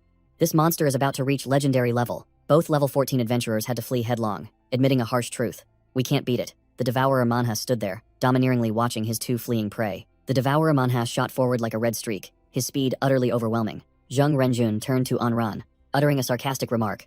"Struggling is useless." Hovering in midair, the Devourer Manhas looked down at the 2 level 14 adventurers, as if they were mere minnows, and Ran broke out in a cold sweat, realizing the problem. "Hey, the size of that chi projectile is no joke." The Devourer Manhas charged a colossal energy orb, let out a roar, and hurled it straight down. Go! Boom! An earth-shattering explosion wiped out an entire city block, a blinding white light engulfing everything. In the command room, Yao Wenzhong flinched from the tremor, calling out, "Goblins? Or an earthquake?" The tech support hacker's face drained of all color as he yelled into the microphone. "Evacuate the civilians immediately," he reported, his voice filled with despair. Mr. Zheng and his teammate have been defeated, but that Mulrock boss is completely unharmed. The surveillance screen showed the Devourer Manhas standing tall, and the staff member concluded, "Until Huang Xuan arrives, we are completely helpless." The Devourer Manhas snapped his fingers, and a small energy orb shot up, destroying the drone that was tracking him. He looked puzzled, as if sensing other eyes still secretly watching him. He grabbed Zheng Renjun, who was sprawled on the ground, admitting condescendingly, "You truly are very strong." Zheng Renjun, despite being covered in blood, still tried to grab the monster's leg, gritting his teeth and lecturing. "But I have a piece of advice for you. Never harm civilians." Smack! The Devourer Manhas stomped on Zheng Renjun's hand, ignoring his screams. "We will make you pay," the monster sneered. "What right do you have to say that after being abandoned by your teammate? Revenge? I'll be even stronger after eating you. If you want revenge, come and try." Yao Wenchong received the report call, his expression extremely serious, and replied curtly, "All right, I understand." He turned to Cheng Hai and his capable followers, entrusting them. "Cheng Hai, can you temporarily take charge of Dongshan City and help evacuate the civilians?" Cheng Hai, still in his badass armor, asked directly, "Can't you handle it yourself?" Yao Wenchong admitted he was no longer capable. "It's different now. Chen Huagong and I made a fatal mistake in this dungeon. I am no longer qualified to temporarily take charge." Flashback. Chen Huagong, covered in blood, pushed Shang Li away and told him to run because someone had to stay behind to hold off the boss. Chen Huagong gritted his teeth, vowing to buy more time for his teammates. Shang Li, equally injured, yelled that everyone shared responsibility, and he didn't need to risk his life alone. Chen Huagong turned away, his eyes resolute. No, I am an official adventurer. If I make a mistake, I can't run away. Back to the present. Yao Wenchong entrusted everything to Cheng Hai. Please take care of Little Lin, Chang Jingchuan, and Liang Jiakun for me. Dongshan City is counting on you from now on. Cheng Hai, through his mask, only offered a cold remark about this organization's lack of autonomy. A strange blonde man suddenly spoke up, warning Cheng Hai not to act foolishly, revealing that he knew the protagonist had a hidden profession that allowed for over-level dungeon farming. The blonde man continued to taunt, bringing up how Cheng Hai had gotten a bunch of good gear from the graveyard and from Gao Cheng Yong. Yao Wenjiang cried out in alarm. That's a monster that neither Zheng Renjun nor An Ran could handle. One that's already halfway to legendary rank. You don't stand a chance. Cheng Hai ignored him, beginning his flex. Listen, my title automatically detects the strongest mulrock nearby and absorbs its stats. The notification panel appeared. Strength +8, agility +9, perception +2. Yao Wenjiang still tried to argue. Even if your base stats are the same, there's still an unbridgeable gap in combat power. Cheng Hai sneered, pointing at his helmet. And with this epic item, the helmet of the legendary undead Kurode, I gain his instincts and combat experience. He gestured with his chin towards his subordinate. Plus, that other epic item, the knight's black sword. His goblin follower stood there with a massive, cool-looking sword. The orange-haired female adventurer accompanying the team could only widen her eyes. 2 epic items? The blonde man was also speechless, his face showing, oh my, Coach Ann, you misjudged this one. Cheng Hai concluded. And with my Deathwalker profession, I've gone all out against 2 genuine legendary bosses. Even facing a level 19 legend, I'm confident I can hold out for 3 minutes. Yao Wenjiang, the blonde man, and the orange-haired girl were all stunned, speechless at such an overwhelming display. Cheng Hai looked directly at Yao Wenchong, his voice full of determination. Now I want to contribute as a citizen, an adventurer of Dongshan City. Please don't refuse. Yao Wenchong smiled, completely convinced. If you've said that much, how can I refuse? Cheng Hai patted Yao Wenchong's shoulder, declaring firmly, good, it's settled. I'll be the main tank, you handle support. Cheng Hai, in his Deathwalker armor, turned to ask Xu Mao, what about you, Xu Mao? Are you in? Xu Mao smirked, crossed his arms and flatly refused. I'll pass. Elsewhere, the devourer Manhwa stood on the rubble, declaring to his flattened prey, after I devour you, I'll go catch that human who ran away. He glanced at Zheng Renjun, who was gasping for breath, and growled. By then, I'll probably be strong enough to solo your legends. Manhwa stood tall, his red hair flowing, and continued confidently. If I defeat your legends? Even while dying, Zheng Renjun still smirked defiantly, unless the sun rises in the west. Hearing the taunt, Manhwa's face twitched with rage, veins bulging. He roared, lunging like a whirlwind. You still have the nerve to talk big. Clearly, you don't want a quick death. Just then, a voice rang out. Hey, Fishface! Manhwa froze just before striking, whipping around to look at the one who spoke. Chen Huagong, the great axe warrior, with his battle axe slung over his shoulder, grinned. I'm ready for round 2. Manhwa glared at him, his voice full of contempt. I mercifully spared your life, he roared, charging towards Chen Huagong. Why are you foolishly coming back to throw your life away? Don't you cherish the life you were just given back? A notification panel appeared, explaining Chen Huagong's title. Glory to the one who fights to the death, increasing stamina to its limit. But if one cowardly flees, stamina is halved. Manhwa furiously swung his weapon, unleashing a barrage of dark slashes, roaring, then die, die, die. Boom, boom. Chen Huagong braced himself, using his axe handle to block the blows, sparks flying from the impacts, the ground shaking. Crack. The axe handle began to show cracks under Manhwa's terrifying power. Shatter. The axe handle couldn't withstand it, breaking into pieces. Thwack. Fragments of the weapon flew straight into Chen Huagong's face, dazing him. Manhwa let out a final roar, swinging his weapon directly at his opponent's head. Die. Whoosh. Just before the attack landed, Zheng Renjun used teleportation, swapping places with Chen Huagong to take the full blow for his teammate. The devourer Manhwa roared, frustrated that the finishing blow had missed. He glared at Zheng Renjun and Chen Huagong, the two who had just played a life-swapping trick right under his nose. Chen Huagong, drenched in sweat, turned to his teammate. My weapon is broken. Do you have any other heavy-duty toys? Zheng Renjun nodded firmly. The effect of his increased range title lit up, signaling that something big was about to arrive. Manhwa stood tall amidst the rubble, growling. Still struggling, are we? The monster's crimson eyes blazed with fire, overflowing with killing intent. Thump. A shadow figure in full armor landed on the battlefield, drawing Manhwa's attention. What are you guys discussing? Cheng Hai, in his Deathwalker armor, raised his head and declared his entry. Count me in. Zheng Renjun and Chen Huagong stared wide-eyed and open-mouthed. Cheng Hai? What the hell is a level 6 kid doing here? Manhwa narrowed his eyes, sensing a formidable surge of power from the newcomer. Cheng Hai stood still, his overwhelming aura making the boss wary. This human is extremely powerful. Meanwhile, on a deserted road, an orange-haired girl and Xu Mao were running for their lives. The orange-haired girl looked puzzled. That's a bit surprising. She questioned Xu Mao. With his base stats, the experience of a legendary boss, and skills from his hidden profession, Cheng Hai has a great chance to turn the tables. Why refuse such a good opportunity to earn points? Shu Mao sneered, retorted. So, where are you going? The orange-haired girl fell silent, her eyes sharpened. A shadow blocked their path. A powerful voice spoke. I told you to just kill 2 Mulrocks and leave. Why are you two still here? And ran, covered in injuries, clutched his shoulder and warned. Forget it, that's not important. Come with me. The reverse dungeon has gone out of control. Dongshan City is no longer safe. Back on the battlefield, Manhwas realized, thanks to his Chi Master senses, this newcomer's power was almost on par with his own. Manhwas analyzed. This guy is extremely strong. But strangely, his instincts told him that devouring him wouldn't help him level up.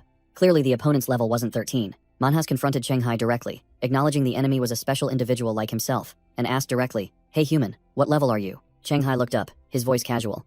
Me? His status window appeared. Chenghai confirmed nonchalantly. Level 6. Why? The devourer Manhwas roared in disbelief. Do you think I'm stupid? Even with king tier potential, a level 6 punk can't have power equal to mine. Chenghai smirked. That's because but Manhwas snarled, cutting him off. Enough. I don't care if you're bluffing or playing mind games, I'll crush you with my full power. Chenghai maintained his challenging smile. I'd love to see you try. Manhwas let out a roar then charged straight in, determined to fight to the death. While Chenghai calmly observed. A direct fight, huh? Then I'll indulge you, Chenghai muttered, getting into a stance, ready for battle. Suddenly, a flash of light enveloped Chenghai, making even him momentarily stunned. Manhwas unleashed a fatal blow, but the target had vanished, replaced by Zheng Renjun and Chen Huagong, who had just appeared from thin air. Chen Huagong yelled at Chenghai. A position swap? Zheng Renjun, was that you? If you're so brave, ask him. If Zheng Renjun hadn't intervened, you'd be dead for sure. Manhwas glared at Zheng Renjun, immediately recognizing the threat. In a balanced fight, someone who can summon clones and swap positions is extremely dangerous. I must prioritize eliminating him first. Chenghai turned to Zheng Renjun and said decisively. Zheng Renjun, trust me this time. If I wasn't confident in soloing this Mulrock, I wouldn't be here. Zheng Renjun still hesitated, warning. Are you sure? Its strength, agility, and perception are all above 20 points, even if you've cleared high-risk dungeons. Chenghai cut him off with a confident smile. I'm sure. Zheng Renjun sighed in acceptance. All right, you go first. I'll provide support. Chen Huagong, standing nearby, protested loudly. What? You believe what he says? Has only level 6. Manhwas ignored the squabbling of the small fry. It darted forward with a dangerous slash. Manhas's target was clear. Kill one first. He aimed straight for Chen Huagong, who was still grumbling. Zheng Renjun yelled, realizing the boss's intention. Teleport. Chen Huagong frantically yelled a warning. Zheng Renjun, be careful. Manhwas swung his attack towards Zheng Renjun, roaring. You're the target. Die, you troublesome bug. Zheng Renjun broke out in a cold sweat, realizing he wasn't fast enough to use his teleportation skill. Devourer Manhwas grinned sinisterly, growling.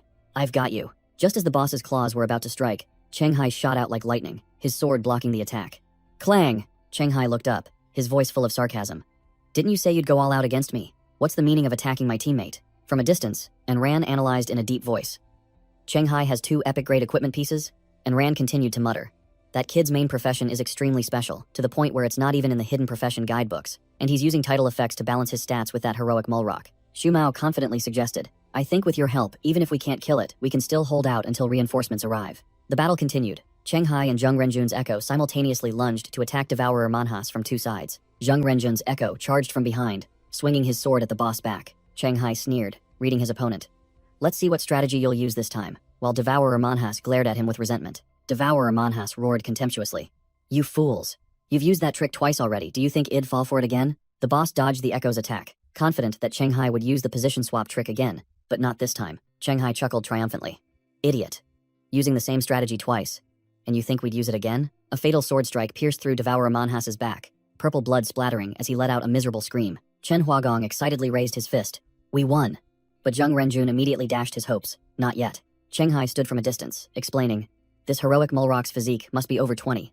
That last attack wasn't enough to finish it. Zheng Renjun secretly admired him, never expecting Chenghai to adapt perfectly to his strategy without a single prompt. Remembering Chenghai was a novelist, Zheng Renjun wondered. Are all these novelists nowadays monsters? Devourer Manhwas gritted his teeth, furious at being dealt a painful blow by the kid, who then immediately retreated, giving him no chance to retaliate while his skills were on cooldown. Chenghai looked at the boss, still standing firm, and assessed. Its physique is also over 20, huh? This is tricky. Devourer Manhwas secretly calculated, admitting that if he didn't use his trump card, he would be at a disadvantage against the duo of Chenghai and Zheng Renjun. Looking at his blood-stained hand, Devourer Manhwas gritted his teeth. What a waste. He was furious because his original plan to devour 2 level 14 adventurers to reach level 15 and then hunt a legend had completely fallen apart. Chenghai noticed the Fishman boss seemed to have lost its aggressive momentum, wondering if it intended to flee or had some other scheme. Losing patience, Devourer Manhwas roared, activating the Chi Master's unique skill, Limit Break, directly boosting his strength and agility. Chenghai was stunned by the sudden burst of power from the boss. Chung Hae's system panel reported an error. Power difference too great. Equality buff failed.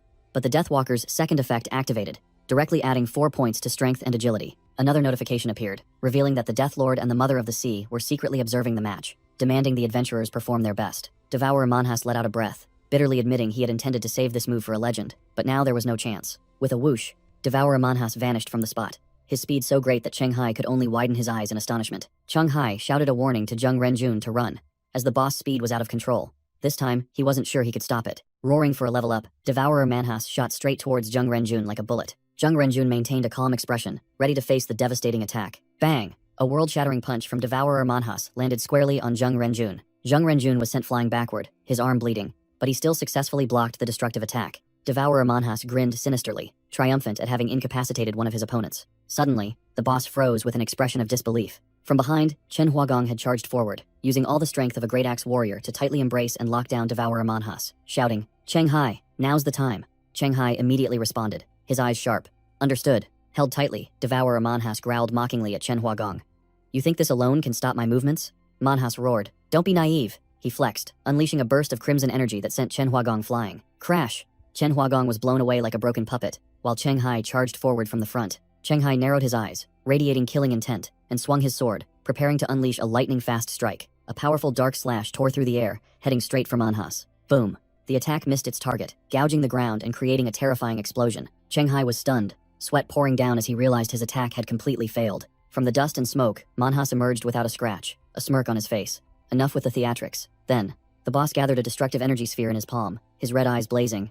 Die! Cheng Hai desperately yelled for backup, just as a flash of light erupted from the sky. A colossal golden pillar of light descended, but Cheng Hai could only grit his teeth bitterly as he saw it had no effect on the boss. Manhwas looked up, calmly bathing in the pillar of light, completely unharmed by the high-level attack. A winged angelic entity suddenly appeared in the sky, radiating a brilliant aura that drew the boss's attention. That entity was Brahma's divine attendant, a heavy-duty summon that had just been called to the battlefield. Manhwas growled, realizing this time the reinforcement was a summoner. The boss began to scan the city with his eyes, muttering, "Let's see where you're hiding." His vision encompassed a vast city block, quickly searching for the controller's whereabouts. Manhwas briefly spotted a hooded figure and a purple demon, intending to ignore them as they looked too weak. But then he paused as he found the true target. The boss roared furiously as he recognized a familiar face.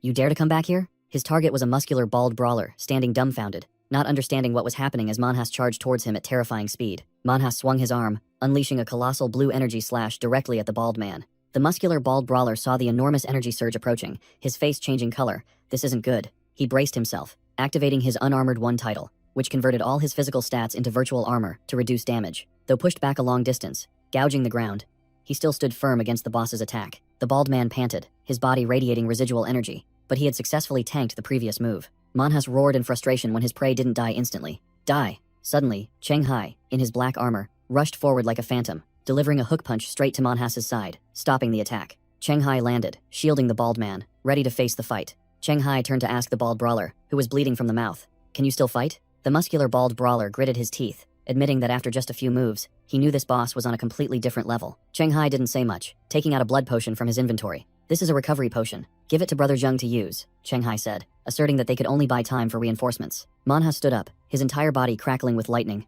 his eyes icy as he stared at the two obstructors. The boss looked at his two opponents, muttering, "Now I understand." Manhwas extended a razor-sharp hand towards Cheng Hai, declaring, "If I don't kill you, I won't be able to deal with the others." Manhwas' arm mutated into a colossal blade, and he growled, "Is that what you mean?" Cheng Hai summoned his death scythe, shimmering with light, and coldly replied, "Let's just say that." Manhwas merely snorted contemptuously, showing he didn't care. The two opponents stood facing each other across a wide courtyard, the atmosphere as tense as a drawn bowstring. Whoosh! Both simultaneously charged at each other with terrifying speed, leaving after-images in their wake. Cheng Hai swung his scythe while Manhwa slashed down with his blade arm, two destructive weapons about to clash fiercely. Clang! Cheng Hai's scythe and Devourer Manhwa's blade arm clashed, sending sparks flying, a powerful probing strike. Manhwa suddenly launched an energy orb with its other hand, a lightning-fast attack that startled Cheng Hai. Cheng Hai clicked his tongue, realizing he had fallen into the cunning boss's trap. Manhwa sneered smugly, the energy orb in its hand ready to fire. Just realizing it now? Too late. Without a moment's hesitation, Cheng Hai spun his scythe in an impossible arc to parry the attack. The sharp tip of the scythe grazed the energy orb, deflecting it by a hair's breadth, stunning Manhwas. Manhwas' attack missed its target, tearing up the ground right next to Cheng Hai. Manhwas retreated, its hand still gathering energy, muttering an acknowledgement that Cheng Hai's weapon was too strange, capable of attacking from unpredictable angles. Cheng Hai was also analyzing the situation. He knew this boss was extremely intelligent and would soon figure out his scythe if the battle dragged on, forcing him to change tactics. At the same time, elsewhere, Zheng Renjun was struggling to bandage his own wounds. Enran approached, handed him a red recovery potion and said, "Use this." Enran further explained, advising Zheng Renjun not to drink too much. A small sip would be enough to heal the wounds. Zheng Renjun took the potion, scoffing. "Whales, since when did you become so generous? A Class A third-rate coach like you has recovery potions? I thought you'd be at a master level." And Ran calmly replied that Cheng Hai was the one who gave it to them, and perhaps he didn't even realize its value. Zheng Renjun thoughtfully looked at the potion, secretly wondering how much effort a level 6 adventurer like Cheng Hai must have put in to acquire equipment and relics of this caliber. And Ran warned Zheng Renjun not to play any tricks on Cheng Hai, asserting that no matter the outcome of this battle, Cheng Hai would undoubtedly become the genius the association was investing in. And Ran stated frankly that he had no interest in competing for things that weren't suitable for him, and having someone like Zheng Renjun here was already a stroke of luck. Zheng Renjun brought the potion to his mouth and casually asked if An Ran was still adhering to the thermal weapon ban. Psh! Zheng Renjun spat out the mouthful of potion, his face scrunched up like a monkey eating a chili. Damn it, what kind of recovery potion is this? Did someone put wasabi in it? A panoramic view of the battle zone. Red and black energy currents still swirled violently between the buildings, signaling that the battle was still fiercely raging. Devourer Manhas crowed. "Are you trying to stall by making me chase you?" It roared. "No," then swung its weapon and charged forward like a storm. Cheng Hai was startled by the boss's terrifying speed. Boom! A devastating overhead strike came down. Cheng Hai barely managed to raise his weapon to block it. The power difference was too great. Cheng Hai was sent flying like a broken puppet. Manhas gave no second to breathe. It charged straight to finish off its sprawled prey. Suddenly, Cheng Hai's leg flashed with a strange energy, causing him to halt. Seeing its opponent stand still, Manhas sneered. "Why aren't you running anymore? Out of tricks." Cheng Hai broke out in a cold sweat, bitterly cursing under his breath. "Damn it, why a cramp now of all times?" Manhas laughed gleefully, declaring the execution hour had arrived, and swung its weapon, preparing for the finishing blow. Clang!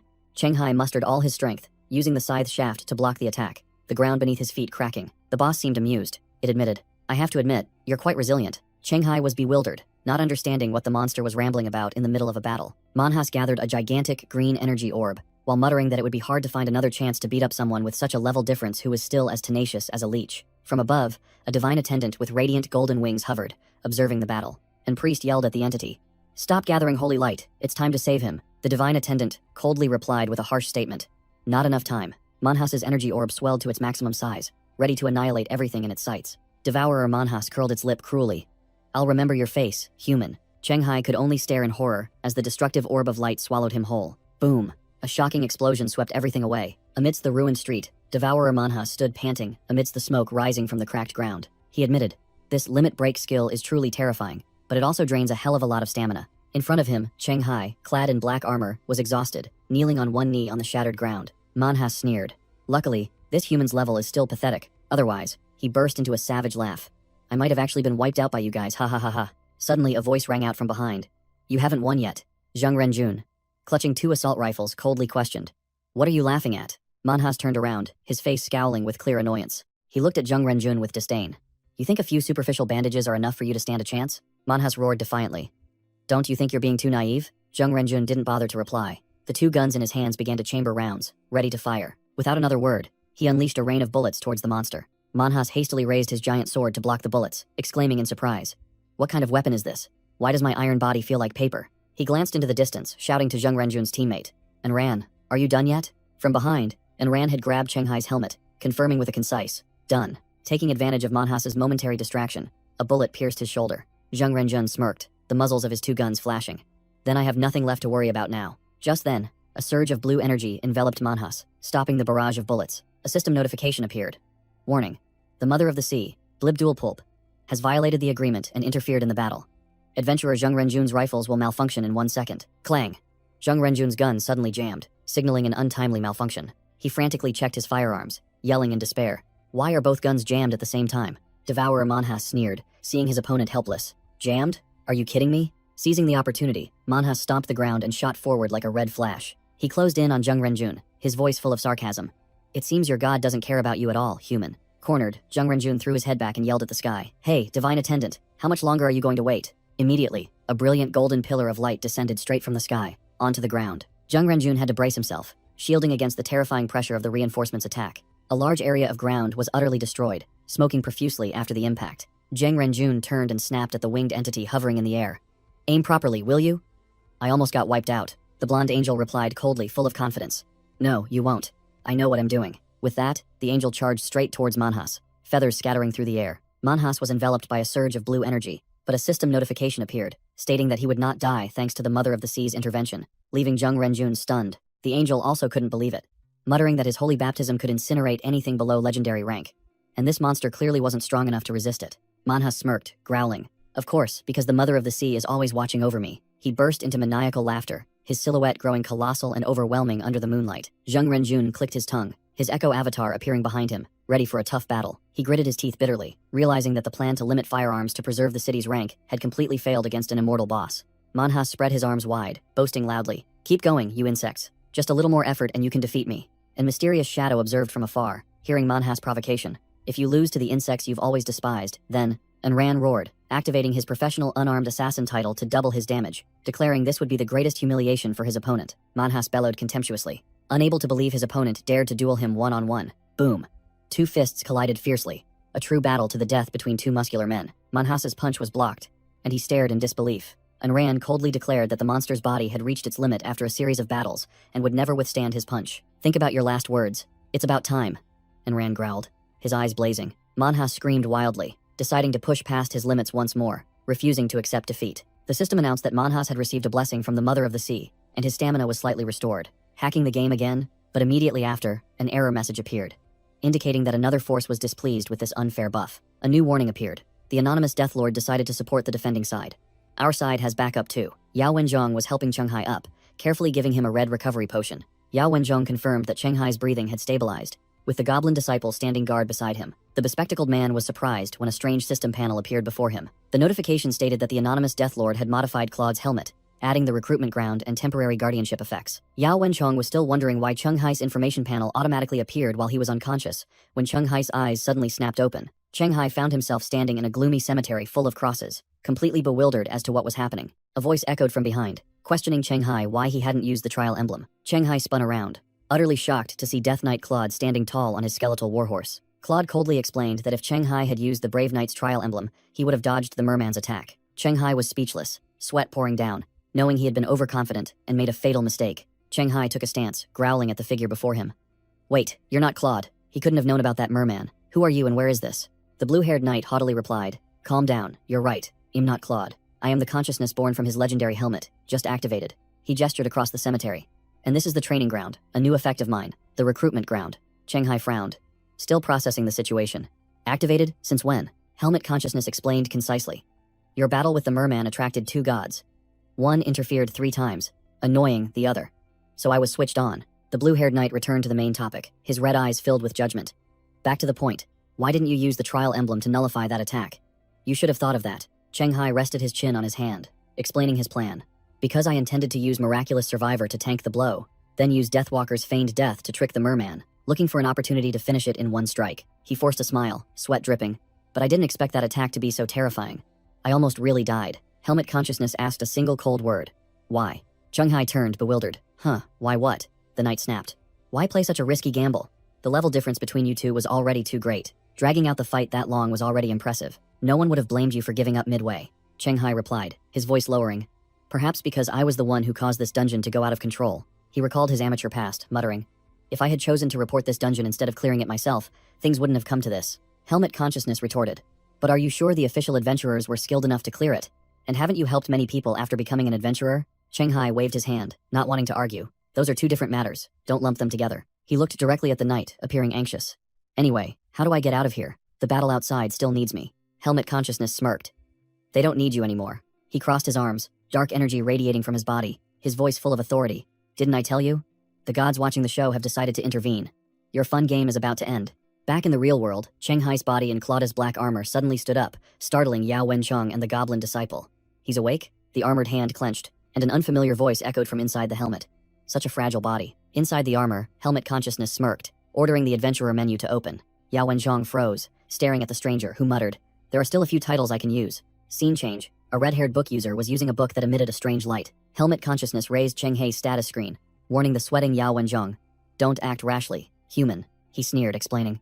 I'm just borrowing your friend's body to teach these players who don't know the rules a lesson. This dungeon will end in 10 minutes. Yao Wenchong gritted his teeth, sweat pouring down, clearly not believing a word from the body possessor. Yao Wenchong questioned him directly.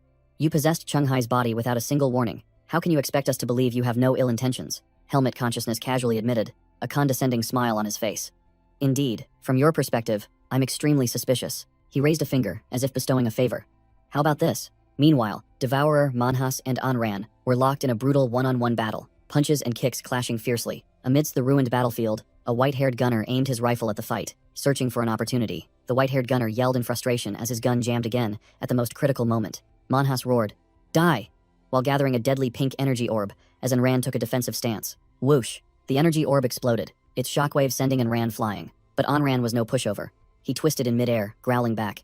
"You're the one who's about to die." He unleashed his ultimate technique, Super Shadow Assassination Fist. A brilliant golden punch shot forth with terrifying speed. Another bald brawler victim screamed tragically as he took a devastating blow, blood splattering everywhere. It turned out Manhwas had switched targets, smashing the poor bald man's face with a brutal hook. Anran was also sent flying, carving a long furrow on the cracked ground, while the white-haired gunner frantically screamed his name. Standing over Anran's motionless body, Manhwas snarled. "After being tricked by you guys time and again, even a fool would know how to deal with it." Suddenly, a surge of dark energy swirled, and a gigantic demonic hand appeared above Manhwas, signaling a new enemy had entered the fray. Manhwas snapped his head up, roaring a wary challenge. "Who's there?" From the shadows, a figure in full armor, holding a halberd, slowly advanced, exuding an overwhelming killing intent. The stranger revealed himself, a knight in pitch-black armor with a horned helmet, his crimson eyes gleaming with deadly confidence. The white-haired gunner stood afar, stunned as he recognized the familiar figure, and screamed in panic. "Shanghai?" The mysterious knight declared bluntly. "Your shift is over. This fish is mine now," causing Manhwas to snarl. "It's you again." Manhwas furiously charged forward, cursing the persistent pests, and determined to crush the newcomer. Whoosh! The battle-hardened goblin suddenly appeared right behind Manhwas, an unforeseen backdoor attack. Manhwas was completely shocked, unable to understand how this green-skinned creature could get so close without him knowing. At the same time, the black-armored knight leaped into the air, swinging his gigantic halberd straight at Manhwas. A sharp and brutal slash came down, giving Manhwas no chance to dodge. The goblin looked regretful that it couldn't finish off the prey itself, but still stood respectfully beside its master. The knight in black armor merely sneered with overwhelming dominance. "It's fine." Manhwas collapsed to his knees, clutching his throat, which was gushing blood. The previous attack had severed his windpipe. The knight explained the situation. "Now it can't call up the adventurer menu anymore. It's no different from a dead fish on a chopping board, just waiting for us to properly roast it." He ordered the goblin. "Don't interfere yet. Let me play with this fish for a bit. When it reaches its limit, you can finish it off." The battle-hardened goblin immediately saluted in a military fashion, obeying absolutely. With his windpipe destroyed, Manhwas realized the price for underestimating his foes was too high. He could no longer use his limit skill, and had fallen into the exact same predicament as the adventurers he once scorned. For the first time in his life, Devourer Manhwas knew what regret was, vowing that if he had a second chance, he would never toy with human adventurers again. Meanwhile, Helmet Consciousness casually strolled forward, whistling as if taking a leisurely walk. His eyes showed disdain, treating the boss before him as nothing more than a plaything. But the Mother of the Sea, Blibdoolpulp, regretting breaking the rules, risked sending a life-saving message to her disciple. A warning appeared. The target adventurer is holding a healing potion, enough to heal his throat and escape. Manhwas was overjoyed, growling his thanks to his god. Whoosh! The knight gave his prey no time to breathe, dashing away like a ghost. The terrifying speed made Manhwas only able to widen his eyes as he watched the dark figure rush towards him. The knight sneered, mocking.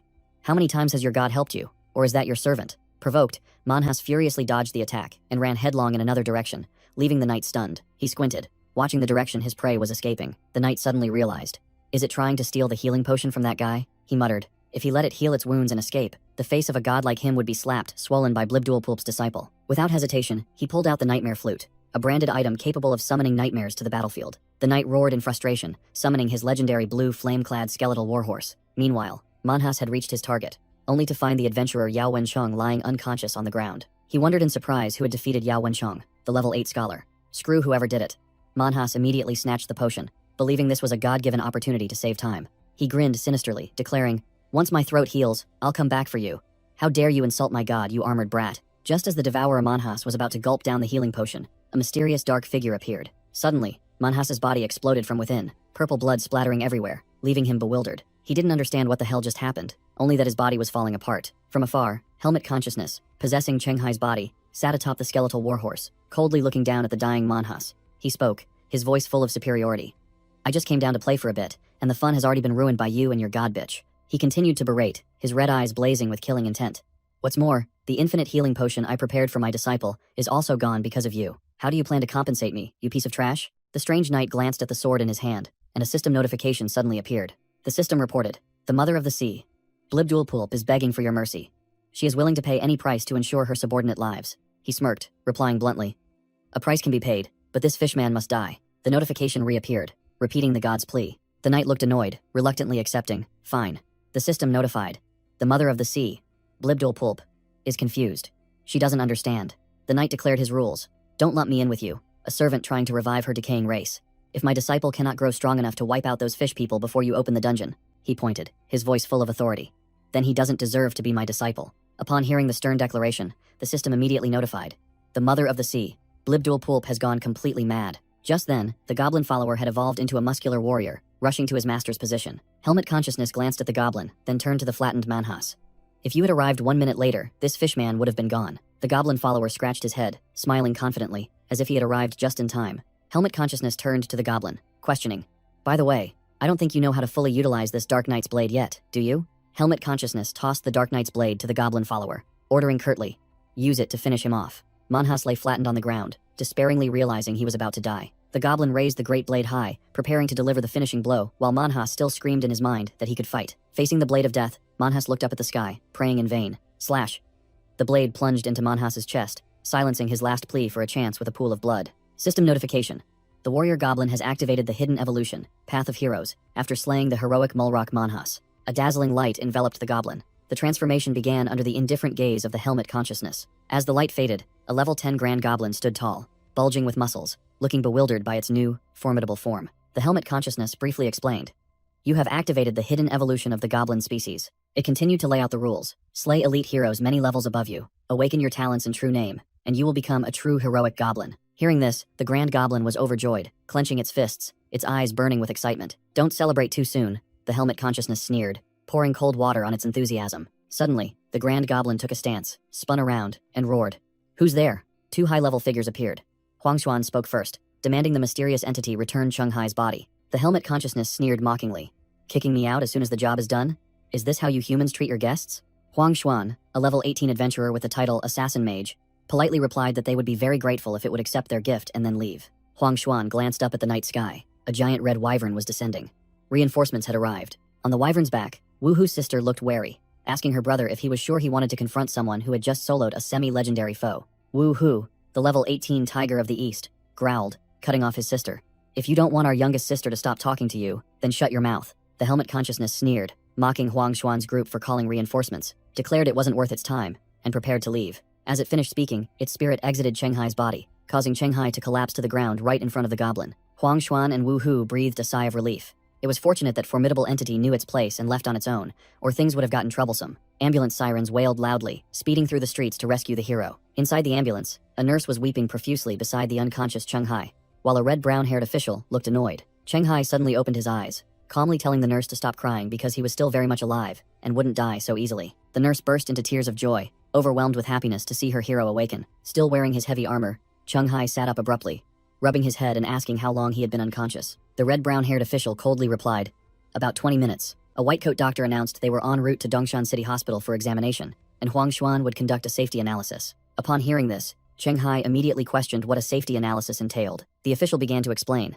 announcing that the dungeon invasion was over, and Cheng-Hai himself had cleared it. He emphasized that during the 20 minutes Cheng-Hai was unconscious, a strange entity had possessed his body and effortlessly dealt with the level 13 boss. Huangshuan placed a hand on Cheng-Hai's shoulder, while the official continued to pose the question. Would the authorities turn a blind eye, knowing that a legendary level entity could possess an ordinary person? Cheng-Hai broke out in a cold sweat, his face paling as he realized he was a ticking time bomb, and anxiously asked about his fate. The nurse standing beside him was equally worried for Cheng-Hai. The official bluntly poured cold water on him, replying that he didn't know what would happen either. Cheng-Hai was speechless, deeply shocked by the harsh answer and his uncertain future. Finally, the official patted his shoulder, reassuring him that no matter what, Cheng-Hai was still Dongshan City's hero. The red brown-haired official continued to be blunt, stating that the associations would consider Cheng-Hai a threat because no one could guarantee that entity was on their side. But then he laid his cards on the table, another voice interjecting that their unspecialized alliance had no such problem. A muscular, black-haired man, seemingly the Scatter Union leader, began his pitch, arguing that Cheng-Hai having an entity backing him was all the more reason to join his faction. The Scatter Union leader extended his arms in invitation, saying that the unspecialized alliance's doors were always open if Cheng-Hai grew tired of the association. Cheng-Hai sneered, muttering, "After all that talk, it's just an attempt to recruit me into their organization." The Scatter Union leader chuckled heartily, frankly admitting that even if it meant confronting Huangshuan, he still wanted Cheng-Hai because he was a great asset. System notification. An unknown. ID. Death Lord. apologizes for accidentally breaking a recovery potion and compensates with a holy artifact upgrade voucher. Next notification. The Deathwalker profession gains the hidden unique skill, Desperate Strike, allowing an unblockable attack when at a disadvantage. Final notification. The ID Death Lord has modified ID Death Knight Claude's helmet and left a warning to be careful of the ship of Theseus. ID Cheng Hai pondered, wondering about the meaning of the ship of Theseus. The scene shifts to a white room. A gray-haired man from the ID Fuzhou Association rep called ID Cheng Hai's name. ID Cheng Hai apologized for his distraction, then asked what the man wanted. The representative announced that the weapons and stealth cloak had been taken by the ID Goblin follower, leaving only potion shards at the scene, and his special skill forced everyone into a discussion. ID Cheng Hai remained calm, saying he would find the follower himself later, and asked if there was anything else. The man promised compensation in 3 days, while an info panel revealed the chair ID Cheng Hai was sitting on was the Chair of Truth, a rare holy artifact that prevented lying. The representative left, and ID Cheng Hai remained seated, watching him go. ID Cheng Hai muttered, realizing the man's subprofession was incredibly powerful, able to force others into a discussion where only the truth could be spoken. An hour later, ID Cheng Hai was still casually whistling in the room, showing no signs of being flustered. Outside, ID Huang Xuan and the ID Scatter Union leader of the ID Unspecialized Alliance members were observing ID Cheng Hai through a one-way mirror. The ID Scatter Union leader reported to ID Huang Xuan, "We have results. ID Cheng Hai is perfectly fine." ID Huang Xuan narrowed his eyes and asked, "What about the unknown god who possessed ID Cheng Hai? Did Wu Hao ask about that?" The ID Scatter Union leader admitted their information was also limited. "Yes, but ID Cheng Hai, his information about it is also limited. We could only confirm that he is known as the ID Death Lord." ID Huang Xuan muttered, sensing death from the name. "Sounds like a god of the undead." ID Huang Xuan looked at ID Cheng Hai sitting bored inside, then turned and asked, "When did he first make contact with ID Cheng Hai?" The ID Scatter Union leader explained. "It was when ID Cheng Hai pretended to be a rookie and cleared the ID Lake Banshee Forest Dungeon in Yunshao City. The ID Death Lord took notice of him and granted him a one-time undead blessing, which helped him clear the graveyard for the first time."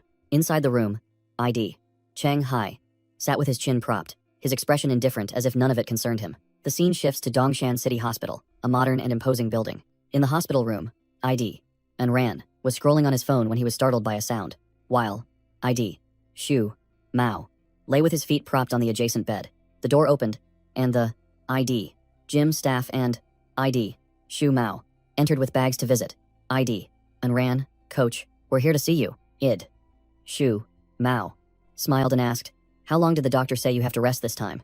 ID Enran, his arm still in a cast, curtly replied, 2 weeks." ID Shu Mao feigned regret.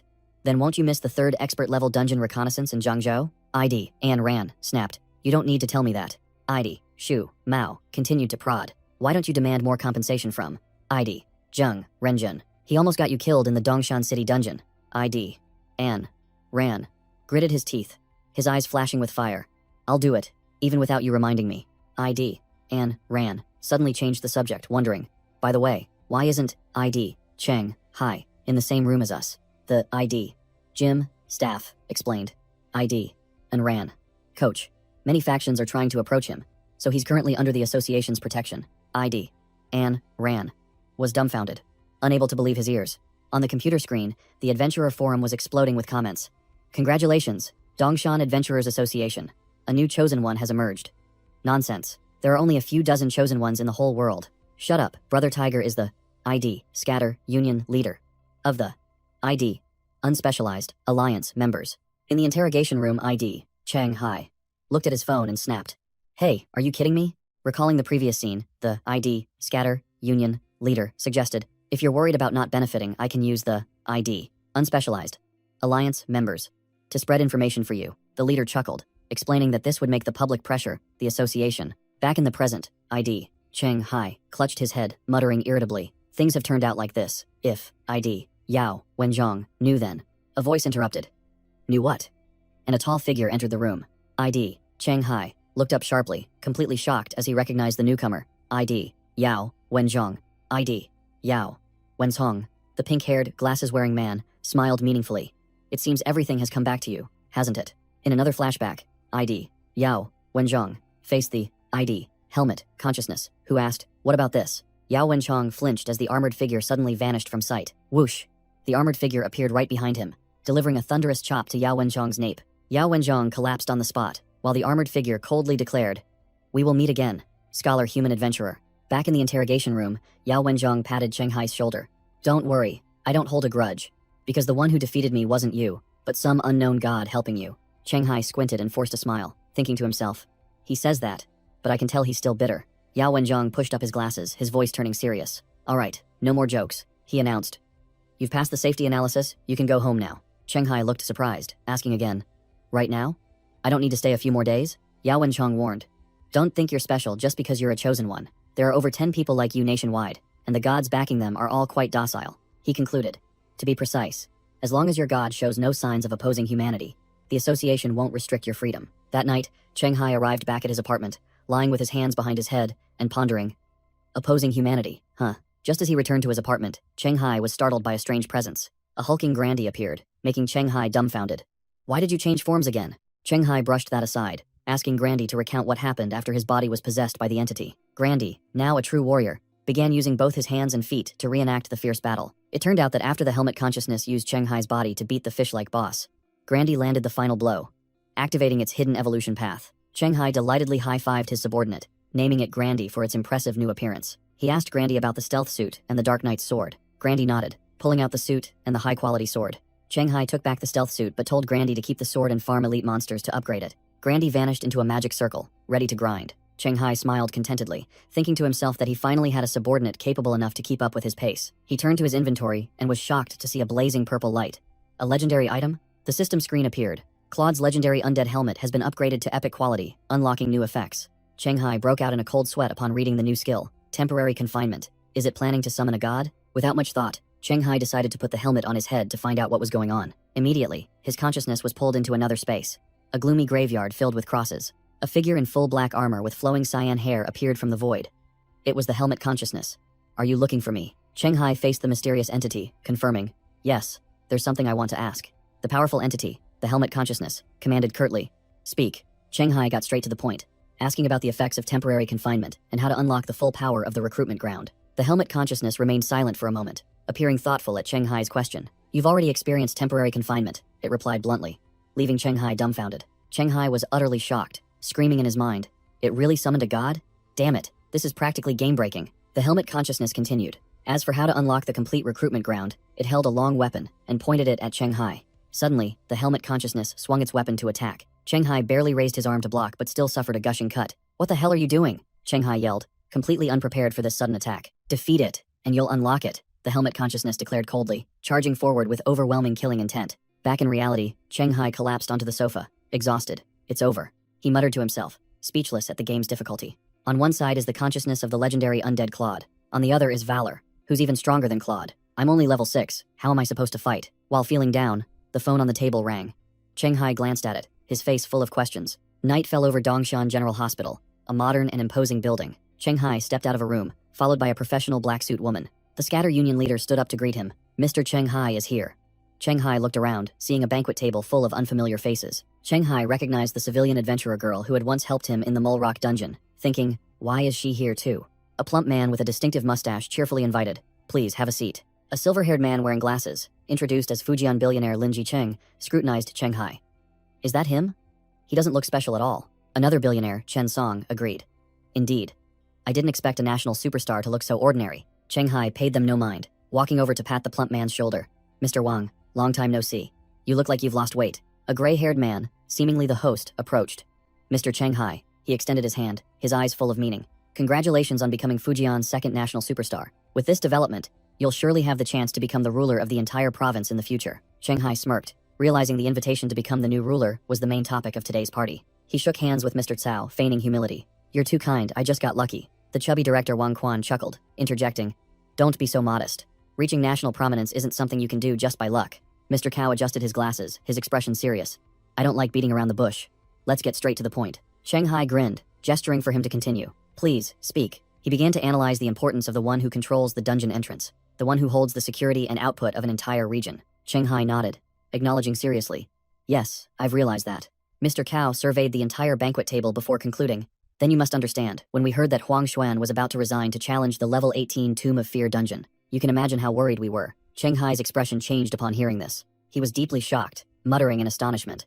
A level 18 dungeon? The Tomb of Fear? Shanghai quickly retorted, believing that boss had long been dealt with by the legendary adventurer Zhou Jianming and his team. A red-haired man named He Zhe Hui, a level 9 adventurer, spoke up to clarify. That's a monster even a nuclear bomb couldn't kill.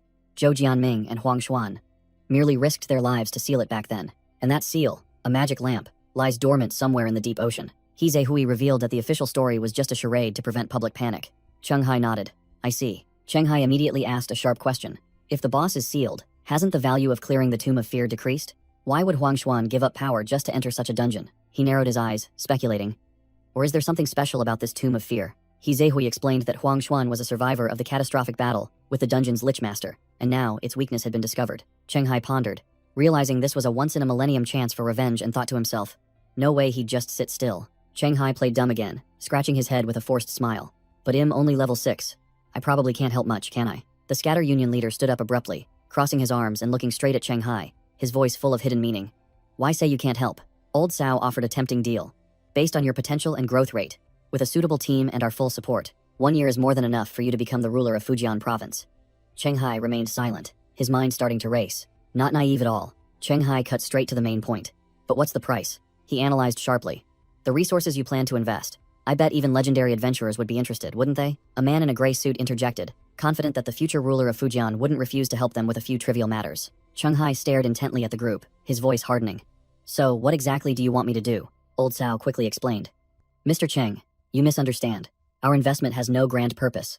On the contrary, the reason we're doing this is to prevent someone from becoming an overlord. Shanghai immediately caught the keyword. Someone? The red tie executive began to reveal. Before you were discovered, Fujian only had one national superstar. If nothing unexpected happened, he would be Huang Xuan's successor. He continued to expose his rival. This person has a wild personality, sacrificing many adventurers and civilians as resources to level himself up. Old Cow concluded.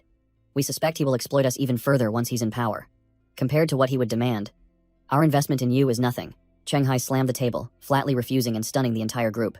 In that case, I refuse. He explained his logic straightforwardly. It's true.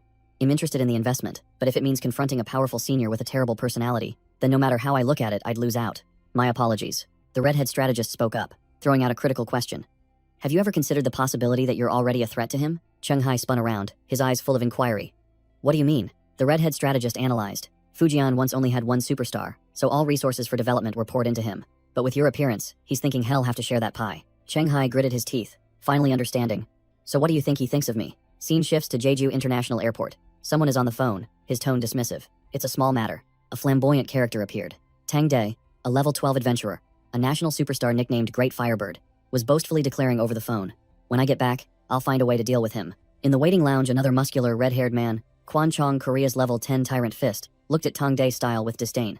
Look at that flashy style. You'd think some pop singer was holding a concert on Jeju Island. Bu Ziming, a level 10 Korean bookworm, warned his muscular friend not to speak carelessly, as the superstar was rumored to have a terrible personality. Tang Day shot a sidelong glance at the two Koreans, thinking disdainfully. Do you think I don't understand what you're muttering about? He told himself that if he weren't in a hurry to grind for legendary rank to replace Huang Xuan, he would have taught those two small fries a lesson. Bu Ziming waved a welcome sign at Tang Day in a friendly manner, while Quan Chong stood with his arms crossed, acting like he owned the place. Tang Da stepped inside, waving back at the two brothers from Korea, with a polite yet condescending smile. Bu Ziming introduced himself and Quan Chong as national superstars from Korea, being as polite as possible. Tang Day shook hands with Quan Chong, introducing himself as Great Firebird. But the muscular Korean taunted. Just call me Big Bird. After just a few steps, Tang Day got straight to the point. When are we heading to the expert-level dungeon on Jeju Island? The scene shifted to a luxurious gym, where Cheng Hai was being asked about Tang De by an acquaintance. Cheng Hai confirmed that there was indeed another superstar in Fujian, and that guy was extremely unpleasant. The blonde man exhaled after finishing a heavy set of weights. The blonde man asked Cheng Hai if the unspecialized alliance had told him, but Cheng Hai gave a wry smile, saying it was best not to ask. The blonde man wiped his sweat, admitting that Cheng Hai's information was correct, even asserting, in reality, that guy is even worse than the rumors say. Cheng Hai raised a finger, revealing his bitter title, stood by and did nothing, proof of his feud with that superstar. He recounted bitterly.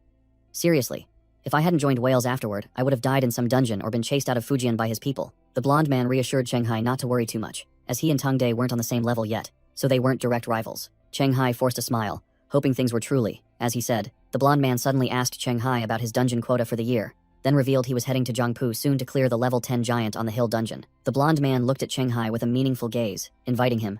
We've known each other for so long, yet we've never teamed up. How about we form a party? Cheng Hai seemed to be considering the offer.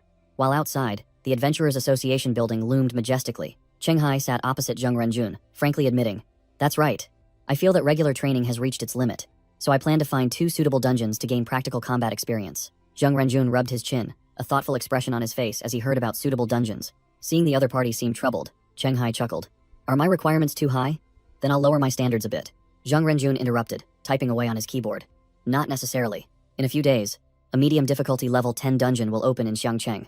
I'll inform them to add your name." Cheng Hai's eyes lit up, his joy evident. "Thank you, Senior Zheng." Zheng Renjun waved his hand, chuckling. "No need to be so formal. By the way, they finalized the compensation plan for your potion. Whenever you're free, go find Yao Wenzhong. You can then use the merit points you've earned to exchange for some relics," Zheng Renjun instructed. And Cheng Hai immediately agreed. In another meeting room, Yao Wenzhong explained to Cheng Hai, "Your infinite healing potion is considered an extremely rare healing relic. We scoured all of Jiangpu and couldn't find a second one." Yao Wenzhong, holding a tablet, made an offer. "What we can compensate you with now is either a healing relic of similar rarity or a relic upgrade ticket. You can choose one of the two." Cheng Hai didn't rush his decision, asking directly, "Can I see the effects of that healing relic?" "Of course," Yao Wenzhong replied concisely, handing the tablet to Cheng Hai. Cheng Hai focused on the information on the screen. The compensation item was the emergency teleportation card, Traveling Mage. Effect: once an adventurer is eliminated from a mission, this card can be used to forcibly exit the current dungeon. Cheng Hai smirked, realizing how overpowered this item was. What a powerful effect. No combat restrictions means it can be used to escape directly from an unbeatable boss. Yao Wenzhong pushed up his glasses, offering professional advice. "Personally, I recommend you choose the first option, as only adventurers with high charm stats can truly benefit from a relic upgrade ticket." Cheng Hai looked bewildered, turning to ask, "High charm stat? What do you mean?" Yao Wenzhong explained clearly. "Simply put, when an adventurer with a high charm stat uses an upgrade ticket, trade ticket, or equipment summoning ticket, they are more likely to obtain what they need. As for the reason behind it, we are still in the process of proving the hypothesis," Yao Wenzhong added. But Cheng Hai had already started to break out in a cold sweat. Cheng Hai froze, his mind racing. "Wait. I remember when I used the upgrade ticket for the strange healing potion. The adventurer menu showed I only had 11 charm points. Is that considered high? Or did I already catch the eye of the Death Lord back then?" Seeing Cheng Hai frozen, Yao Wenzhong called his name to bring him back to reality. Cheng Hai scratched his head and gave a wry smile, snapping out of his wandering thoughts. Sorry. I was a bit distracted." Decisively closing the deal, Cheng Hai declared, "I choose the first option, and the merit point accumulation process will begin immediately." The notification board displayed 2 brand new items.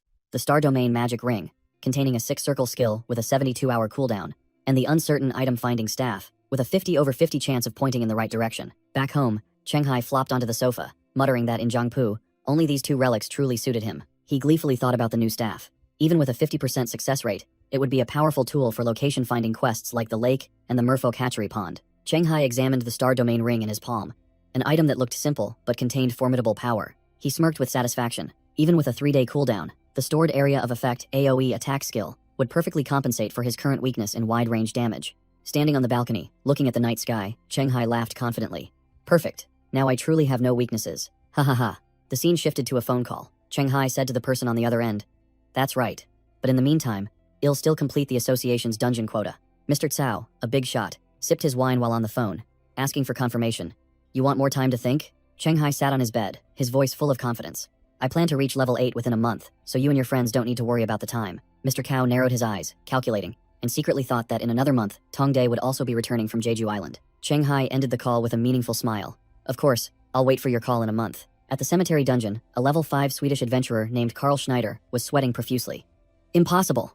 I clearly followed the instructions, so why did the boss still attack when I played dead?" The Swedish thief clutched his injured shoulder, terrified as he looked up at the hilltop, where a figure stood tall under the moonlight. The cyan-haired boss revealed itself, its red eyes filled with killing intent, carrying a massive, pitch-black greatsword on its shoulder. The boss raised its weapon high, preparing to unleash a devastating blow. Whoosh! A gigantic slash was swung from the hilltop, tearing through the air. The pitch-black blade descended at terrifying speed, carrying destructive power. Karl Schneider could only run for his life as the colossal slash struck right behind him, obliterating a large area of land. The Swedish thief spun around, sensing trouble when he heard a strange sound behind him. Before he could react, a pitch-black blade pierced straight through Karl Schneider's chest, blood splattering everywhere. He only managed a desperate scream before taking his last breath. The cemetery dungeon's notification board appeared coldly. "Current survivors, 0/20. The entire team has been wiped out." The cyan-haired boss stood amidst the graveyard, questioning its subordinate. Why did you kill all of them this time? Kurode explained that if this happened 3 times in a row, the dungeon's difficulty would definitely be re-evaluated by the system. The boss growled, asserting that something was different this time. Not a single adventurer had their original intentions when entering here. Kurode was dumbfounded, not understanding what his boss meant. Kurode suddenly realized, speculating. Wait, could it be that the rookie who escaped last time went around spreading the playing dead experience? And now these noobs think that's how to clear this dungeon? A few days later, at a construction site in Xiangcheng District, Zhangzhou City, a group of adventurers had gathered on an unfinished floor, seemingly the rendezvous point for a raid. Chen Huagong, a muscular man with long blue hair tied in a ponytail, stepped forward and confidently asked, "Didn't I say to gather at 3 p.m.? Why is everyone here so early?" Chen Huagong looked towards the stairs, where Cheng Hai and Yao Wencheng had just appeared. The scene showed 2 groups of adventurers meeting, preparing for a joint mission. Yao Wencheng stood next to Cheng Hai, asking, "How many people are in this raid team?" Chen Huagong pointed towards Cheng Hai and Yao Wencheng, announcing to the whole group, "This is our full roster. You 2 are the last ones." Cheng Hai recognized 2 acquaintances in the group, waving hello. "Oh, you guys are here too?" Zhou Chang, the red-haired woman, spoke up, stating her condition bluntly. "My condition for helping you raid the dungeon in Dongshan City is that I must obtain the qualification to raid the Hill Giant Dungeon in Xiangcheng District." Cheng Hai winked, smiling as he replied concisely, "Understood." A gigantic, spiky dark figure appeared, clearing its throat to attract everyone's attention. The burly blonde man stepped out of the shadows, flexing his arm as he commanded. "All right, everyone's here, let's go." A status window appeared. Yang Gongzang, level 10, Barbarian. The blue-haired man opened the teleportation gate with a burst of golden lightning, and Cheng Hai and Yao Wencheng calmly followed. As soon as they landed in the desert wasteland, Yang Gongzang and the blue-haired man were already standing on a rocky outcrop observing the situation. In a nearby cave, a pack of Cyclops were having a BBQ party, butchering a Tyrannosaurus that they had just defeated. Seeing the column of smoke rising from afar, the blue-haired man wondered, "How did that Tyrannosaurus die?" He smirked, showing clear regret. "Damn it, I was planning to tame it as a mount." As soon as he arrived, Cheng Hai, without delay, immediately opened his quest panel to check. The information panel appeared. Hill Giant Dungeon, level 10, with quests to hunt dinosaurs and reduce the Cyclops population. Cheng Hai frowned, muttering, "Wait a minute, this is supposed to be a dungeon about giants, right?" He was completely bewildered. Where did these dinosaurs come from? Dungeons have dinosaurs too? Yao Wencheng calmly explained. Not just dinosaurs, some dungeons even have humans and kingdoms, Cheng Hai deduced. So the quest to kill Cyclops for ecological balance means Cyclops here specialize in hunting dinosaurs? Yao Wencheng adjusted his glasses. Not exactly. According to intelligence, the T-Rex is the final boss here. Occasionally, it hunts giants. Yang Gongzang waved his hand, interrupting the discussion. That's old news. That Tyrannosaurus is already dead. Both Cheng Hai and Yao Wencheng were stunned. Yao Wencheng exclaimed in surprise. It's dead? Yang Gongzang hypothesized. It's probably because a Cyclops just evolved into a leader class, and its entire pack ganged up on the T-Rex. The blue-haired man added. The problem is that a normal adult Cyclops already has strength 22. Constitution 20. So a leader class 1 must be even more formidable. Jin Chen, a female mage with orange hair, spoke up, warning about the new boss's toughness. If its constitution is 23, even elite adventurers would find it hard to break its armor. The entire raid team fell silent. The atmosphere became tense at the news of a formidable enemy suddenly appearing. Jin Chen, level 10 mage, questioned. You mean a leader class Cyclops just appeared in this dungeon not long ago? Yang Gongzang confirmed gruffly. Of course, otherwise how do you explain the T-Rex getting wiped out? Jin Chen began to analyze. As I recall, Cyclops don't have many evolution paths, and the most common path is to become a champion Cyclops. Chen Huagong got straight to the point. What's the constitution stat of a normal champion Cyclops? Jin Chen replied, her tone serious. Constitution 23, combined with its naturally tough hide, a champion Cyclops is essentially a superior subspecies among Cyclops. She emphasized the difficulty of this challenge. Even if we use thermal weapons, we might not even deal much damage to it. Yao Wencheng adjusted his glasses, made a suggestion. Then first, we must send someone back to inform the person in charge in Zhangzhou about the sudden increase in this dungeon's difficulty and request aid. The blue suit messenger stepped forward, claiming to be the weakest member of the team, and volunteered to run back with the report. Chen Huagong decisively assigned tasks. All right, I know where to find dinosaurs in this area. I'll handle the harvesting mission. Jin Chen pulled out her branded drone, declared she would handle scouting the leader class boss. Xu Mao turned to ask Cheng Hai, his face full of anticipation. What do you think? Xu Mao smiled confidently, clearly enjoying the feeling of dungeon crawling with trustworthy teammates. Cheng Hai chuckled, looking mysterious. How should I put this? He thought to himself. This was probably the least effortful dungeon run he'd ever had. Chen Huagong's team had found their target, a Triceratops grazing. Chen Huagong assessed the prey. This Triceratops has strength 22. A direct confrontation is too risky. He outlined the strategy. I suggest the whole group surround it. One person distracts it while the others look for opportunities to attack from the sides. Cheng Hai smirked, summoned his trusted subordinate, the battle-hardened goblin. Leave the distraction to my goblin subordinate. Cheng Hai fist-bumped his subordinate, making a pact. You can do it, right? The goblin roared. A determined gob. Meanwhile, Xu Mao and Jin Chen sat waiting, scrolling on their phones to kill time. Shu Mao seemed impatient, asked over the phone. Still no news about the leader class Cyclops? Jin Chen replied coldly, her eyes not leaving the screen. If you're bored, go help Chen Huagong and Yao Wenchong hunt dinosaurs. ID. Shu Mao yawned, looking bored. Forget it. I'm not interested in these brainless monsters. Suddenly, a buzzing drone appeared in the sky, making two, ID, Cyclops, tribe, look up in confusion. Through the control screen, the entire horde of giants tearing apart a, ID, dead, Trex. His corpse became clearly visible. The, ID, redhead female adventurer was startled. We used a stealth drone, so how did they still detect it? I thought these, ID, Cyclops, tribe, had poor perception? A green-skinned, white-haired giant emerged from the shadows, a rock clutched in its hand. Clearly the boss. The, ID, Cyclops leader, roared, its muscles bulging as it tightened its grip on the rock, aiming straight at the aerial scout. Whoosh! The leader threw the rock with terrifying force, tearing through the air. Boom! The high-tech drone exploded into smithereens with just a crude rock throw. Signal lost. The control screen was left with only white static. The ID, redhead, female, adventurer shouted, I see it. While ID, Shu Mao, just sat there looking puzzled. She explained, the leader of this horde is a champion. ID, Cyclops, tribe. Meanwhile, elsewhere, ID, Cheng Hai, SID, goblin, follower, was fighting a dinosaur to the death. In the thick of the action, ID, Chen Huagong, radiating killing intent, landed. I'm here. ID, Chen Huagong, summoned a gigantic energy great axe, radiating powerful blue light. A clean slash. ID, Chen Huagong struck the ID, Triceratops, fresh blood splattering. Just then, ID, Cheng Hai, also joined the fray, rushing forward like a phantom in a blue cloak. With terrifying speed, ID, Cheng Hai, glided across the ground, the sword in his hand ready for the finishing blow. Thwack! A precise sword strike plunged straight into the monster's head, ending the battle cleanly. Observing from a distance, ID, Yang, Gongzhang, nodded in approval. This superstar, ID, Cheng Hai, is quite something. But the ID, blonde, lanky, adventurer, next to him curled her lip in disdain.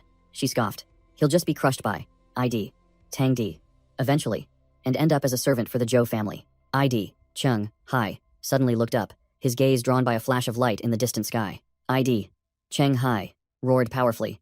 Disperse. A newly summoned ID, heavenly being, exploded, vanishing in the blink of an eye. ID, Yao Wenzhong, coldly informed the ID, heavenly being, your ID, heavenly summoning book is out of uses. Next time you want my help, prepare an artifact. ID, Yao Wenchong, replied concisely and confidently. Certainly. The ID, heavenly being, disappeared, leaving behind shimmering golden feathers falling gently. The entire team gathered around the ID, Triceratops, corpse, with ID, Cheng Hai, standing tall like a final boss. ID, Chen Huagong was still skeptical, ordering, someone go check if it's truly dead. If not, call ID, Yao Wenzhong, to finish it off. ID, Cheng Hai, stepped forward, his voice calm but allowing no room for argument. It's dead. ID, Yao Wenzhong, pushed up his glasses, confirming nonchalantly. I've received the mission completion notification for the collection. A radiant golden teleportation gate opened, signaling it was time to retreat. The ID, redhead, female, adventurer, instructed. ID, Yao Wenzhong. The current boss of this dungeon is a ID, Cyclops leader. Remember to tell the person in charge to replenish the necessary supplies. ID, Yao Wenzhong, smiled meaningfully.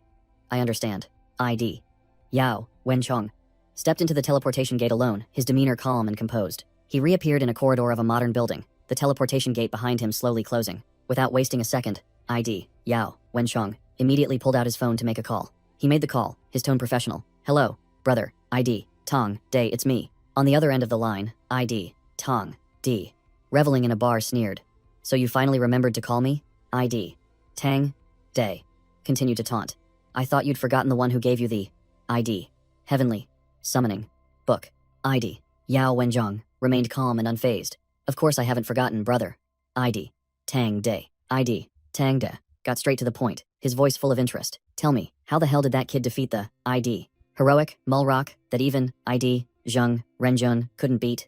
I heard he's now the chosen one, of some god? Yao Wenchong reported over the phone, asserting that Cheng Hai was just lucky to be in the dungeon in Dongshan City. Tang De, the green-haired playboy on the other end of the line, sounded interested, asking, oh. Yao Wenchong explained that Cheng Hai had obtained the title Equality with the title Merfolk, an item that boosted his stats to match the heroic Mulrock. He continued his analysis, adding that Cheng Hai also had the helmet for combat experience, and the scythe he picked up from Gao Cheng Yung. All those factors transformed Cheng Hai into the only adventurer capable of soloing the monster. even though his overall strength was weaker than Chen Huagong. Tang sneered dismissively. Equality? Isn't that a trash title any rookie can get by struggling with low-level monsters? He cursed in frustration, unable to understand how a kid with such a start could have such explosive luck to become a national superstar. The red-haired fighter sitting nearby, not understanding, turned to his friend and asked, "Hey, what's he talking about?" The gray-haired assistant explained, "Sounds like it's about another national superstar from China, but his voice is too muffled, so I can't hear clearly." Tang Di snapped over the phone. "So, you mean that guy is all show and no substance, right?" Yao Wenzhong quickly corrected him, saying that was a bit harsh. But besides being a chosen one, Cheng Hai was still inferior to Chen Huagong. Tang Di smirked, giving an order. "Then there's no need to keep an eye on Cheng Hai. Just focus on Zheng Renjun for me, he's still my opponent." Yao Wenzhong obediently replied, "Certainly," before hanging up. The call ended, and Yao Wenzhong let out a sigh of relief, muttering, "Phew, finally tricked him." The scene shifted to a desolate canyon under the night sky, illuminated by faint moonlight. A group of adventurers was camping, gathered around a bonfire between two tents. The spiky black-haired adventurer asked Chen Huagong, "Brother Chen, we had plenty of time during the day. Why didn't we finish the mining mission?" Chen Huagong explained with experience. "Killing one triceratops is fine, but if we start a massacre, the Cyclops tribe will go crazy when they realize their territory has been invaded." He continued to instruct, "We're still short on manpower, so this isn't the time to confront them directly." The blonde, lanky adventurer nearby interjected, his voice full of sarcasm. "You can ignore his nonsense." The blonde, lanky adventurer exposed him directly. "The real reason is that Chen Huagong and Yang Gongzang don't want to increase the dungeon's difficulty, so they're only doing trivial tasks," causing Chen Huagong to yell, "Shut up!" The spiky, black-haired adventurer angrily cursed at the blonde, lanky adventurer. "How dare you trick a newbie without letting me tell the truth, you stupid woman." Cheng Hai sat in thought, realizing that this mining mission was indeed a scam, because professionals with strength would hunt dinosaurs, not waste time studying their behavior. He told himself to be more careful from now on, or he would turn himself into a fool. Suddenly, from a distance, a giant green-skinned cyclops picked up a rock, preparing for a devastating throw. The cyclops leader with white hair and glowing red eyes looked extremely battle-hardened, gripping his stone club with both hands. Whoosh! The leader swung his club, hitting the rock like a baseball, turning it into a deadly cannonball. The rock tore through the air at terrifying speed, flying straight towards Cheng Hai's group's campsite. Cheng Hai immediately sensed the killing intent. Snapping his head up with a vigilant expression, he saw the incoming rock and shouted a warning to the team. "Enemy attack! Watch out for that rock." Chen Huagong and the blonde, lanky adventurer also looked up, their faces pale as they saw the gift from the sky hurtling straight towards them. Cheng Hai simply leaned his body slightly, and the giant rock grazed past him by a hair's breadth. Crash! The rock shattered into two pieces as it hit the ground, while Cheng Hai remained standing, unfazed as if nothing had happened. Without a hint of panic, Cheng Hai ordered Chen Huagong, "Brother Chen, go wake the others up." The latter immediately obeyed. Cheng Hai called his loyal subordinate, "Grandy, cover me." The battle-hardened goblin immediately drew his sword, letting out a roar, ready for battle. An energy bow, with dazzling golden lightning bolts, was summoned by Cheng Hai in the blink of an eye. He drew the bow, aiming towards where the rock came from, his mind already calculating the trajectory to pinpoint the enemy's location. Cheng Hai's eyes sharpened, activating his detection skill, his vision piercing through the night. In his special vision, an entire Cyclops tribe appeared clearly, with the largest Cyclops leader standing in the center. Cheng Hai smirked, locking onto his target. "Found them." Whoosh!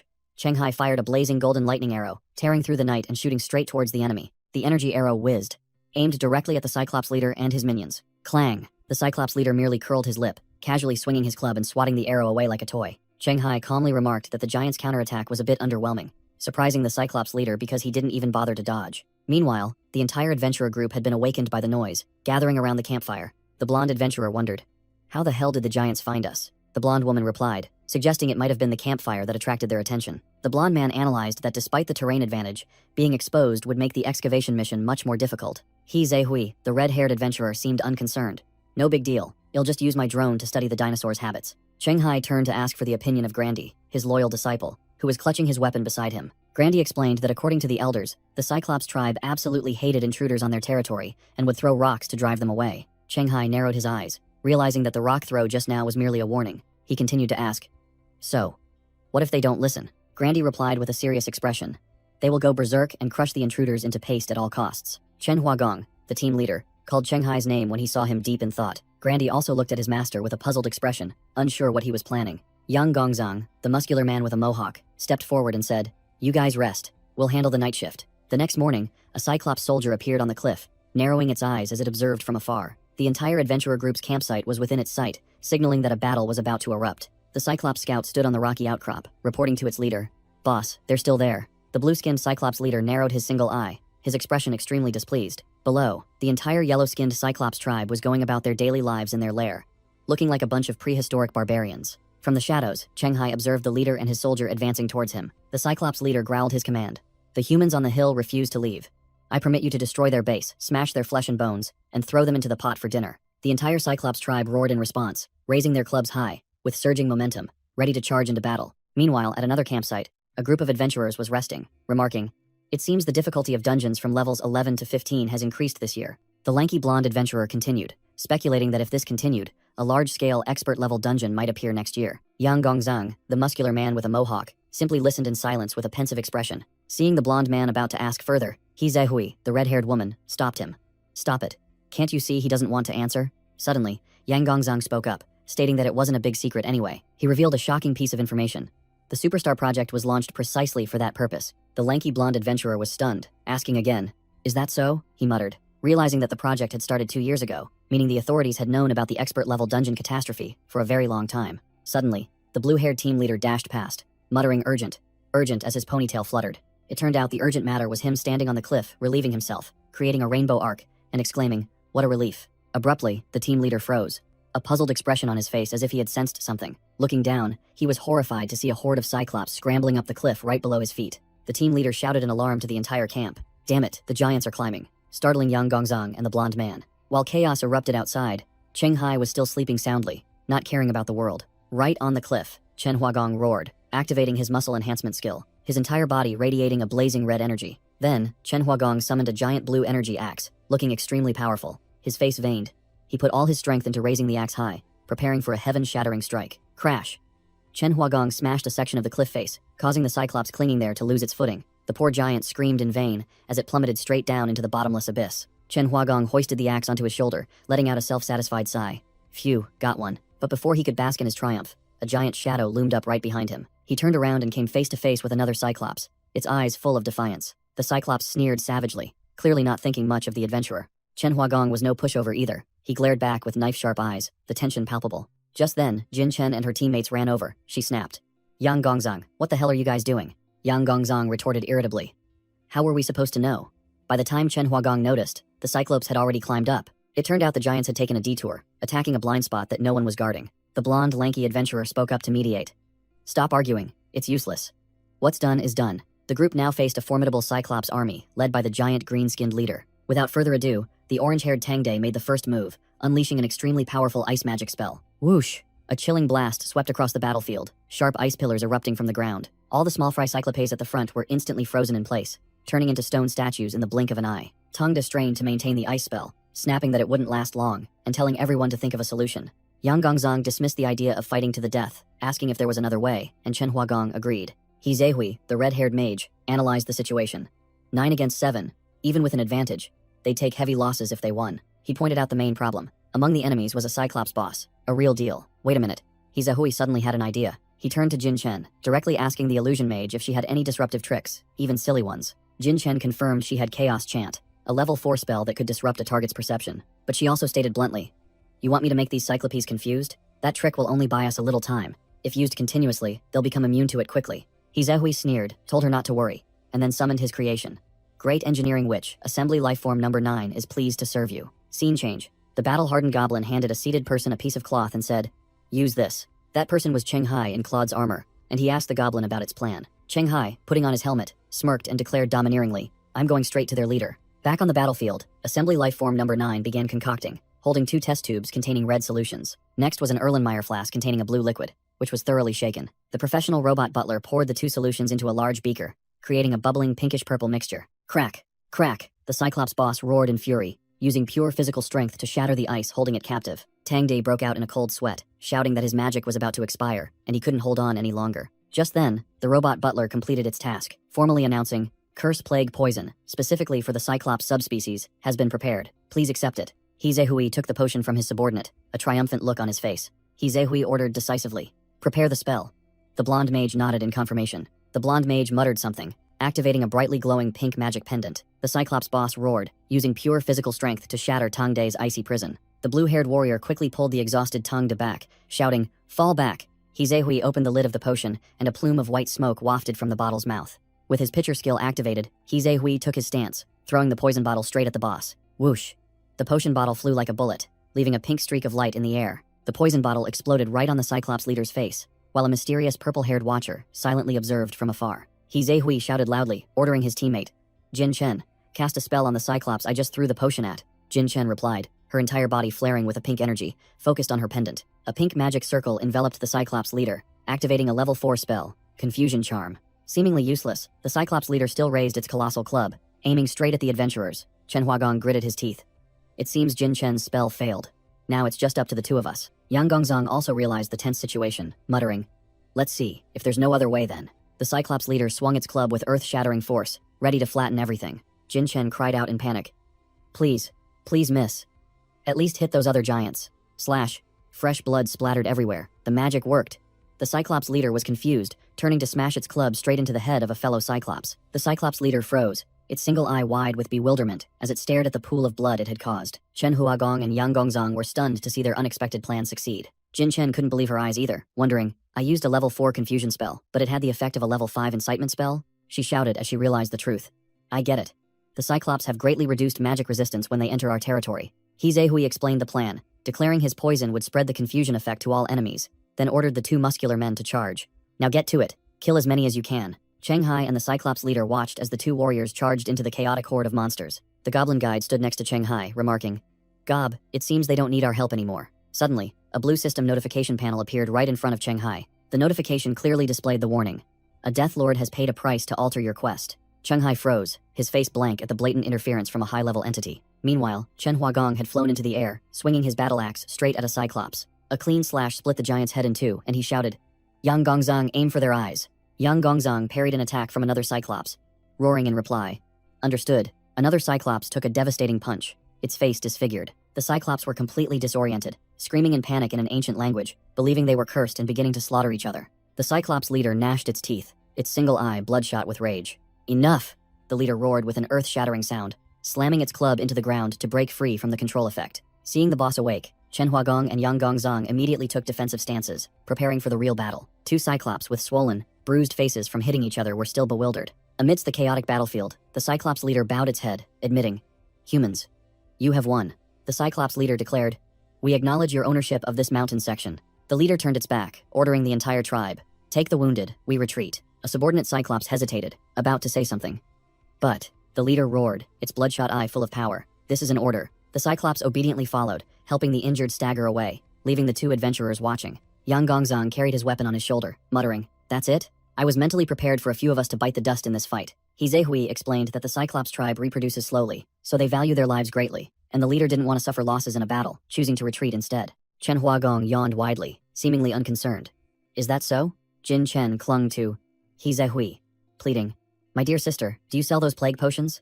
While Chen Huagong waved his hand and went to sleep, Shu Mao suddenly yelled in panic. Wait! The group turned back, confused, looking at the shadow of a person who suddenly appeared before them. The team looked around the empty campsite, and Shu Mao announced shocking news. Cheng Hai is missing. Meanwhile, the Cyclops leader was leading his tribe away on a mountain path. Suddenly, all the Cyclops froze, looking ahead in astonishment. A figure in full black armor, carrying a death scythe, stood tall, blocking their path.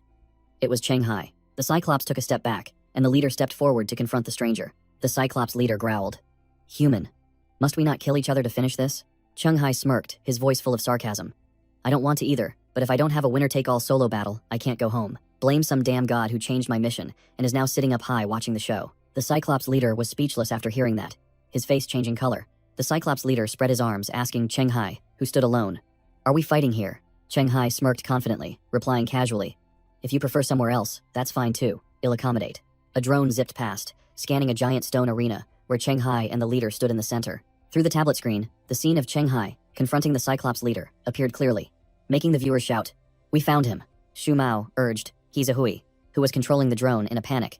Where is he? He Zehui's face turned pale as she announced shocking news. In the Cyclops tribe's championship arena. In the arena, Cheng Hai and the Cyclops leader stood opposite each other, surrounded by the entire tribe sitting on the cliff walls like reluctant spectators. Cheng Hai glanced up at the sky, muttering, So the engineering witch brought more than just one drone. I thought I could hide this solo match. The Cyclops leader called out, his voice powerful. Hey human, the leader asked directly. You said a god forced you to fight me to the death. Could it also be the one who opened the spatial gate that we occupy?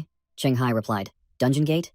My level is too low to know for sure, but 10 years ago those things suddenly appeared en masse. He briefly explained his worlds, rules of survival. If we don't enter the dungeons and complete missions on time, the natives within will spill out into our world and destroy everything. The Cyclops leader pondered, finally understanding the situation. I see. The leader shouldered his club, his aura exploding, admitting, "Indeed, this is an irreconcilable conflict." Cheng Hai smirked, calculating silently. "We wouldn't dare risk seeing what giants like you would do if you came to our world." Cheng Hai's mind raced, analyzing the leader's 4 attack patterns based on their size difference: overhead smash, horizontal sweep, stomp, and grab. His eyes flashed with blue light, activating future vision. No matter which move it uses, I can analyze, dodge, and counter. Cheng Hai quickly planned. I just need to blind its single eye in the first counterattack, then no matter how high its stats are, I'll bleed it to death. Swish! The leader unleashed a move, a heaven-shattering stomp descending.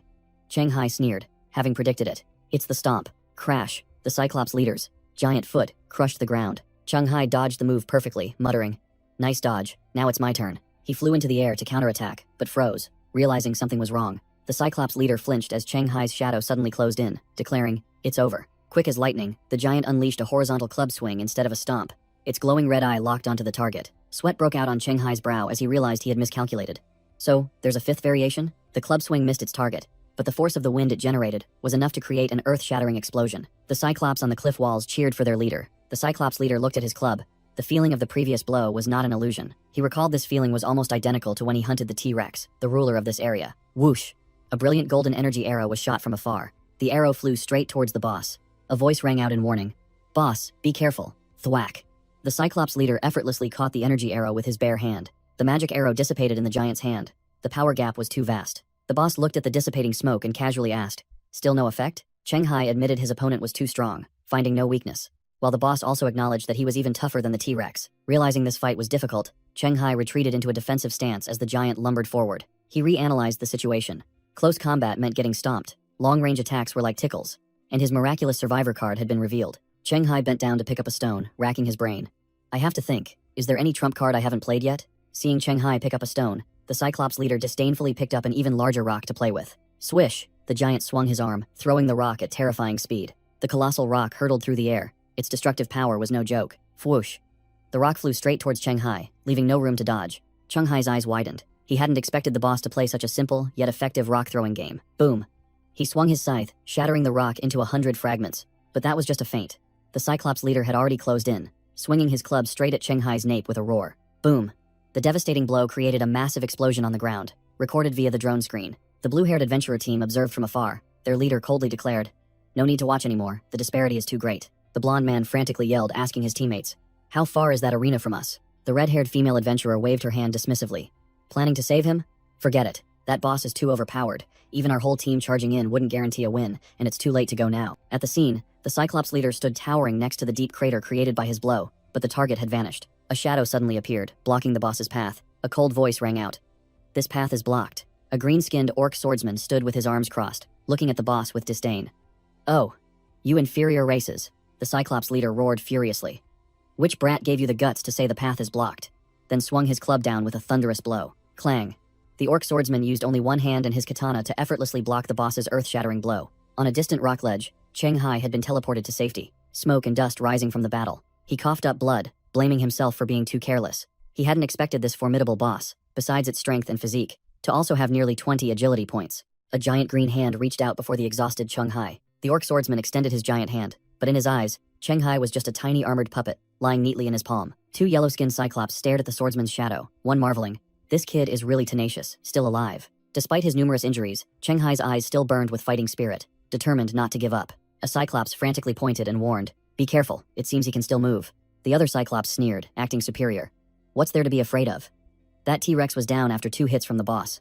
Could this brat be even tougher than it? A notification appeared. The exclusive skill of the deadly Deathwalker was activated, and Cheng Hai shot forward like an arrow. Boom! A black-skinned cyclops was struck down, causing the cyclops leader, standing afar, to scream in horror. Boss Lin has been killed. The green-skinned cyclops leader stared blankly at his subordinate sprawled on the ground, the great saber flung to one side. From the boss's perspective, 2 yellow-skinned cyclops had also been eliminated. 1 decapitated, blood gushing out. Cheng Hai had secured an advantageous position on the rock ledge, drawing his bow and aiming straight at the last cyclops. The yellow-skinned cyclops was still bewildered, not understanding what was happening, when a streak of golden light shot straight into its belly. Before it could even realize it had been hit, the arrow pierced through it, its mouth agape in horror. Another notification for activating deadly dose appeared, as the poison arrow effortlessly pierced through the cyclops' body. The cyclops leader stood stunned, watching its last subordinate collapse, blood splattering everywhere. Boom! A massive explosion sent the cyclops corpses flying, leaving the cyclops leader to scream helplessly. The battle-hardened goblin tossed Cheng Hai a healing potion, reminding him, "Hero, you should return first." The Cyclops leader realized it had been tricked, and immediately chanted a spell to create a green teleportation gate to escape. Before disappearing, the boss furiously roared, "Humans, I swear I'll destroy your homeland and slaughter all your kind." Cheng Hai received a well-deserved reward, the title, Contending with Legends, and a music box recording the Lake Banshee's song. Cheng Hai realized the skill gap was too vast, and activating the poison to turn the tables was impossible, so he was forced to use his only trump card. Ding! The system announced that Cheng Hai used an upgrade scroll on the music box recording the Lake Banshee's song. The item evolved into the Despair Melody Player, a formidable toy that could force all non-legendary units to commit suicide after 3 minutes of listening to its music. The Cyclops leader furiously charged forward, but Cheng Hai had vanished, leaving behind only a taunting skull-shaped smoke. Inside another space, Cheng Hai opened his system panel, preparing for his next plan. He activated the challenge badge of the Brave Knight, a special quest item. Standing before a gigantic gate, Cheng Hai held the badge in one hand and the floating music player in the other, ready to step inside. He casually waved goodbye and stepped through the gate. Outside, the Cyclops leader roared in helplessness. "Don't run." Boom! The giant put all its strength into smashing its mace onto the ground, creating an earth-shattering explosion. But when the smoke and dust cleared, the gate remained, completely unscathed. The Cyclops leader froze, unable to believe its eyes as its full power attack proved utterly useless. The boss let out a bitter curse. Meanwhile, Cheng Hai had entered a magnificent hall, stepping through a door that emitted a brilliant red light. He entered a throne room, facing a gigantic knight in golden armor, and greeted it familiarly. "Long time no see." Cheng Hai looked up at Valor, who was as tall as a mountain, and asked, "Can we talk for a bit, Valor?" Back outside, the Cyclops leader deduced that since the gate was still there, that brat must just be hiding somewhere. The boss irritably sat down on the ground to wait, completely unaware that the abandoned music player had begun to operate. A skeletal hand slowly placed the needle onto the vinyl record, preparing to play the death melody. The Cyclops leader sat cross-legged, confidently declaring, "I'll wait here. I bet you can't hide for long," as the death melody began to emanate from the music player. In the challenge space, Valor shot forward like a golden arrow, swinging its axe straight at Cheng Hai, who was dodging the attack. Cheng Hai quickly glanced at the quest notification panel that appeared before him. Class change quest. Obtain the approval of the legendary unit Valor. Countdown, 6:31. Cheng Hai smirked, having successfully stalled for over 3 minutes. Whoosh!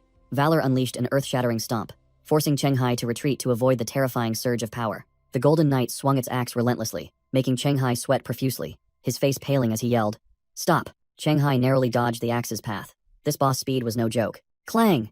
The challenge door slammed shut, and Cheng Hai had returned to the main arena, leaving Valor inside. Cheng Hai, with a bit of blood on his face, calmly looked out at the battlefield, where the massive boss lay motionless. The Cyclops leader lay slumped on the ground, blood gushing from its eyes, looking utterly pathetic. With a splattering explosion, the Cyclops leader's head was completely obliterated, leaving Cheng Hai standing beside the fading challenge gate. Ding! The system notification panel appeared before Cheng Hai's surprised eyes. A series of notifications popped up. Mission complete. And more importantly, he had caught the eye of the Death Lord and an entity named Blibdul Pulp. The two surviving Cyclops froze, unable to believe their eyes as they witnessed all their comrades and their leader lying dead on the ground. They're all dead? Cheng Hai put away the ghostly gramophone, the unique item that had helped him turn the tide spectacularly. He panted, admitting that this gramophone was truly overpowered, but also incredibly dangerous. He'd have to limit its use in the future if possible. Whoosh! A reconnaissance drone hovered overhead, recording the entire scene of Cheng Hai standing amidst the pile of corpses. Cheng Hai muttered, considering this stage cleared, but the effects of the gramophone and the Brave Knight's emblem had been exposed. It truly was a case of a jewel brings trouble. He watched the drone fly away, determined to quickly find a way to level up and gain strength as soon as he exited this dungeon. Cheng Hai muttered, keenly aware of how hot the items he possessed were. If he wasn't careful, let alone keeping them, he himself would be wiped out. He pulled out a new trophy, a gilded picture frame. A notification appeared, haunted picture frame, capable of seeing and capturing the souls of the deceased. Cheng Hai held up the picture frame, seeing his armored face reflected within, and wondered, is this how it's used? In an instant, his eyes in the picture frame flashed with understanding. He swept the picture frame across the battlefield, and it immediately displayed the souls of the fallen Cyclops. Meanwhile, on another rock outcrop, Chen Huagong's group was monitoring via drone and utterly shocked. The cleanup mission is already complete? Chen Huagong, Yang Gongzang, and Jin Chen were stunned, unable to believe the recently announced result. The blonde man and the red-haired woman reviewed the scene through a device, both their faces pale with fright. The blonde man yelled, warning the entire team. Cheng Hai's god definitely isn't on the side of order. If you don't want to be silenced, what happened today must be kept absolutely secret. The red-haired woman agreed, her eyes sharp. Absolutely no third party must know. Especially the association? Understood? Chen Huagong still hadn't processed it, yelling, when I was watching, wasn't Cheng Hai about to lose? He was still confused, not understanding what was happening. How did he manage to turn the tables so brilliantly in the end? The blonde man coldly signaled, silence. Shh. The red-haired woman sneered, refusing to explain. This concerns Cheng Hai's secrets. It's not convenient to discuss. If you're too curious, just go to the Cyclops arena yourself and see the traces he left behind. Chen Huagong pouted, giving up.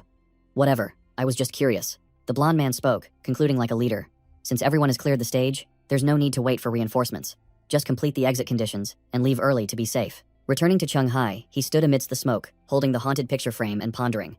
No wonder it's called the haunted picture frame. He looked into the frame, where the souls of the Cyclops leader and his comrades had been arranged into a vivid work of art, and concluded.